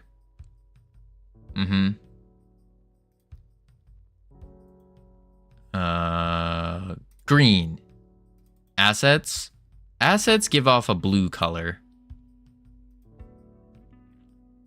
Add-ons. What color are add-ons? They're like purple, right? Look at that. Look at that. Look at that. Look at that. Difficulty? Oh, difficulty is definitely a red. Wait, I'm running out of colors. Okay. Okay, we need to focus. We need to focus, folks. What are you doing? We got to stop messing with these colors. It's going to throw us all off. That's during the polishing phase. We don't worry about that. What are you guys doing? Get back on track. Come on. What are we doing here? So, once Covino's my NeoVim arc, eventually. Give me a couple years. Once I have mastered Godot and GD script, then we can start playing with tools. Then we can start adding in tools. Gotta master it first. And then we go into things like NeoVim and doing fancy stuff. Because realistically, let's be real here. Vim, it adds what? A little bit of time to your programming? If you know what you're doing. I don't know what I'm doing yet. So in reality, it would actually make me slower and be worse overall. Not a little bit. I believe the code will work. Thanks, Cam. There's no code really, but I believe the code will work. That is true. NeoVim is only for pros. Exactly. Well, no, I take that back. I'm a pro game dev. Pro game dev here, but I know no need for it yet. Ah, the old joke. How to generate a random string in Linux. Open Vim. Ask a new user to exit the program. No, we don't need it yet. No. That's for like, once we are a master of GD script and we can just, and we're looking for the speed increase, then we'll do it. But not yet. Not yet. Okay, the code will work, or I believe it will work. What were we doing? We were trying to get, oh yeah, customization. So this thing here, we don't use this anymore. Let's just close it. Close. And then we take this player data folder and you hit delete. What is this? Wait, autoloads? Make sure I'm not deleting anything important. Delete. What is this? Player data slash... What the heck is player data?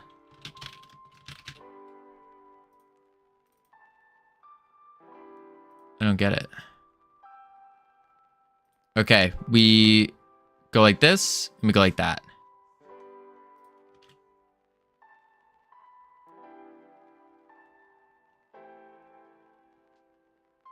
We're good.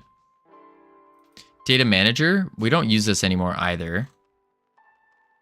So we can delete this.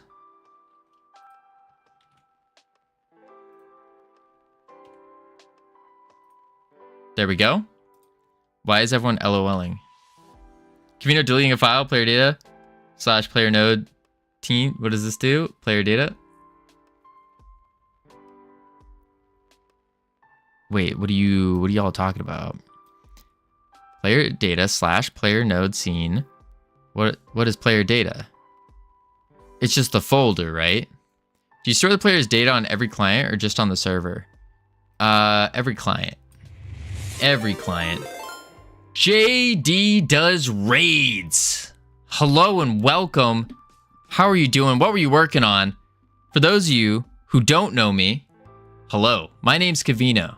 And have you ever wondered, I wonder what it's like to be a lifeguard?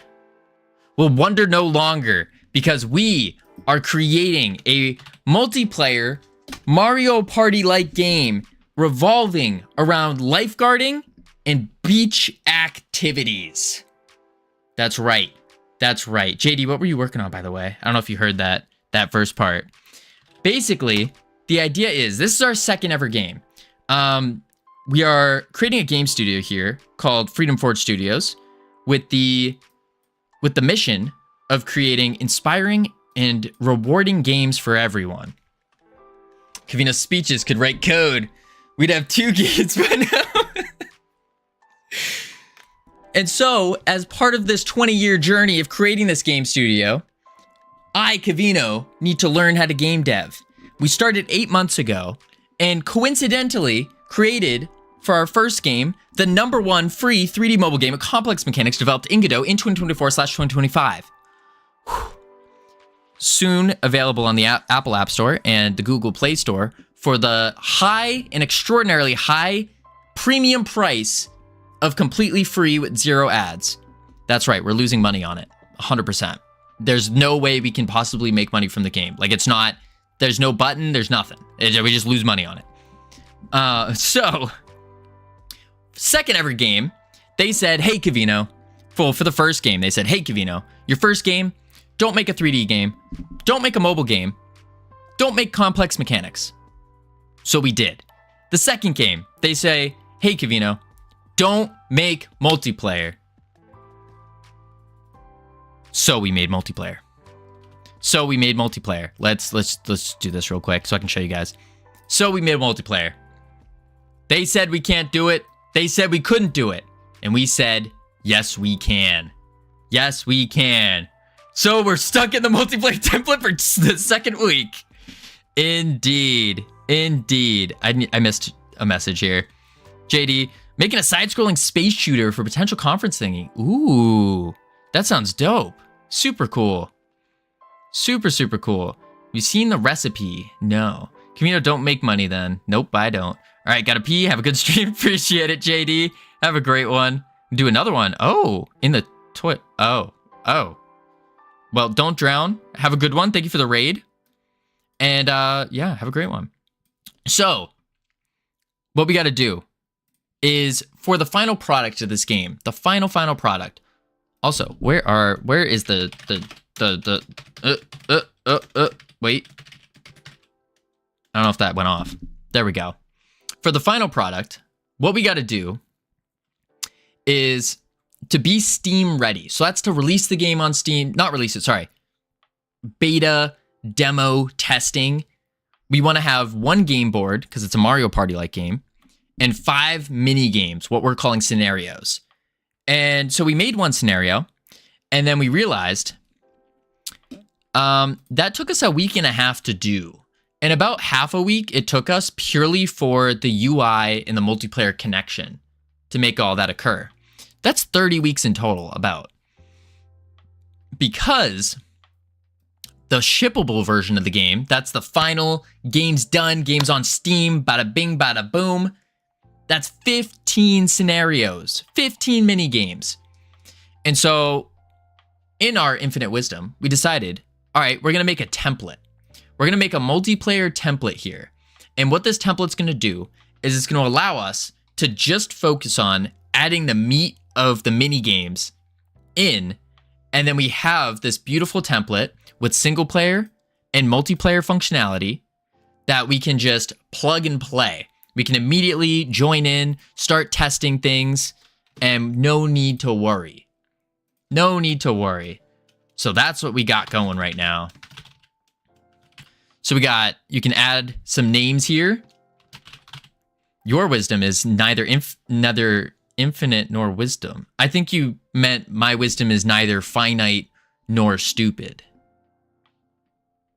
So you can ready up. And then this is the part that we're working on right now. So we're in a multiplayer server. The host is hosting. It's peer-to-peer right now, just locally. And when we hit start, this is going to break. Bear in mind.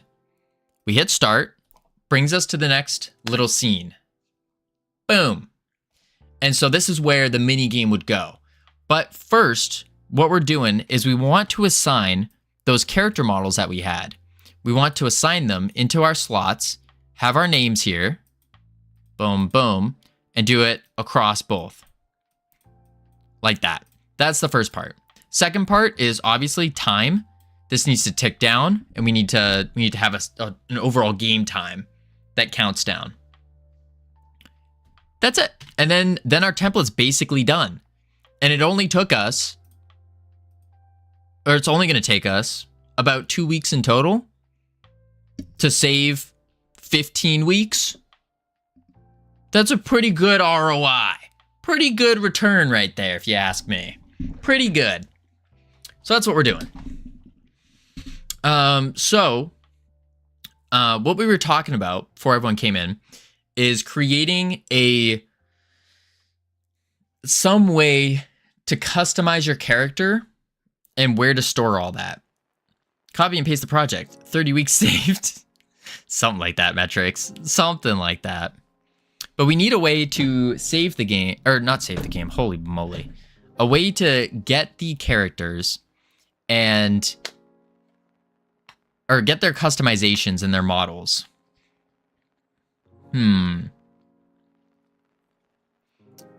How you doing, young one? Youngin?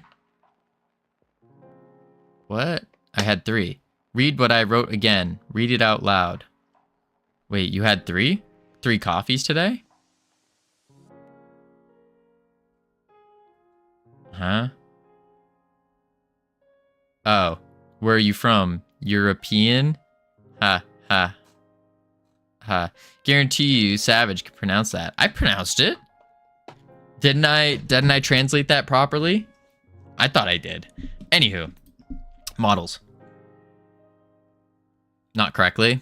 Lame. Lame. So we want... Wait, didn't I just delete this data manager?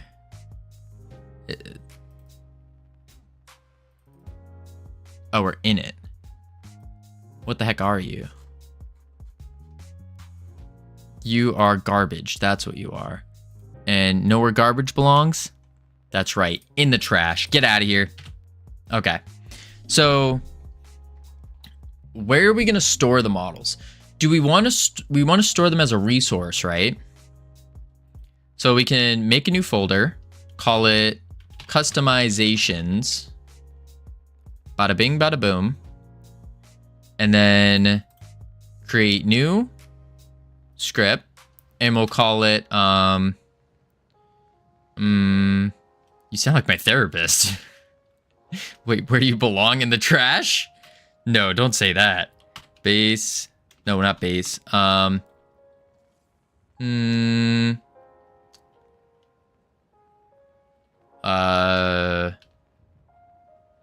garbage. I'll see my way out to the trash. Base model. Sure. Base model. Resource. Create. And then we open it up. And this extends a... Well, this will be... What would we call this? Like, class name model that extends a resource. This is the best kind of garbage. One that carries itself out into the trash. Oh my. Oh my.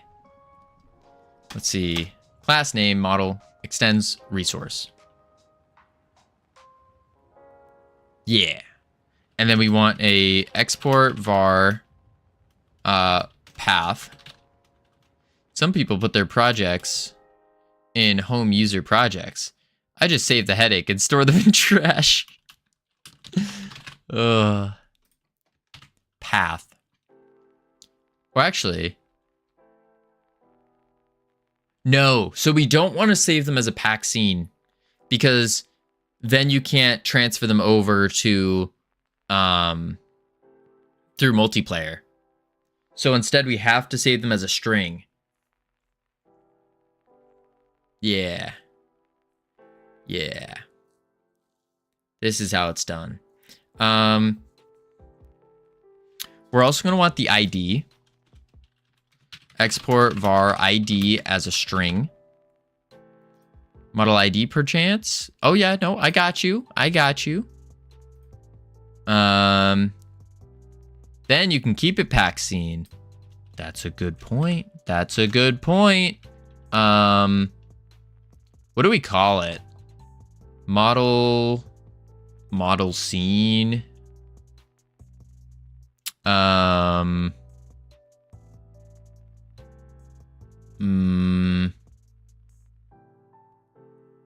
not sure what to call it. Model scene.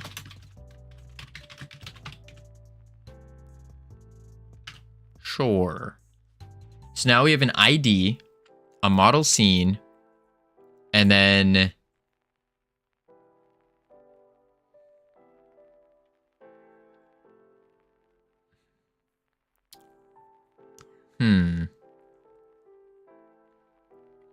dev/null. Well, no, this doesn't allow me to wallow in the self-pity when it almost works.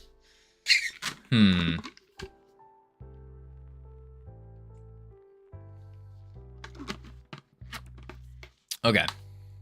And then this is where we could eventually can add customization props like hats or whistles. Yeah. Meant to be low-level generic model or all other classes to extend for.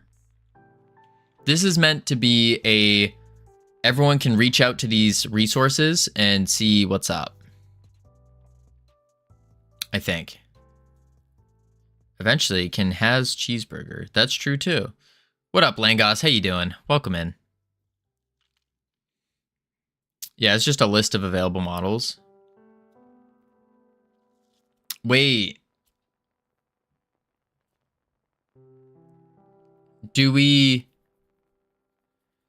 Where do we put the list though? Hi, what are you making? Anthony Gaming, welcome in. We are making a Mario Party-like game revolving around lifeguarding as another resource. Wait, what? So we would do this. We would right-click, create new, resource, and then model resource, and we can call this alligator. And then save it.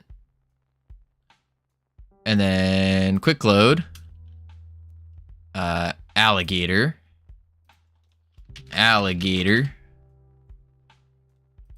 Like that. But then where are we storing this? Like, don't we need a dictionary or an array of resources?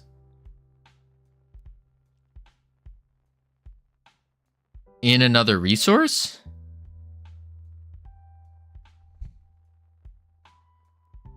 Now you're hurting my brain, generic. What do you...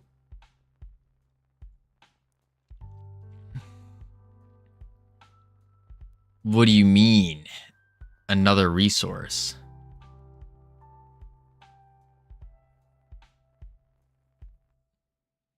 Make a model list, GD. Oh.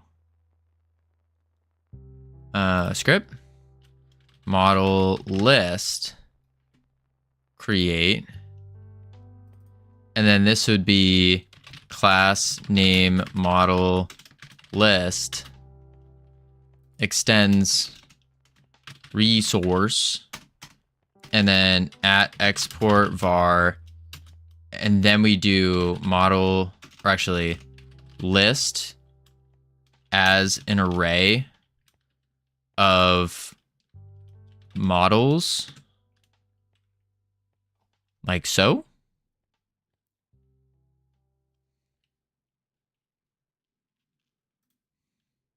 Yes, done. Save that.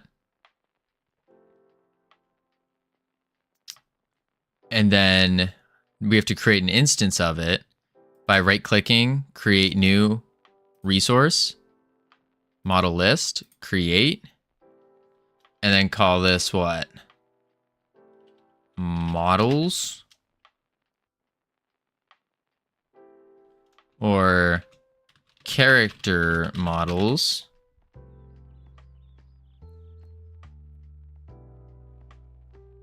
Save. And then add an element. Quick load. Alligator. Boom. Save. Me back after appearing here for the first time. Wow. Welcome back, Lingos. Or welcome for the first time. Okay, so now what we could do is we say, the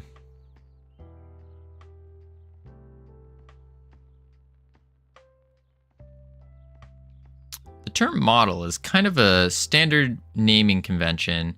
These are all referred to character model. These all just refer to character model. I mean, yeah, they do. I just quacked and right after it vanished. Oh. Oops, didn't finish my thought. Gotcha. But now I'm actually here. Oh, well, welcome, welcome. All right, so now we uncomment this out. And we say model instance equals load model list dot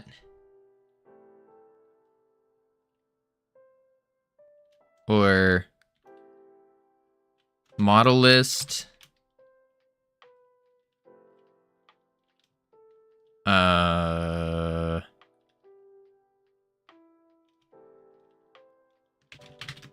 game manager player data. No. I don't know how to use this.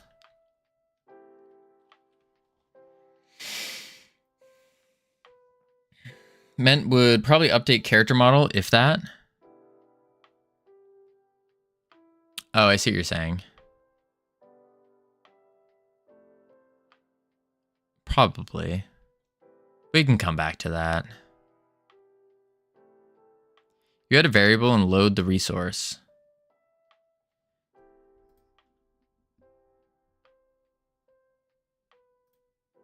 Add a variable and load the resource. So we have the variable, but how do we load the resource?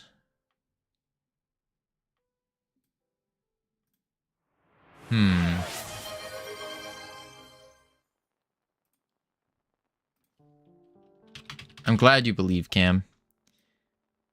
See, I don't believe. I know. I know it will work. Push. Var model list equals load res. Oh. Oh. Or add as export and click it out. Probably just an onReady var model list as model list equals load.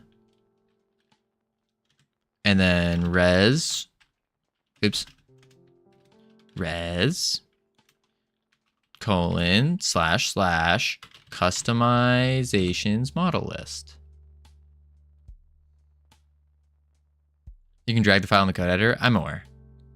I wanted to type it though. I like typing. And then we say load model list. And then dot list dot. And then we need to find which one.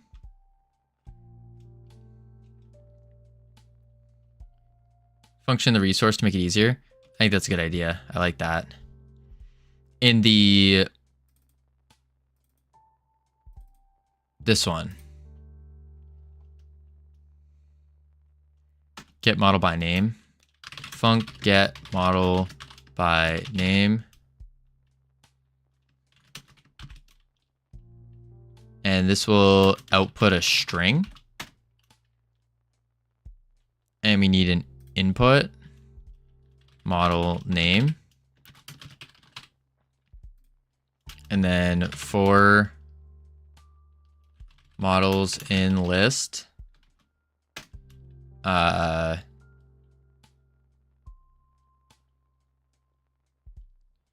Wait, unless you only want to output the path. Well, that's what I was thinking, is we output the path, right? Oh, you have to output a model? Do we want to output the model or output the path? What would make more sense? You can do either. I know we could do either. But I wonder which one. But name it properly.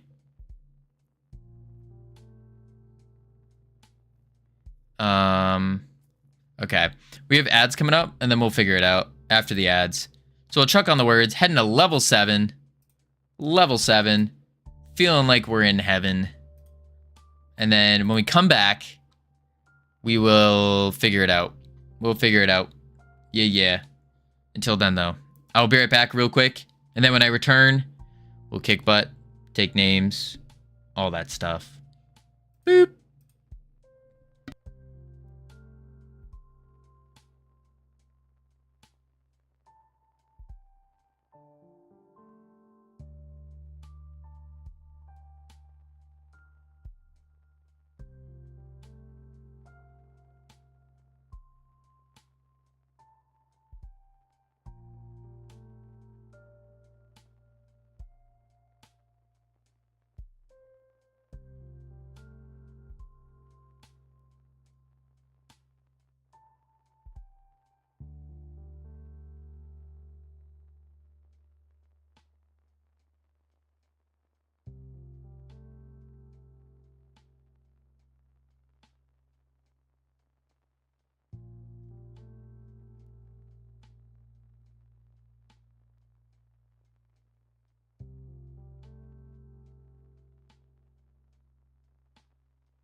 I have returned. Oh my god, welcome back, Covino. We missed you so much while you were gone. Oh my lord. Oh, get the chair. Oh, there we go. Oh, we're good, we're good, we're good. All right. Turn this off. Where's the bloop? Oh, that's not my webcam. Webcam. On. Boop. There we go. There we go. Let me turn off autopilot here. Bing bop boop. Bing bop boop. Alright, let's figure out these words.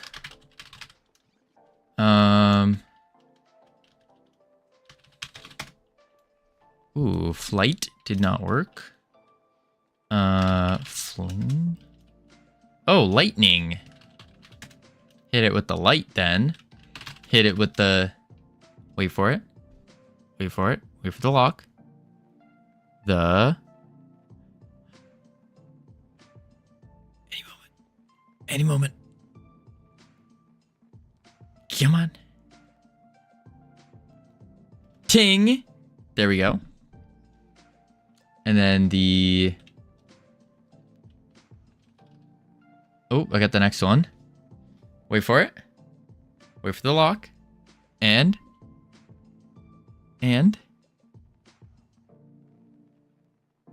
Boom. Oh.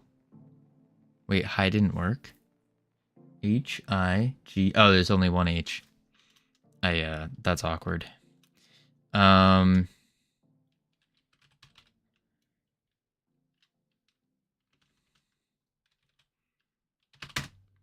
Thing. Oh. Alright, not bad. Words off. Let's get to work now, folks. Get to work with our resource manipulation. We want customization. Poppin'. That's a word. Word. Dog. Word dog. Okay, so we get the model by name. Do we want to get the model by name or by resource? If we get it by resource, then you call me a dog. Well, I'm not calling you a cat. If we want to get it by...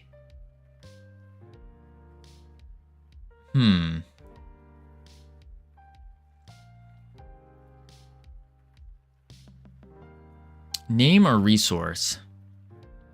Woof, no need to insult her like that. Let's see what you did there. That was pretty good. That was pretty good. Get it by song? Stee. No. Wow. It was a joke. I wasn't saying, I meant dog as in like, you're cool. Dog. Home slice. Homie. That's what I meant by dog. That kind of dog. Not like a dog like this dog with the nose and the tail. This is a dog. That's not a dog. That's a dog.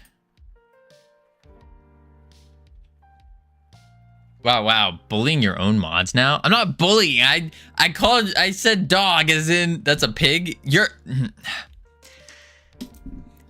It was a beautiful drawing of a dog. That's what it was. Let's get the models. Do we get them by the name or by the resource, though? You just drew North as a pig? You said that. I didn't just... I'm trying to code. I think unnecessary to retrieve the path if you directly receive the resource. That's true. By name? Why would you do that? I didn't do anything tricky. I was drawing a beautiful picture of a dog. And I was describing that I wasn't calling North Pole a dog. I was saying dog as in like a D-A-W-G, like, yo, dog. What up, homie? How's it going, home slice? What up, little bro? That kind of thing. By name. When you say by name, do we mean the model name or do we mean the ID? Probably ID. So for models in list, And then we want to say models ID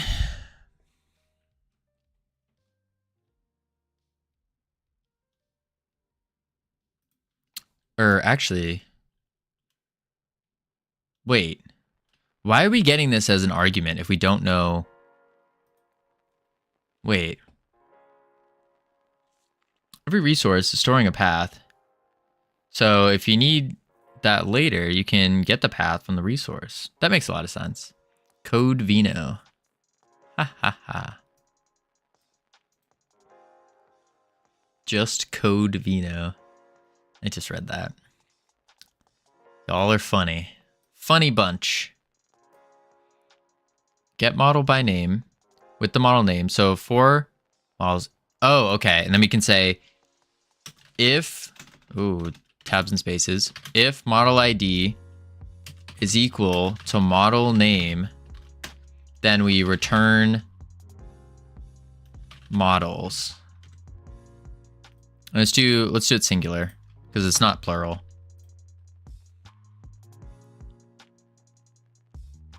And then we don't want to return a string. We want to return a model.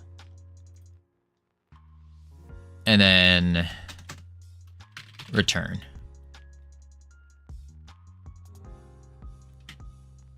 Okay, if you have model ID, then call it get model by ID.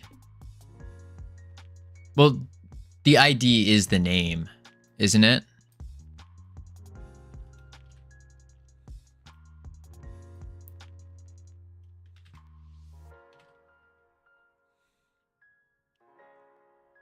Just have concise naming. That makes sense. I got you.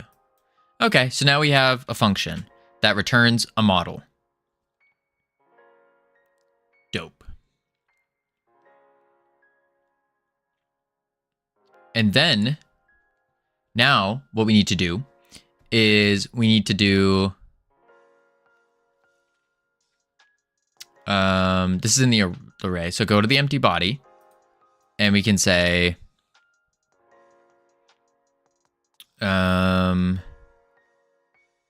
model instance equals load model list dot, wait, is it or is it model? Wait, no, it's model list. Model, ooh, what the heck is happening? List. You don't need to load. I think you already have a pack scene there. Ooh, good point, good point. So we'll say model list dot get model by ID, and the ID will be the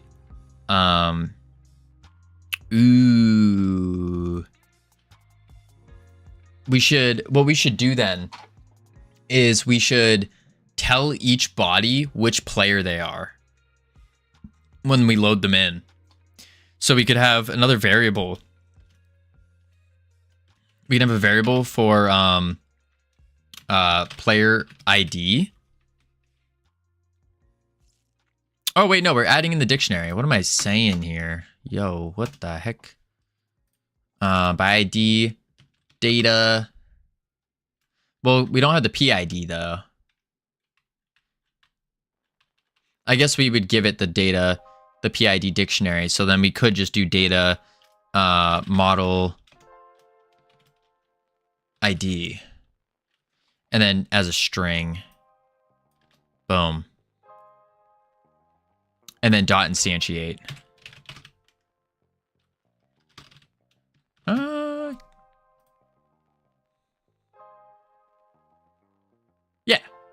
Yeah. Because now we are getting the model from the list. So it'd be alligator. If model resource, the scene is a variable. In the model resource, the scene is a variable. Would you need to refer to it first? Not? Wait, yes? So you need to refer to it first. Wait, hang on. In the model resource, the scene is a variable.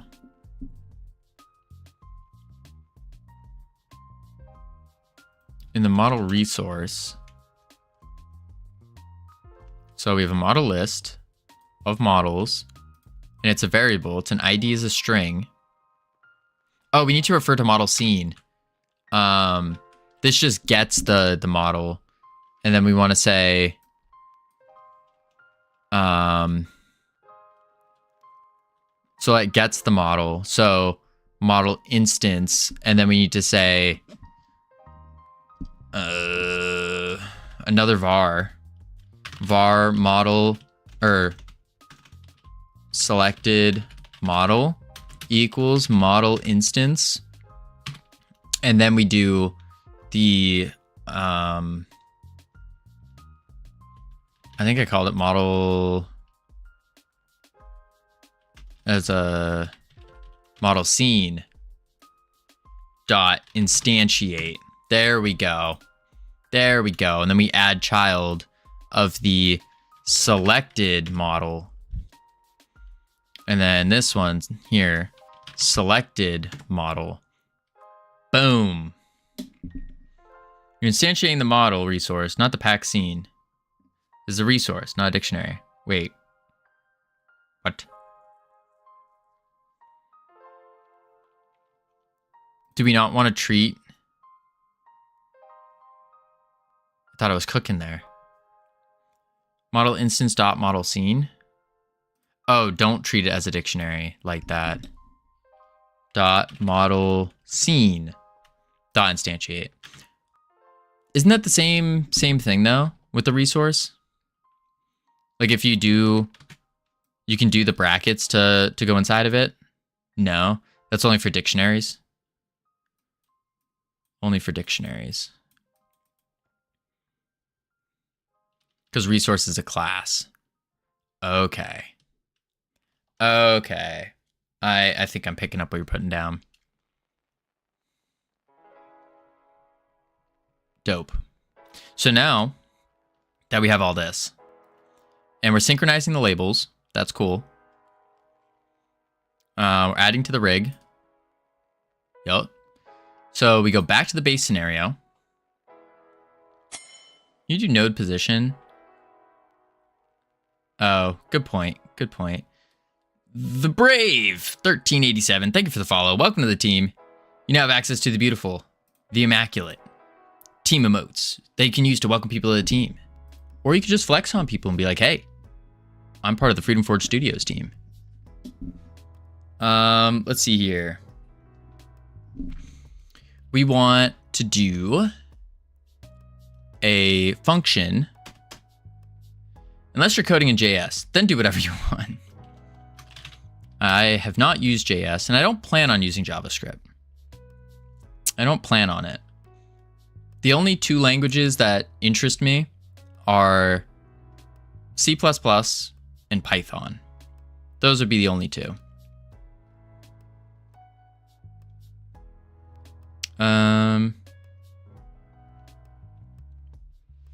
Let's see. We want to do assign players. Oopsies. There we go. Assign players. And what we'll do is for start coding an R mega brain move. I think you're just saying that, North Pole, because you're using R out of being forced to. I think that's what's going on here. Mega brain move. I have an exam of it tomorrow. Ooh, how does that work? How do programming exams work? C++ is racist. How is that? How is that the case, Thotty? Thotty, right? Yeah, it is.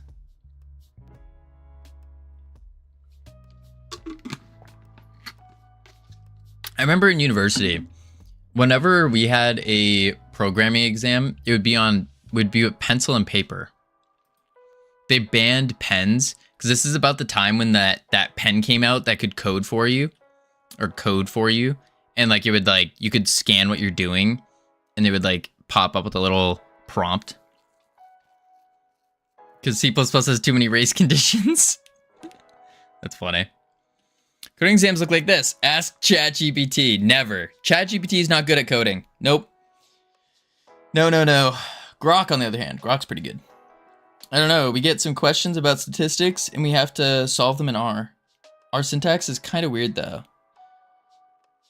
Huh. Interesting. Oh, my lord. I didn't realize how tight my fingers are getting. Or not my fingers, but like my fingers and my forearms from programming. From typing. Who would have known? Typing on your computer every day for at least 5 hours a day for 8 months would do a number on your hands. What the heck? Or from the clicker game. That's true. But it's on both hands, though. It's both hands doing it. All right. Assign players. And then what we can say is for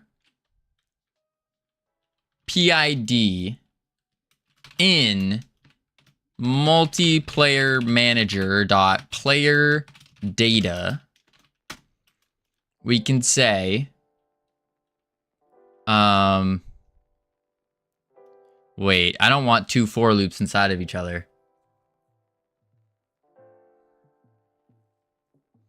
C++ refuses to accept anything unless everything is exactly the same. For example, you can't add a character to a string because it's not the same. That makes sense. Like, this is how you define a string in R in terms of character. My string points hello. That's a little odd. I mean, I could kind of see that making sense for like a first-time programmer. Not for someone as qualified as myself, but I could see that. Yeah, I could kind of see it. It's kind of like C out in C++. You go C out and it's the same thing. I could see it. Why don't we want to do a double loop? Because double loops could cause issues. I'm almost positive. I think maybe it's in my head, but I thought doing a double loop is not ideal. You want to avoid them if you can. That's a generalization. The double loops. So I could do for those code is double loops. There's a function, double value, function number, return number times 2.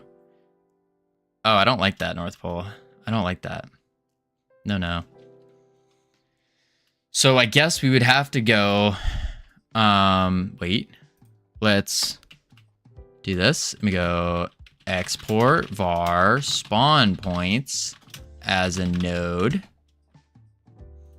And then for character in spawn points, get children.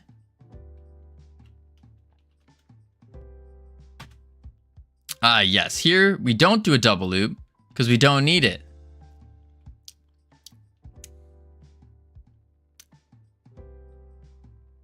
Oh.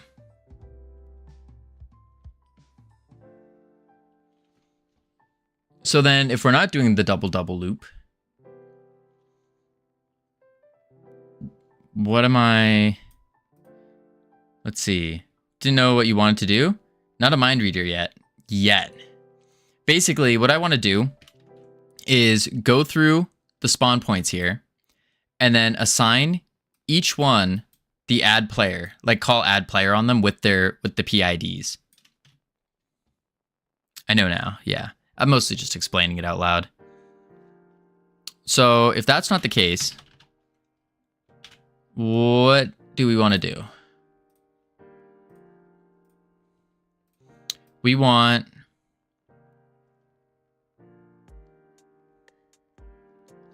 the same code in the previous one.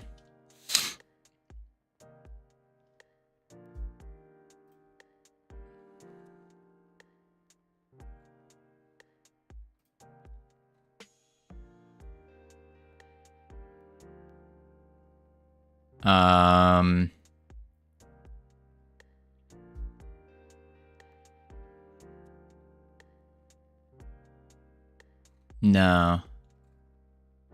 Need to go one up.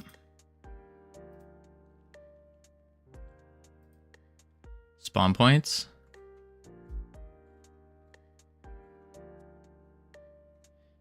For character. Oh, we did an index. That's right. We did an index.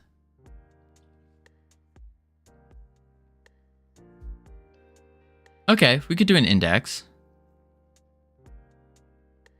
Oops. So we just say var idx equals multiplayer manager dot player data dot size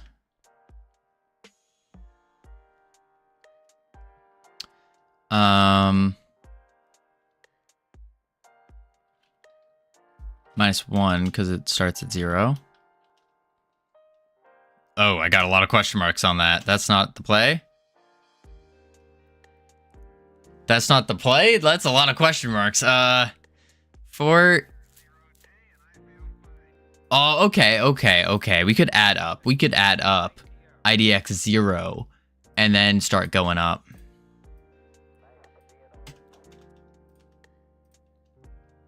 And then we go...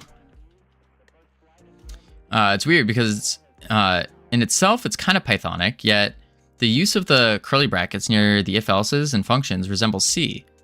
I don't know any .NET, though.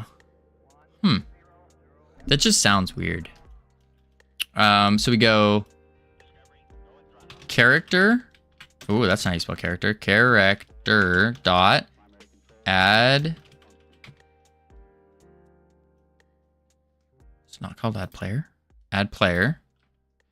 Add player. And then we want to say game manager dot. Why is this not auto completing? As character body. Game manager dot player data IDX.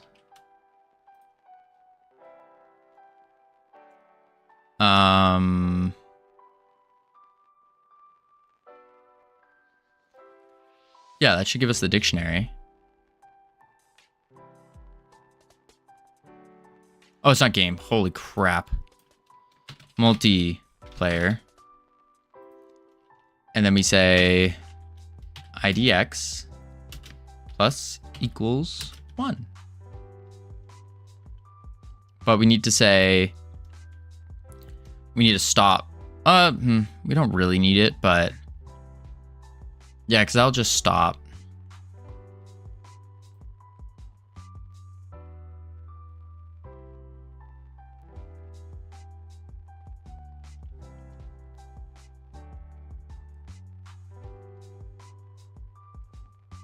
Yeah. How do you feel about incremental games? I like incremental games. Like, you're talking about, like a cookie clicker type deal?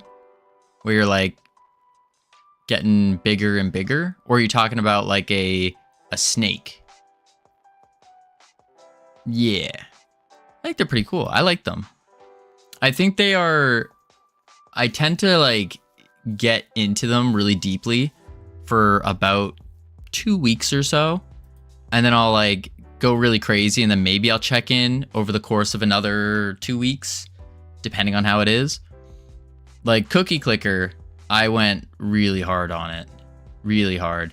I remember I set up my phone for a macro where 1 tap would equal like 20, and I would just spam tap, and so every tap I did, it would be 20 taps, and I would just sit there in class in high school, just like my phone would be next to me and I'd just be going like this the whole time.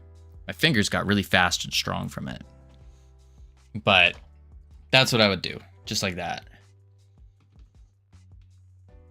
Then I get yelled at. And then I would be forced to do push-ups in the middle of class. And then my phone would get taken away. Yeah. Yeah. IDX equals 0. And then... Is that really it? I think so. This explains your love of push-ups. It's not a love generic. It's a love-hate relationship. I I respect push-ups. I do. I don't like push-ups. Thanks, Nick. So addictive. They really are. They really are. But I also tend to have a more addictive type personality. So when I get into something, I tend to really get into it. No, this will probably break since player data is a dictionary. Oh, maybe. Potentially. I'll have to double check. All right, Nick, you're doing the push-ups with me, right?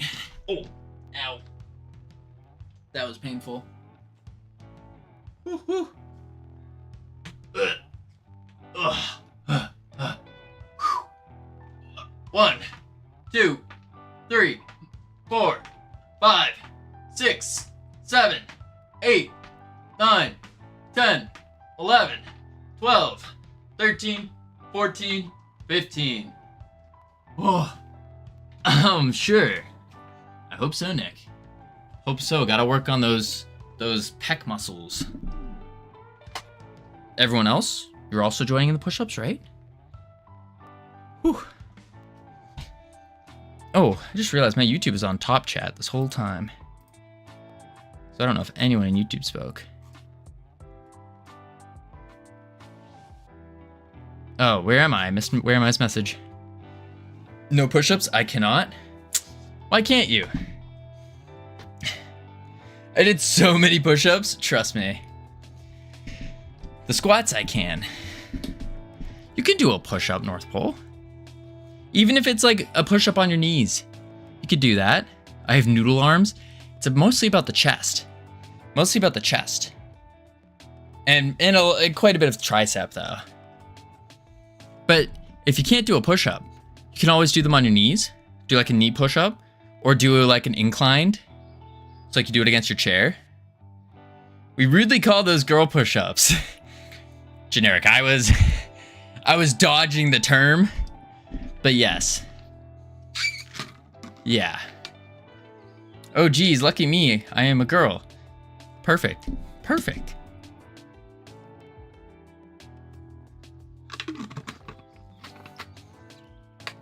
But then again, thinking about it, it's probably better to call them girl push-ups instead of saying like get on your knees and do a push-up. I think that would probably be better. Girl push-ups. Oh geez, oh geez. Such a lucky coincidence, Rick. So we wanna, the problem is we might break this because it's a dictionary. Was that the concern? Not Covino telling North Pole to get on her knees. Let's call them girl push-ups. That's what I'm saying. I'm saying girl push-ups. Girl push-ups. Girl push-ups.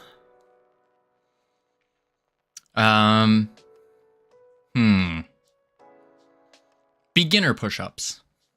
Maybe that's a better term. Beginner push-ups.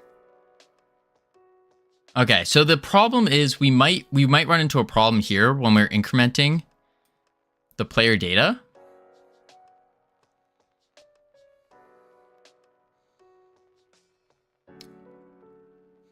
You could inverse the logic, loop through the dictionary, use getChild at EX.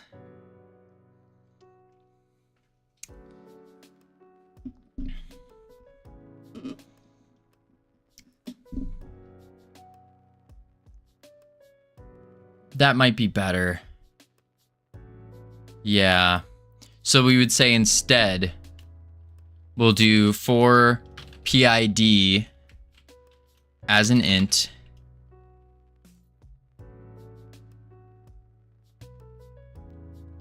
Or get player data values. So we could do for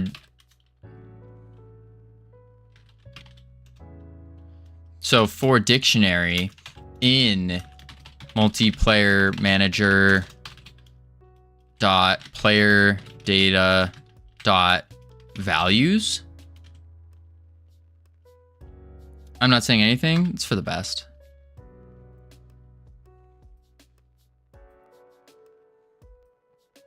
And then we say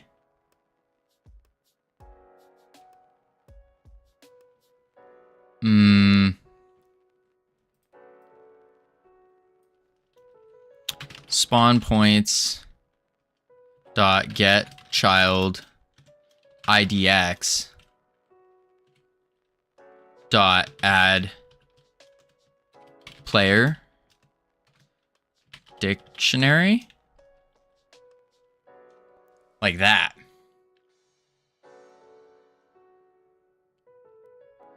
Dang, now he's telling you to shut up? No, I'm not. I'm not doing that. No, no, no. Blowing this wildly out of proportion here. We're talking about health. Talking about health here. Getting healthy, getting strong, building muscles, getting jacked, yoked.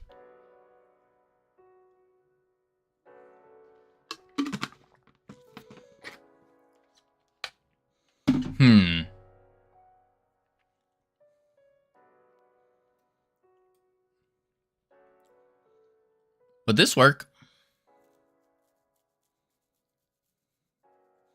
Well, it did start with Covino telling you to get on your knees, but I think it came from a place of caring. It did. Friend's laptop is apparently literally screaming at her.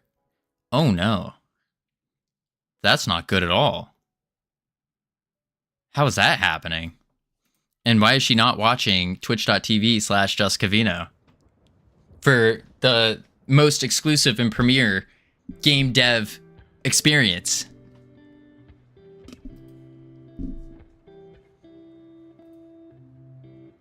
Act now with your student Amazon Prime account, and you can get a free Twitch free Twitch Prime with your student account. Game dev experience and knee related no generic. No, no, no. Speaking of friends,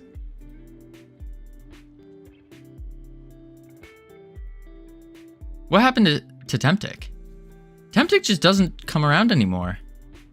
I don't know where Temptic goes. Temptic just goes with the wind. Whew, gone. Gone forever. Temptic is great. We didn't say he was not great. We said, where is he? What did you say to him, Covino? I didn't say anything. I spun for him. Upsetting at people? I might be. Do you need spawn points to be character bodies or just markers? Character bodies. Ooh, wait a sec. Yeah, because get child. So it's getting the children here. I don't think I upset Temptic. I was AFK, but I heard gone forever. Oh. He streams like 4 out of 7 days now. Works full time. Doesn't come around here often. Ah, gotcha. Because this is around his bedtime too. For dictionary in multiplayer manager, player data, values. This should work. Let's just run it. Worst case, it doesn't. And it doesn't. GDScript variable model list.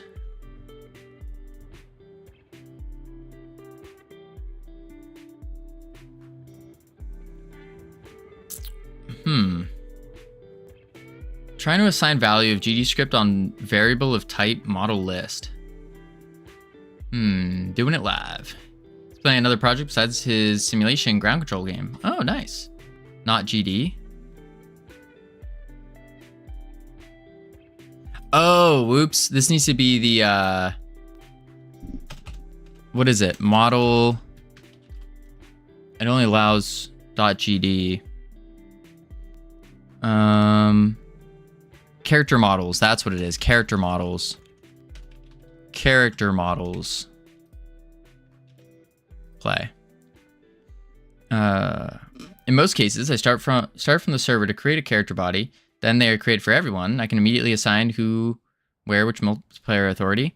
Yeah, that's kind of what we're doing. Is we have empty bodies that are created, and we are assigning them the. We're saying, hey, you are this body. Hey, you are that body. So kind of.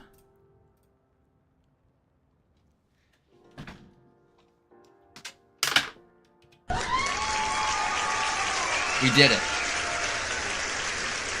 We did it. Game dev. We did it. We did it. We did it. Whew. First try. First try. First try. Easy clap. Whew. Good morning, Miker. How you doing? First try. Man, oh man. Man, oh man. This idea of zombie bodies just being ready to be powered up by a connecting client is just really interesting to me. Yeah.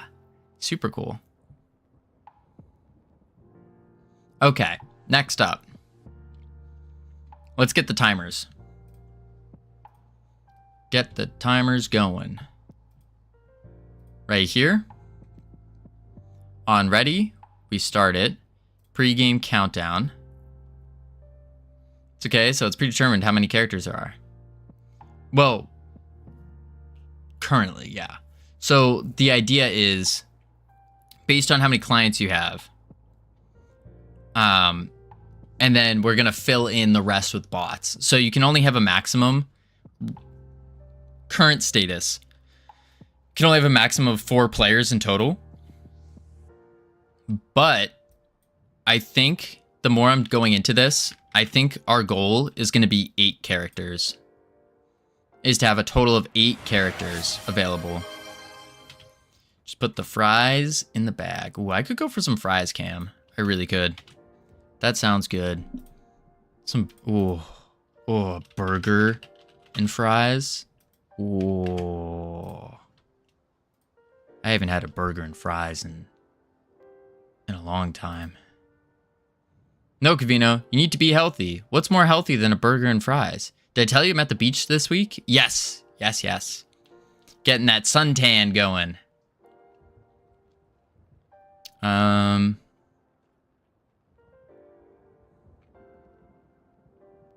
Only for one night, though. Oh.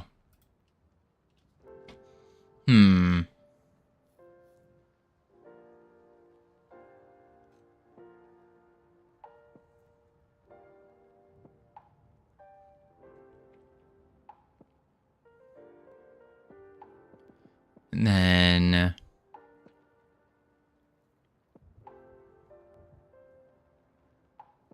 I think in the ready, we're just going to call this.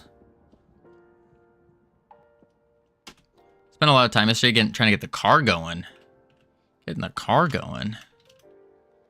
Await, get, tree, create timer. Let's give it 3 seconds, 2 seconds. Dot timeout. Pre-game countdown. And then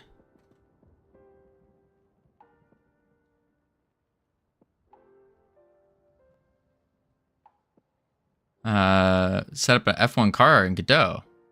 Oh, I thought you meant your real car. Gotcha. A lot of time I was trying to put an input manager singleton working. Find one of the furthest beaches from Blackpool that ever existed in the UK. Interesting. South Coast. Barrow Beach. Oh, South Coast. Is it British Beach? And do British beaches count as beaches in March? It's a good question. Do British beaches ever count as beaches? Isn't it usually like super cloudy in the UK? Like all the time?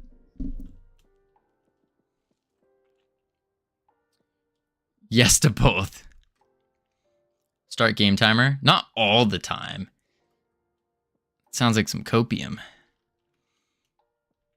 Hey, we call them ladies. No, okay, generic. No. We're not going there. Start game timer.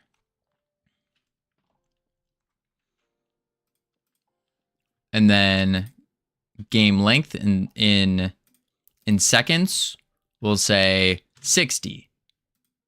Pre-game, 10. Game time, we'll keep it white for now. Save that. What in the AI generated code is this? What? This isn't AI generated. This is Savage generated. It might have been, actually. Might have been Savage. I don't think so, actually. Part of it was. Oh no, please don't blame this on Savage.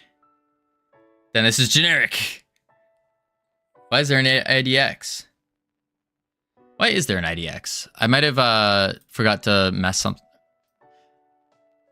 Why is there an IDX? I forgot. I put this in. I took this from something else we did. I don't remember why.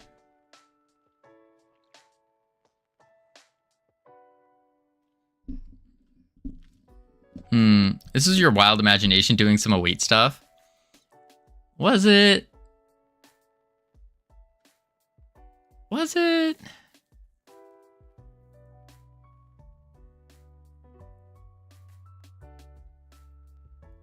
I don't think Covino knows what half the code does. I know what all the code does, actually. The only thing that made me say that was that IDX was out of the blue. Yeah, no, it's because that is because of this over here. Because we were using an IDX for other things. We were spawning in players and all that because we slammed everything into this one. Yeah, here it is, the IDX. We slammed everything into one code when we were trying it out. That's why. Wait, what? Realm Rapture was put together by duct tape. Yeah, the cheap kind. Whoa. Realm Rapture's not even out yet, and y'all are already dogging on it? What is this? How much of your awful code do you blame on me? Wait, I really wonder. When I'm not here... Oh, none. None, Savage. I don't think so. No, none. I only blame it on you when you're here. All of it? Cam. That's just a fallacious statement. Fallacious. Cue the compilation of him blaming Savage. Nah, I don't blame Savage unless he's here. Realm Rapture did make my phone into a nice hand palm heater. Great for the winter. That was intentional, but I fixed it. I changed it. We changed it. So it no longer does that. It keeps your phone nice and cold. Just like he doesn't bring the screenshot from Ironic when Ironic isn't here. Where is Ironic? That's the real question. Ironic's not here. Phone overheating 10 out of 10. Would recommend 0 out of 10 in the summer. 2, 3, 9, 8, 7, 6, 5, 4, 3, 2, 1. Yay! Yay! If you don't like my code, there's an easy solution.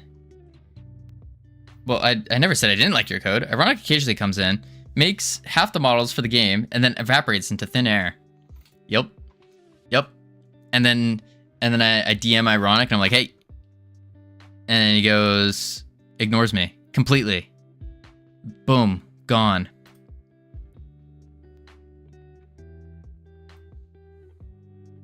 Ignores my DMs completely. It's okay. I hate getting ignored in DMs. You know, maybe Ironic's just busy. Super busy. Too busy for me, really. I've always loved using mini versions of models for screens like this. Pretty sure the last minigame had all the models from Ironic. I made the island.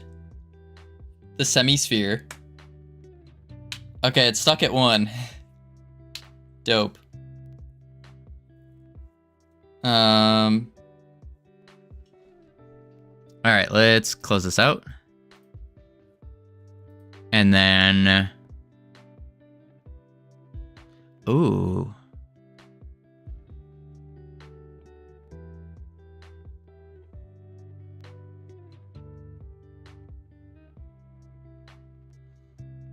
And then the game timer.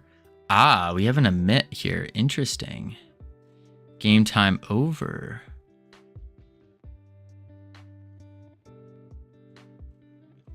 Very interesting.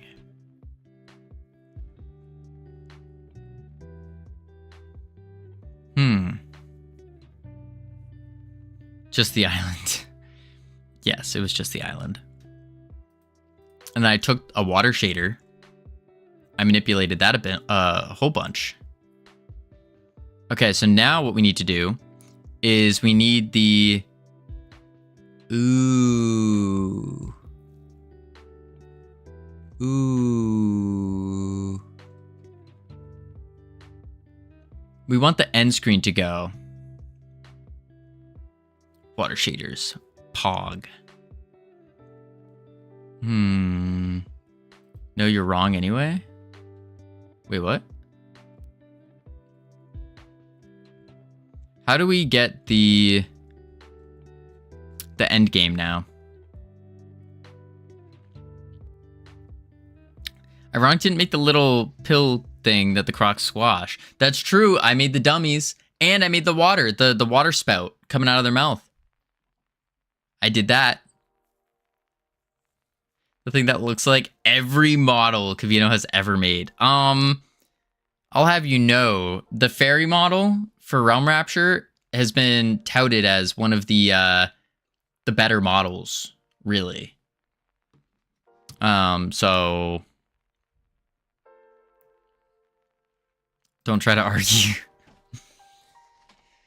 I'll bring up the donut again. Listen, we don't need to do that. We don't need to go there.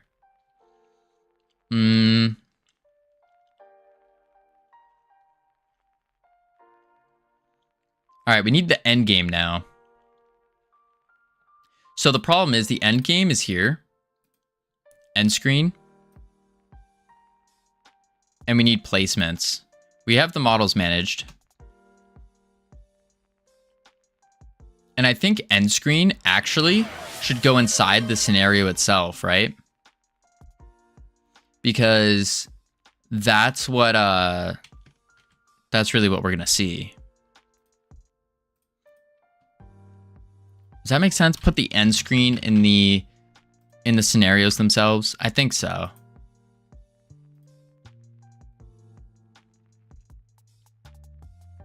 Should I redeem add to game? Not yet. No way. No way. No, no, no. Chill. Let's chill. Put the donut as a playable character.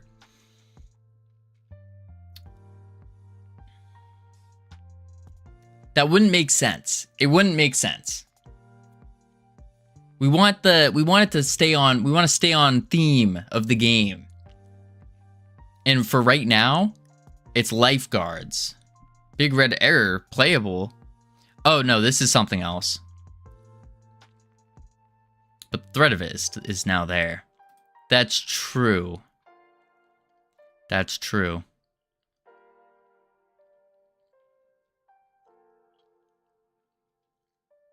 You know, George Stewart, that's actually not a bad idea. If Savage redeems the donut to add to the game, I would add it as a customization option that you can wear the donut with its arms and everything. You can wear it as like a tube, like one of those pool floaties. That's not a bad idea. I'll even keep the arms and the legs, make them dangle. I would have to make the model look a little bit better though. I'd keep the base donut. But the arms and legs would need to be changed. Alright, I think we want to add the end screen in the scenarios themselves. I think that just makes more sense. Yeah, let's do that. And then we go in the scenario itself. And we can instantiate the end screen. Hide it. And then in the script here, so we have the base scenario. And let's see here. Set placements.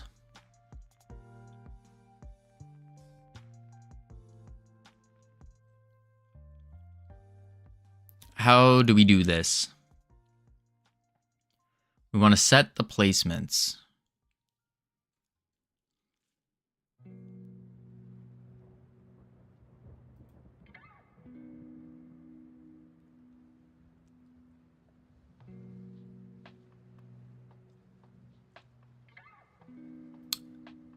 I wonder. Could we just take the pre-existing empty bodies and move them?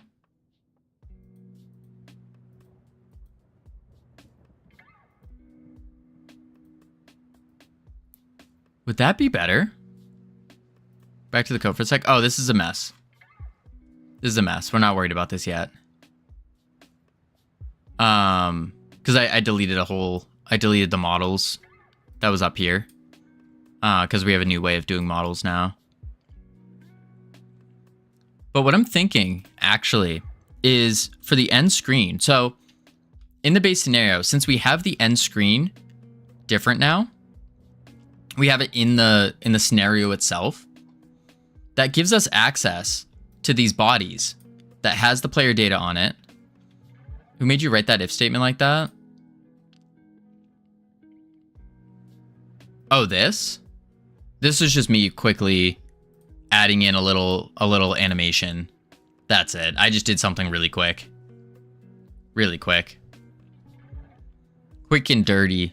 Because I wanted to see, modular animation names and stuff like that. I just wanted to have some kind of visual that looked cool. That was really it. That was just for the flair. Knowing full well that that's not, it wasn't meant to be like that's more pseudo code, we'll say. More just get it working code.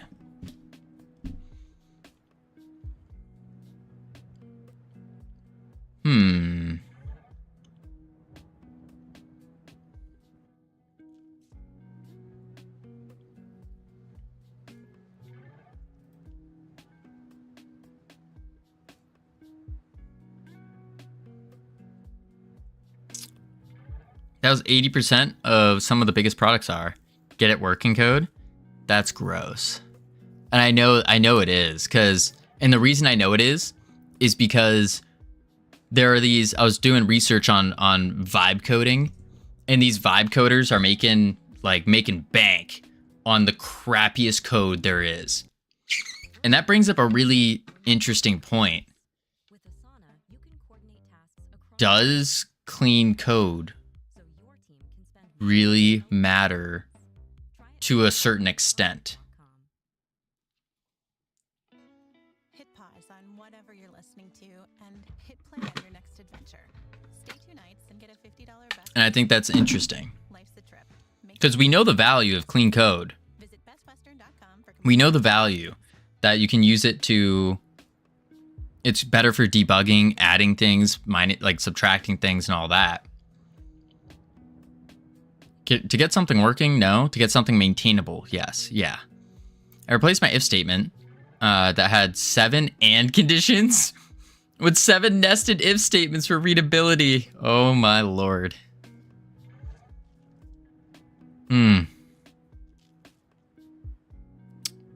Makes sense.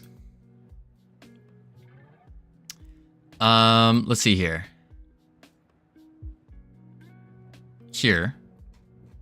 Let's grab the... We'll do this. Boom, boom. On ready var end screen as a node equal to get and handshake and handshake. What? I just want you.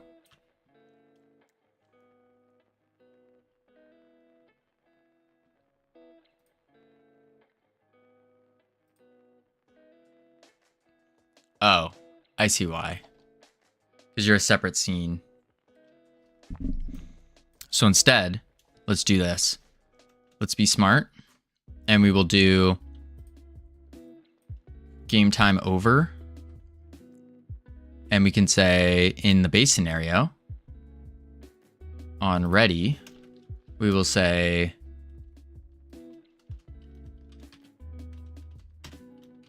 export var base, or actually user interface as a control. User interface. And then we can just do user interface dot end or game end. What was the signal? Game time over. Game time over dot connect. And then we can say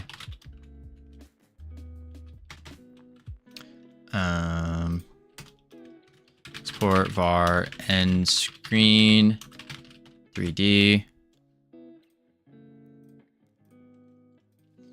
And then we just do end screen dot visible true. And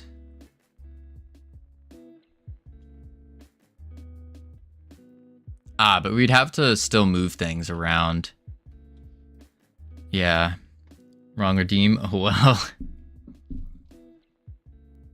We're happy to hear though. Those if statements will compile into more optimized code or equivalent. Okay, I see the issue about the end screen, and that's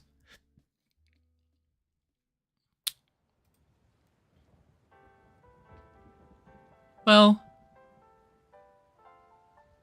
actually that might not matter because we can grab the we'll do this and we'll say hide item or hide game map or other game assets, other scenario assets. And then we can say, oh, we got an ad plan. We're going to check on the words. I wasn't paying attention there. Heading to level 10, big fat hen. And then we're going to go again. Yeah, that's right. I can rhyme. Another ad. Yeah, another ad. Ads. That's what I said. Ads. Oh, easy. Tell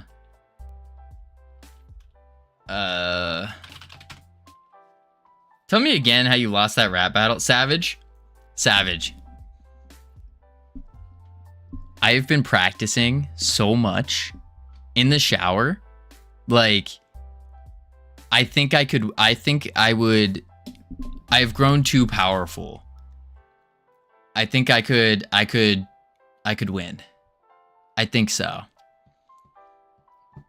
I find so far where I'm at in the level of my freestyling skills is I can do the first round and then I start dying out. I want to see it. I mean, listen, Camilos, you might want to see it, but you probably wouldn't believe it that the words that are coming out of my mouth would sound like a mouth trout cow louf felf. Enough with cooking with Covino. Time for rapping with Covino. No, I don't know about that. We got a minute left on ads though. I'll be right back real quick. And then when I return, the end screen. Bum bum bum.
I have returned.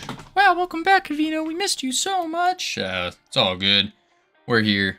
We're ready. Let's turn the be right back off. Boom, webcam on. Boom. Boom. All right, let's turn off autopilot because we're on, oh, yikes, we're on level 1. E. F, G, H, I, J, K, L, M, N, O, P. Q, R, S, T, U, V. W, X, Y, Z. That's right. That's right. Boom, boom, pow. Boom. Now I can say welcome back, and we missed you. Aw, thanks, gamer. I missed you too. Go to Nod. Hello, welcome in. Alright, let's get this out of the way. That didn't work. That didn't work.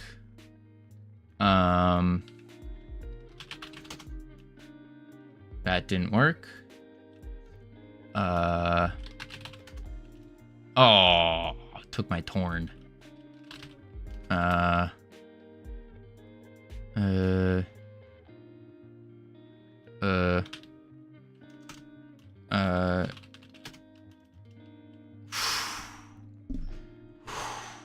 Yikes. All right, words off. Bloop.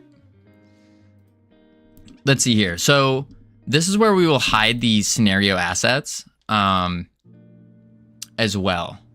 That way it flips to the proper end screen. But with the proper end screen, what I'm thinking is we could... there's a couple different ways we can go about this. So the first one is we had the character position, so because we were planning on doing a scene transition. But now that we're trying to back away from that a little bit more, we're gonna instead toggle the visibility of them.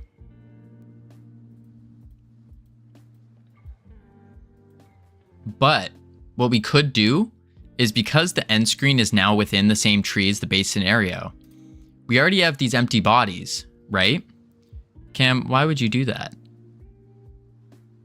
Why would you do that? You just ruined the level for everyone. So now that we have that, I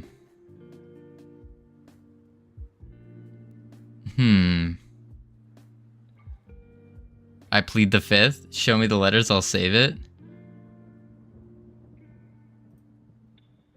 There we go. P is fake, it's user. Super. Spur. Alright, so we need to... because we have access to these bodies. So we could just move their position and then set a placement on them.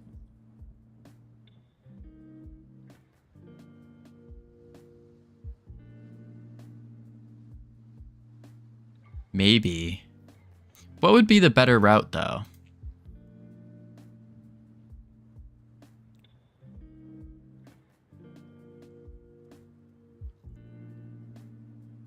And then we also want to say end screen dot camera. Wait. End screen. Does end screen have a camera? It does. End cam. So we could say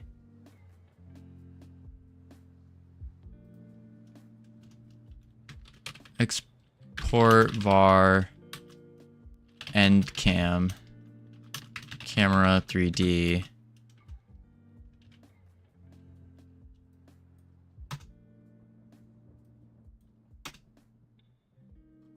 flip.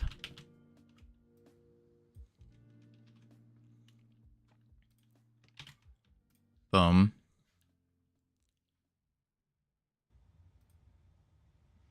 Well, you guys did it. Oh my lord. All right, so barely did it, that is, but you did it. All right, so we can end cam, end screen dot end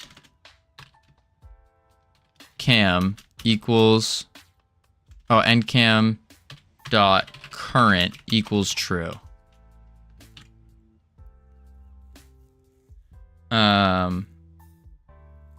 Yeah, I just let everyone else play.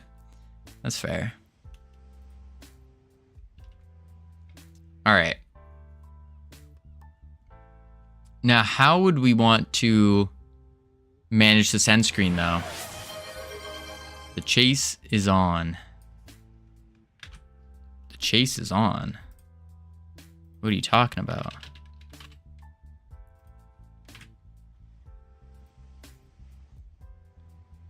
You won't get that, Cam? Told ya. Huh.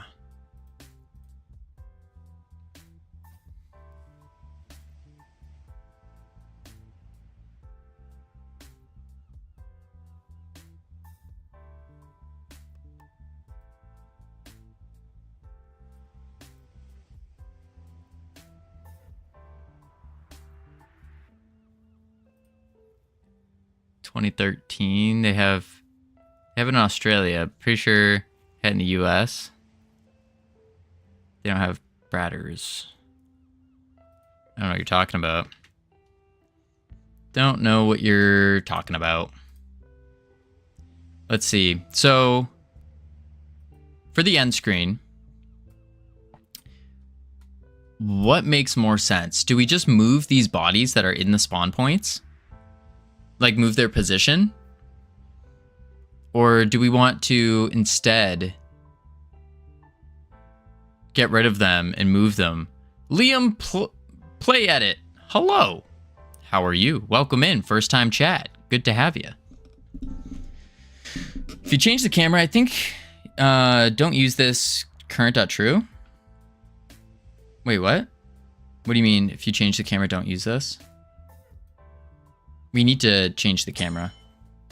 Liam, play edit. Thank you for the follow. Welcome to the team. You now have access to the beautiful, the immaculate team emotes that you can use to welcome people to the team. That's not how I do it.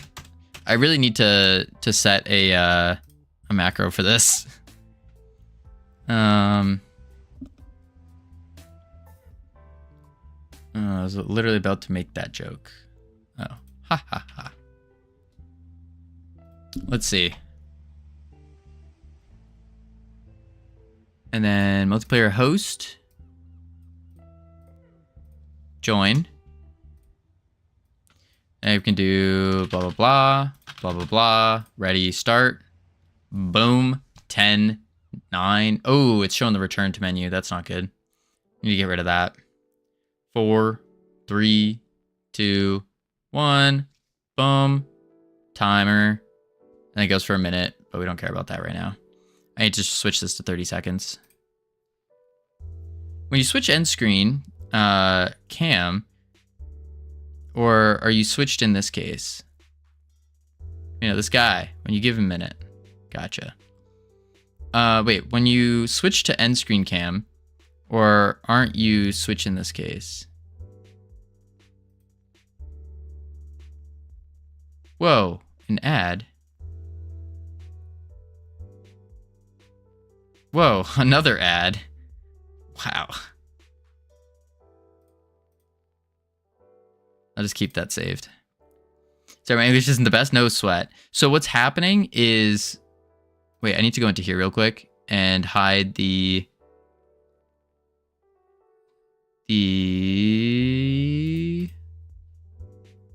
end screen. Hide you. Quit margin. No, wait, quit margin should be fine. Because end screen is not shown. I guess it needs to be hidden. Even though it is. Play. So what's... Oh, wait. Before I do that. I need to go back to here. Nope, not there. Here. And then switch this to just 5 seconds. And then 2 seconds. Boom. play quiz time with Covino. Dump, float, and wipe are terms used in which team sport? A, badminton, B, volleyball, or C, water polo. That's an easy one. It's C, water polo. Connect. Boom, boom. That wasn't a quiz. That was easy. That was a pure guess. No, it's B, volleyball. Dump, float. You're a dump float. Okay, so that did work. That did work. Oh, whoa, that worked too. Wait a sec.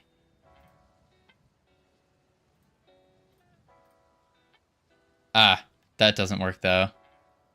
Because now it's breaking.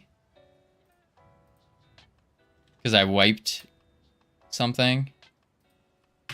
Yeah. Let's see. Close these. That wasn't supposed to work in the first place though. Yeah.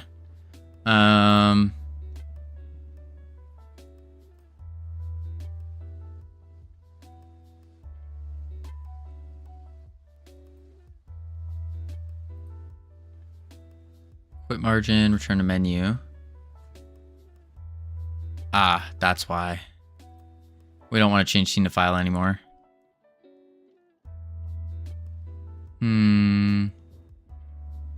Alright, Cam, we're not doing this quiz time. No, no, no.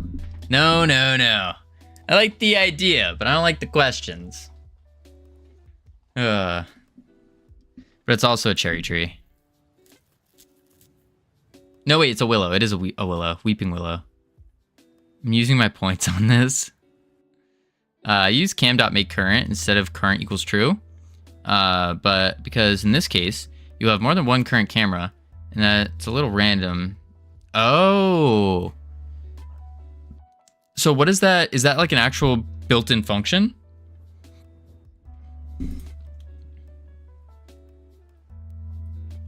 Make. Or did you make a function? These questions are normal British TV questions. I understand. It's a built-in function. Oh, sick. Okay, we'll do make current then. I think that makes sense. Where's the other one?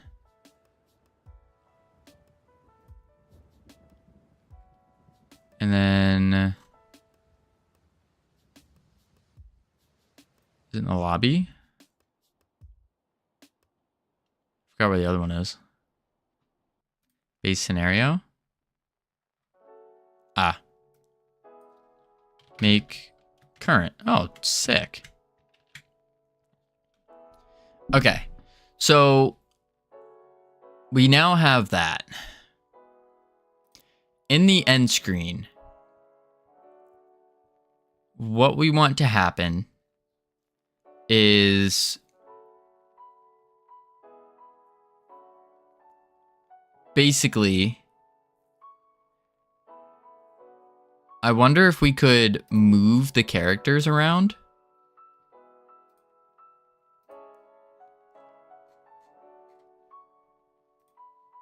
Oh, because it's not visible. So instead of having the characters like this, where we would have instantiated them on again, instead we should be able to just move them to points, right? So if we change these bodies to markers with a label on it,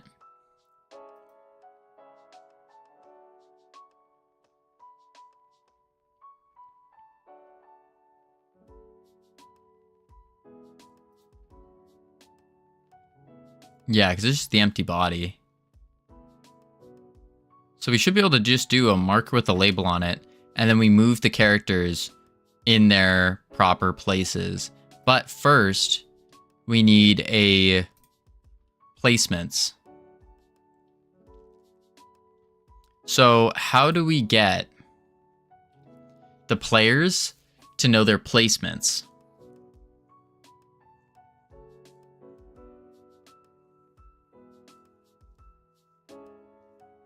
Maybe when we add the player, we add their data. Just keep track of who's who.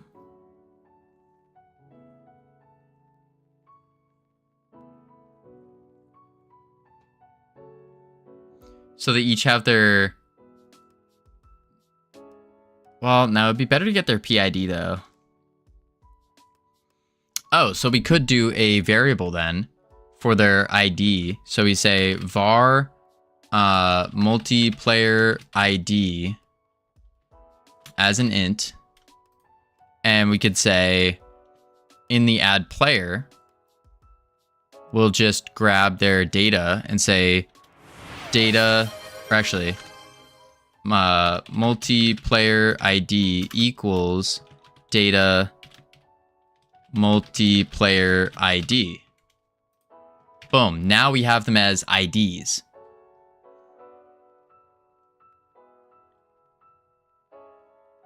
And then we can sort through them. So then here, let me commit this. I'm on a train though right now. Nick. And 7531, yep. Big money, no whammies. What up, Shotos? How you doing? Hot Togo, you can make me hot to go? What? What? And now we want a placements array. Var placements as an array of integers equals blank. And now we need a signal that fires whenever someone finishes. So, signal player finished.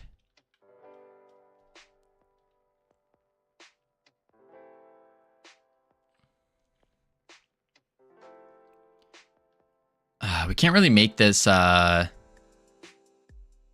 modular, this part, which is the tough one.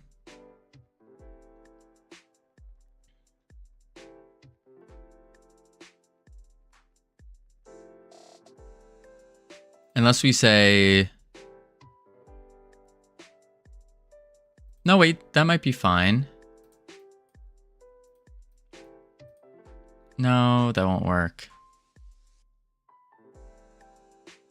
Basically, what we want to happen is when a player finishes... Oh, wait.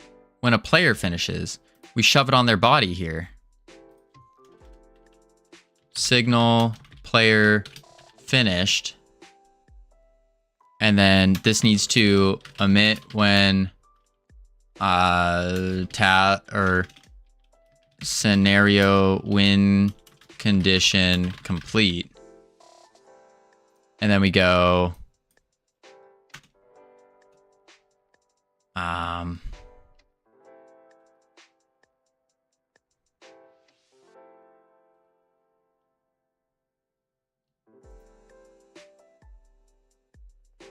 do we get the character though? Maybe that's not the play.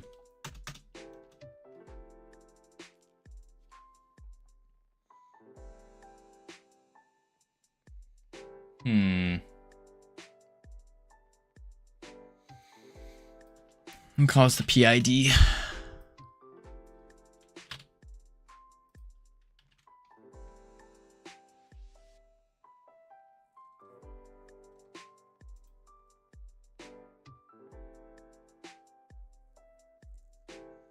What are you doing?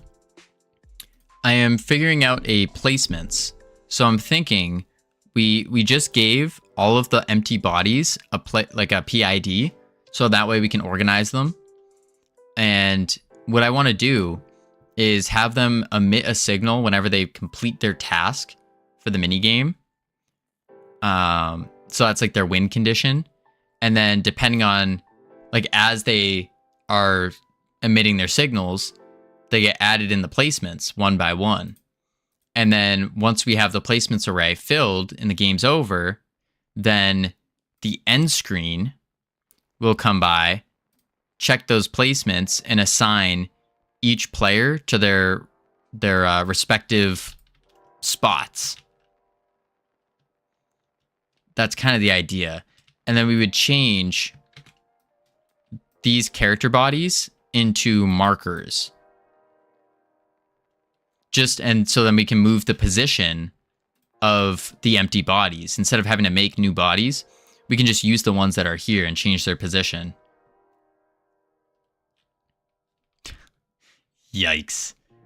Cam, do you ever worry about getting older? Nope. Good. Get older, these nuts. Does it work? Does what work, Oxynom? I think you assume too much about the minigames. You think I'm assuming too much? What do you mean?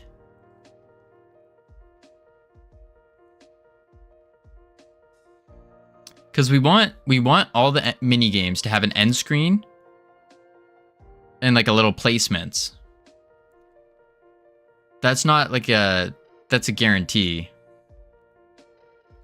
Cam banned Savage for not funny joke. I thought it was funny.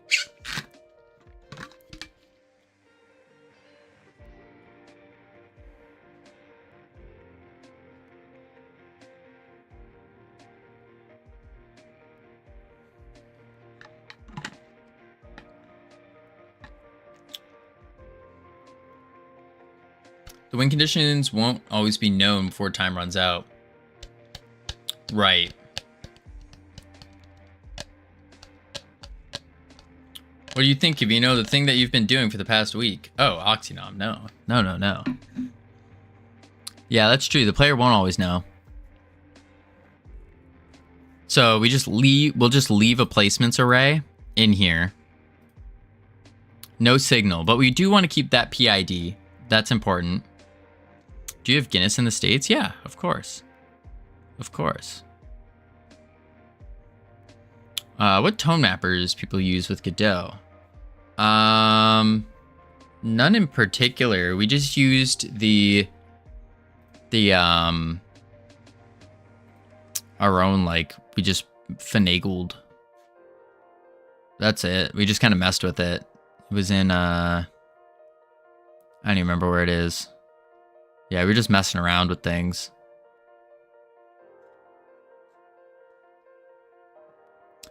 Um, 6 hours, 30 minutes. Cough, cough. Time for food, Covino. That's true. I am starving, but I want to finish this. Sure, I have placements array, but the minigame, fill it whatever way it wants. Right. That's what I'm thinking. And so we don't need this. All right, so then this is in the end screen. We don't want that there. This return to menu button. Why is this not exported? I want to export this. Export var return to menu as button.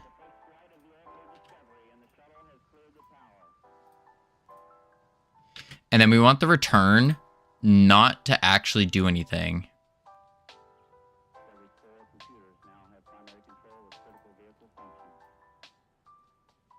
Vercel? I don't know what this is. Don't know what this is, Oxynom. All right, so we want to get...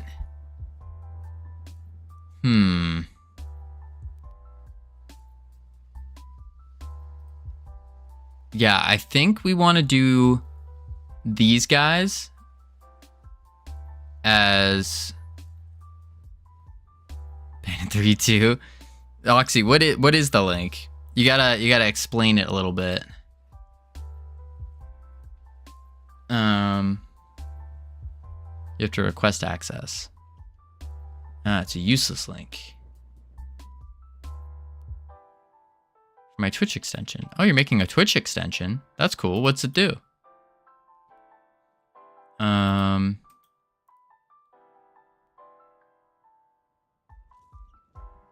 to a JSON website. What's it do? Steal stream keys? Maybe. Yeah, it's true. Don't log into links posted in chat. Facts. You can character builder. Oh, cool. Do. Whistle softly. Shoot. Changing this type is going to be a little rough because it's a scene.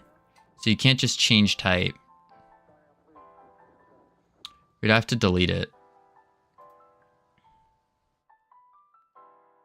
Or I just add a new one. Marker 3D. And I have to go here.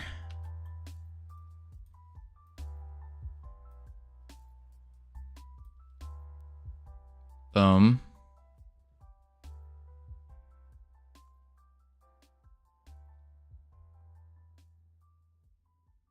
Is Oxynom's our new mod on Cam's account? Oh my lord, oh my lord.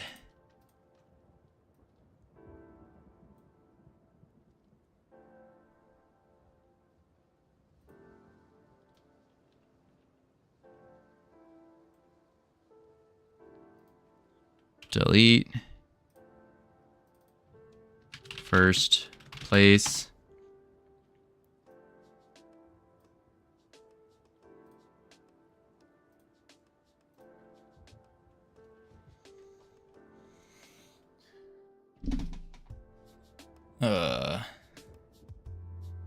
You darn tootin'. Ew, that phrase is so bad. No, it isn't. It's a good phrase. You wouldn't understand. Not cultured as I am.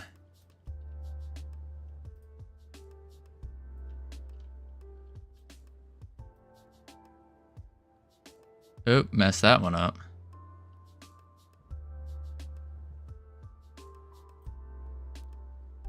I see.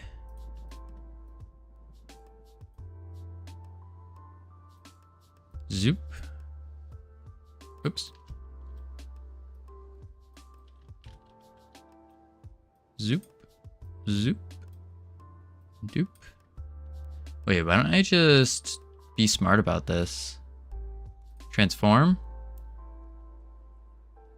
And 5, 1, 3. Transform. 5, 1, 3. And then I can just boom, boom, boom, boom, delete. Second place.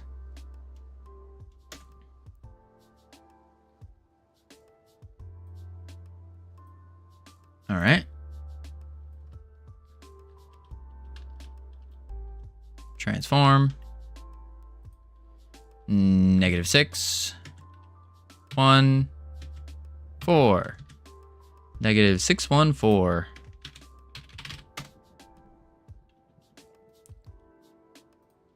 -6, 1, 4.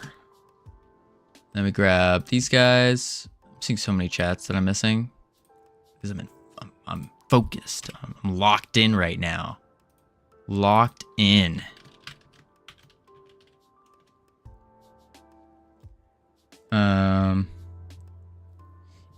Ew, get the American speech away from me. It can stay 2,876 miles away from me. I'm Cam. Pretty discriminatory to the lefty folks. Alrighty. The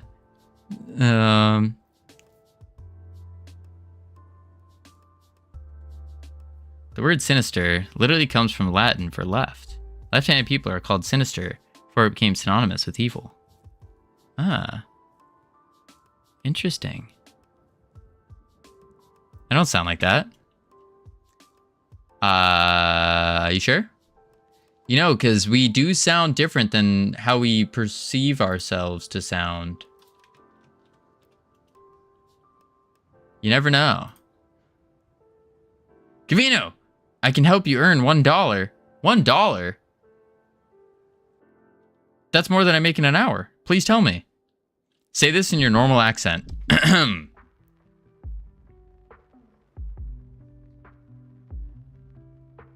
Am squat ash.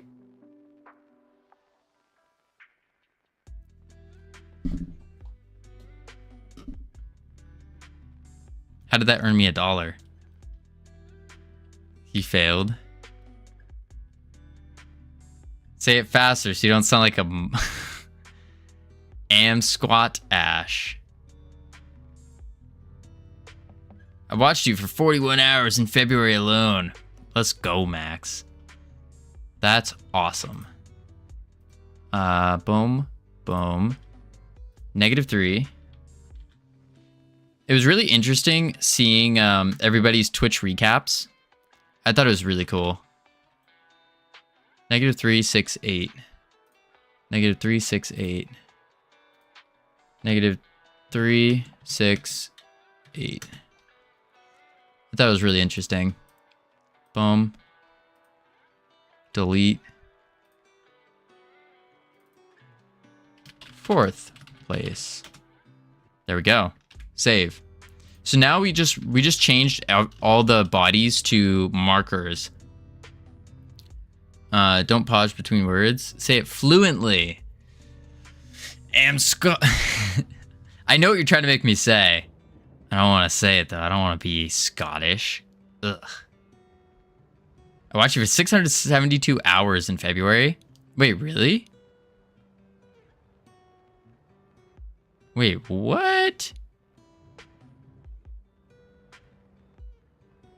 What? 672 hours?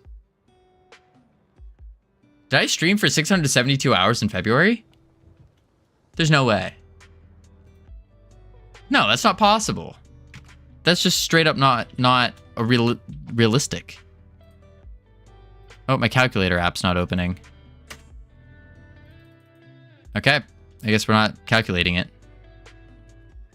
There is only 730 hours a month. 24/7 grind never ends. Wait. If there's 28 days in February times about 5 hours, that would only be 140. If you do, let's say we even went for 8 hours, that'll only be 224. Ain't no way. 672. Lion.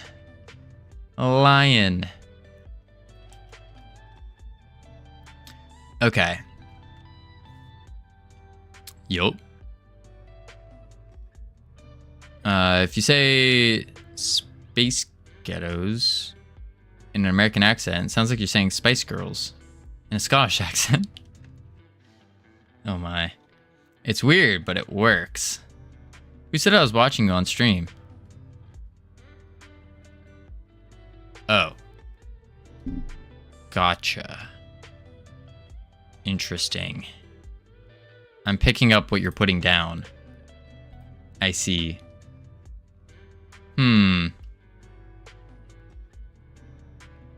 All right, let's see.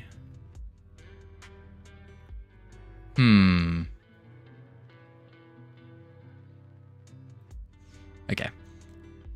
How do we do this? We want to... My mind's starting to get all over the place now. In our scenario here, we have our new placements. So what we want is... Surprise Pikachu face. Which wardrobe? The one in the bedroom or the bathroom? Joke's on you, I don't have a wardrobe.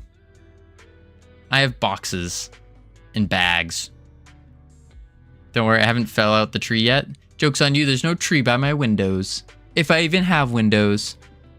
Ha! Ha ha ha. Lazy. Lazy? More like efficient.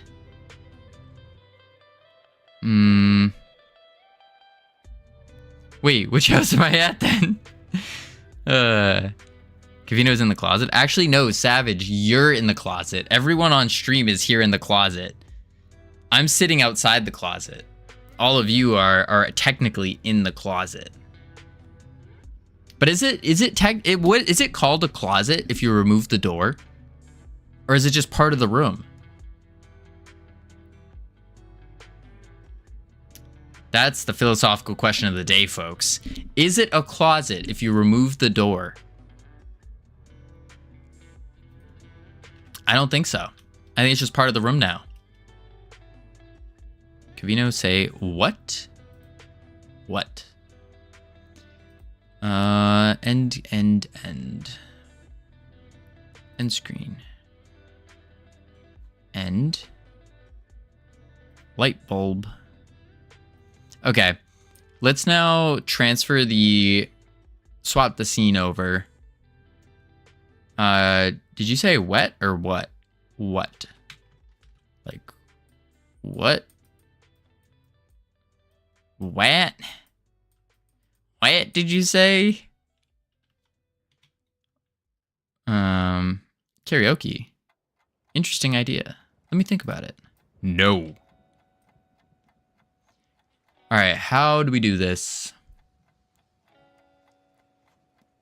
Didn't we have an RPC for doing this? Transition. So game.instance transition. Oh, but it doesn't get us out of the scenario.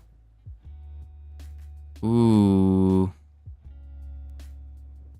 Don't worry, I have 100k points. I'll add a karaoke minigame. And Covino will be testing it.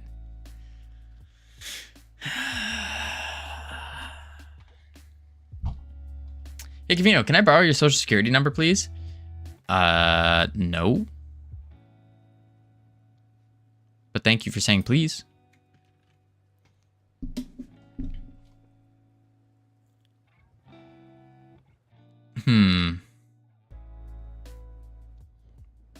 It'd be an interesting idea if chat had karaoke.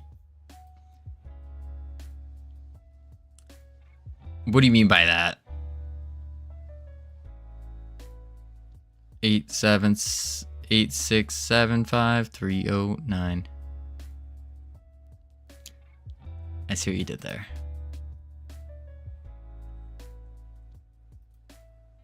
Let's see.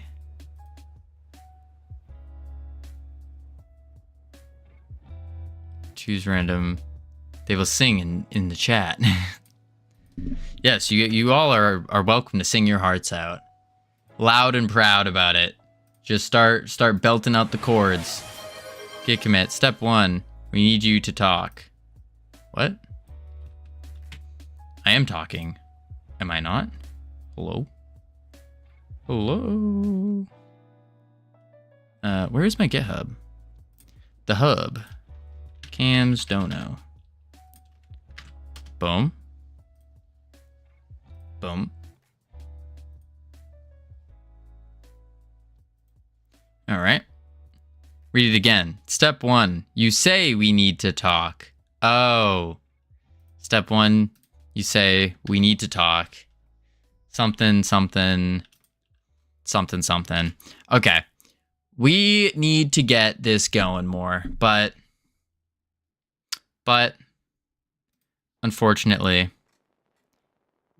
my brain is over. My brain is over. We have a very important task, though, real quick. But we have a very important task.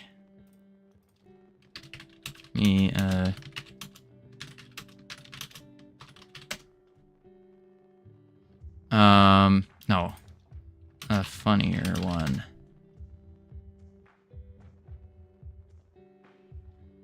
Wait. There we go. Alrighty, folks. We are calling it here today. What we need to do, very important. Very important. There we go. Today is Sunday. For those of you who don't know, Hypnotic requires, Panda is also streaming. Oh, I'm not even following Panda. I didn't know Panda streamed. Anyways, today is Sunday, though. And so, for those of you who don't know, Savage requires a dad joke. So if you don't have one, be sure to use this one right here. This is our raid message, folks. This is the raid message. Spam the emotes. Use them. Use it. I know today is Monday for him, but today Today is actually Savage. Sorry, Hypnotic. It's Hypnotic. Brain going crazy. Hypnotic requires it, not Savage. I keep saying Savage. I think dad joke and immediately just go to Savage. Anywho, Hypnotic requires it. It's Hypnotic's Monday, but it's our Sunday. So be sure to use the dad joke. For those who don't know, we stream every single day. Every single day. We're going to finish this template. It's almost done. It's almost done. We just have the end game. We're on the end game. And then we start the mini game. We are starting the mini games. Be sure to use the raid emote. Holy moly. Raid message. And I'll catch you all tomorrow. Adios. Wait for it. Boop.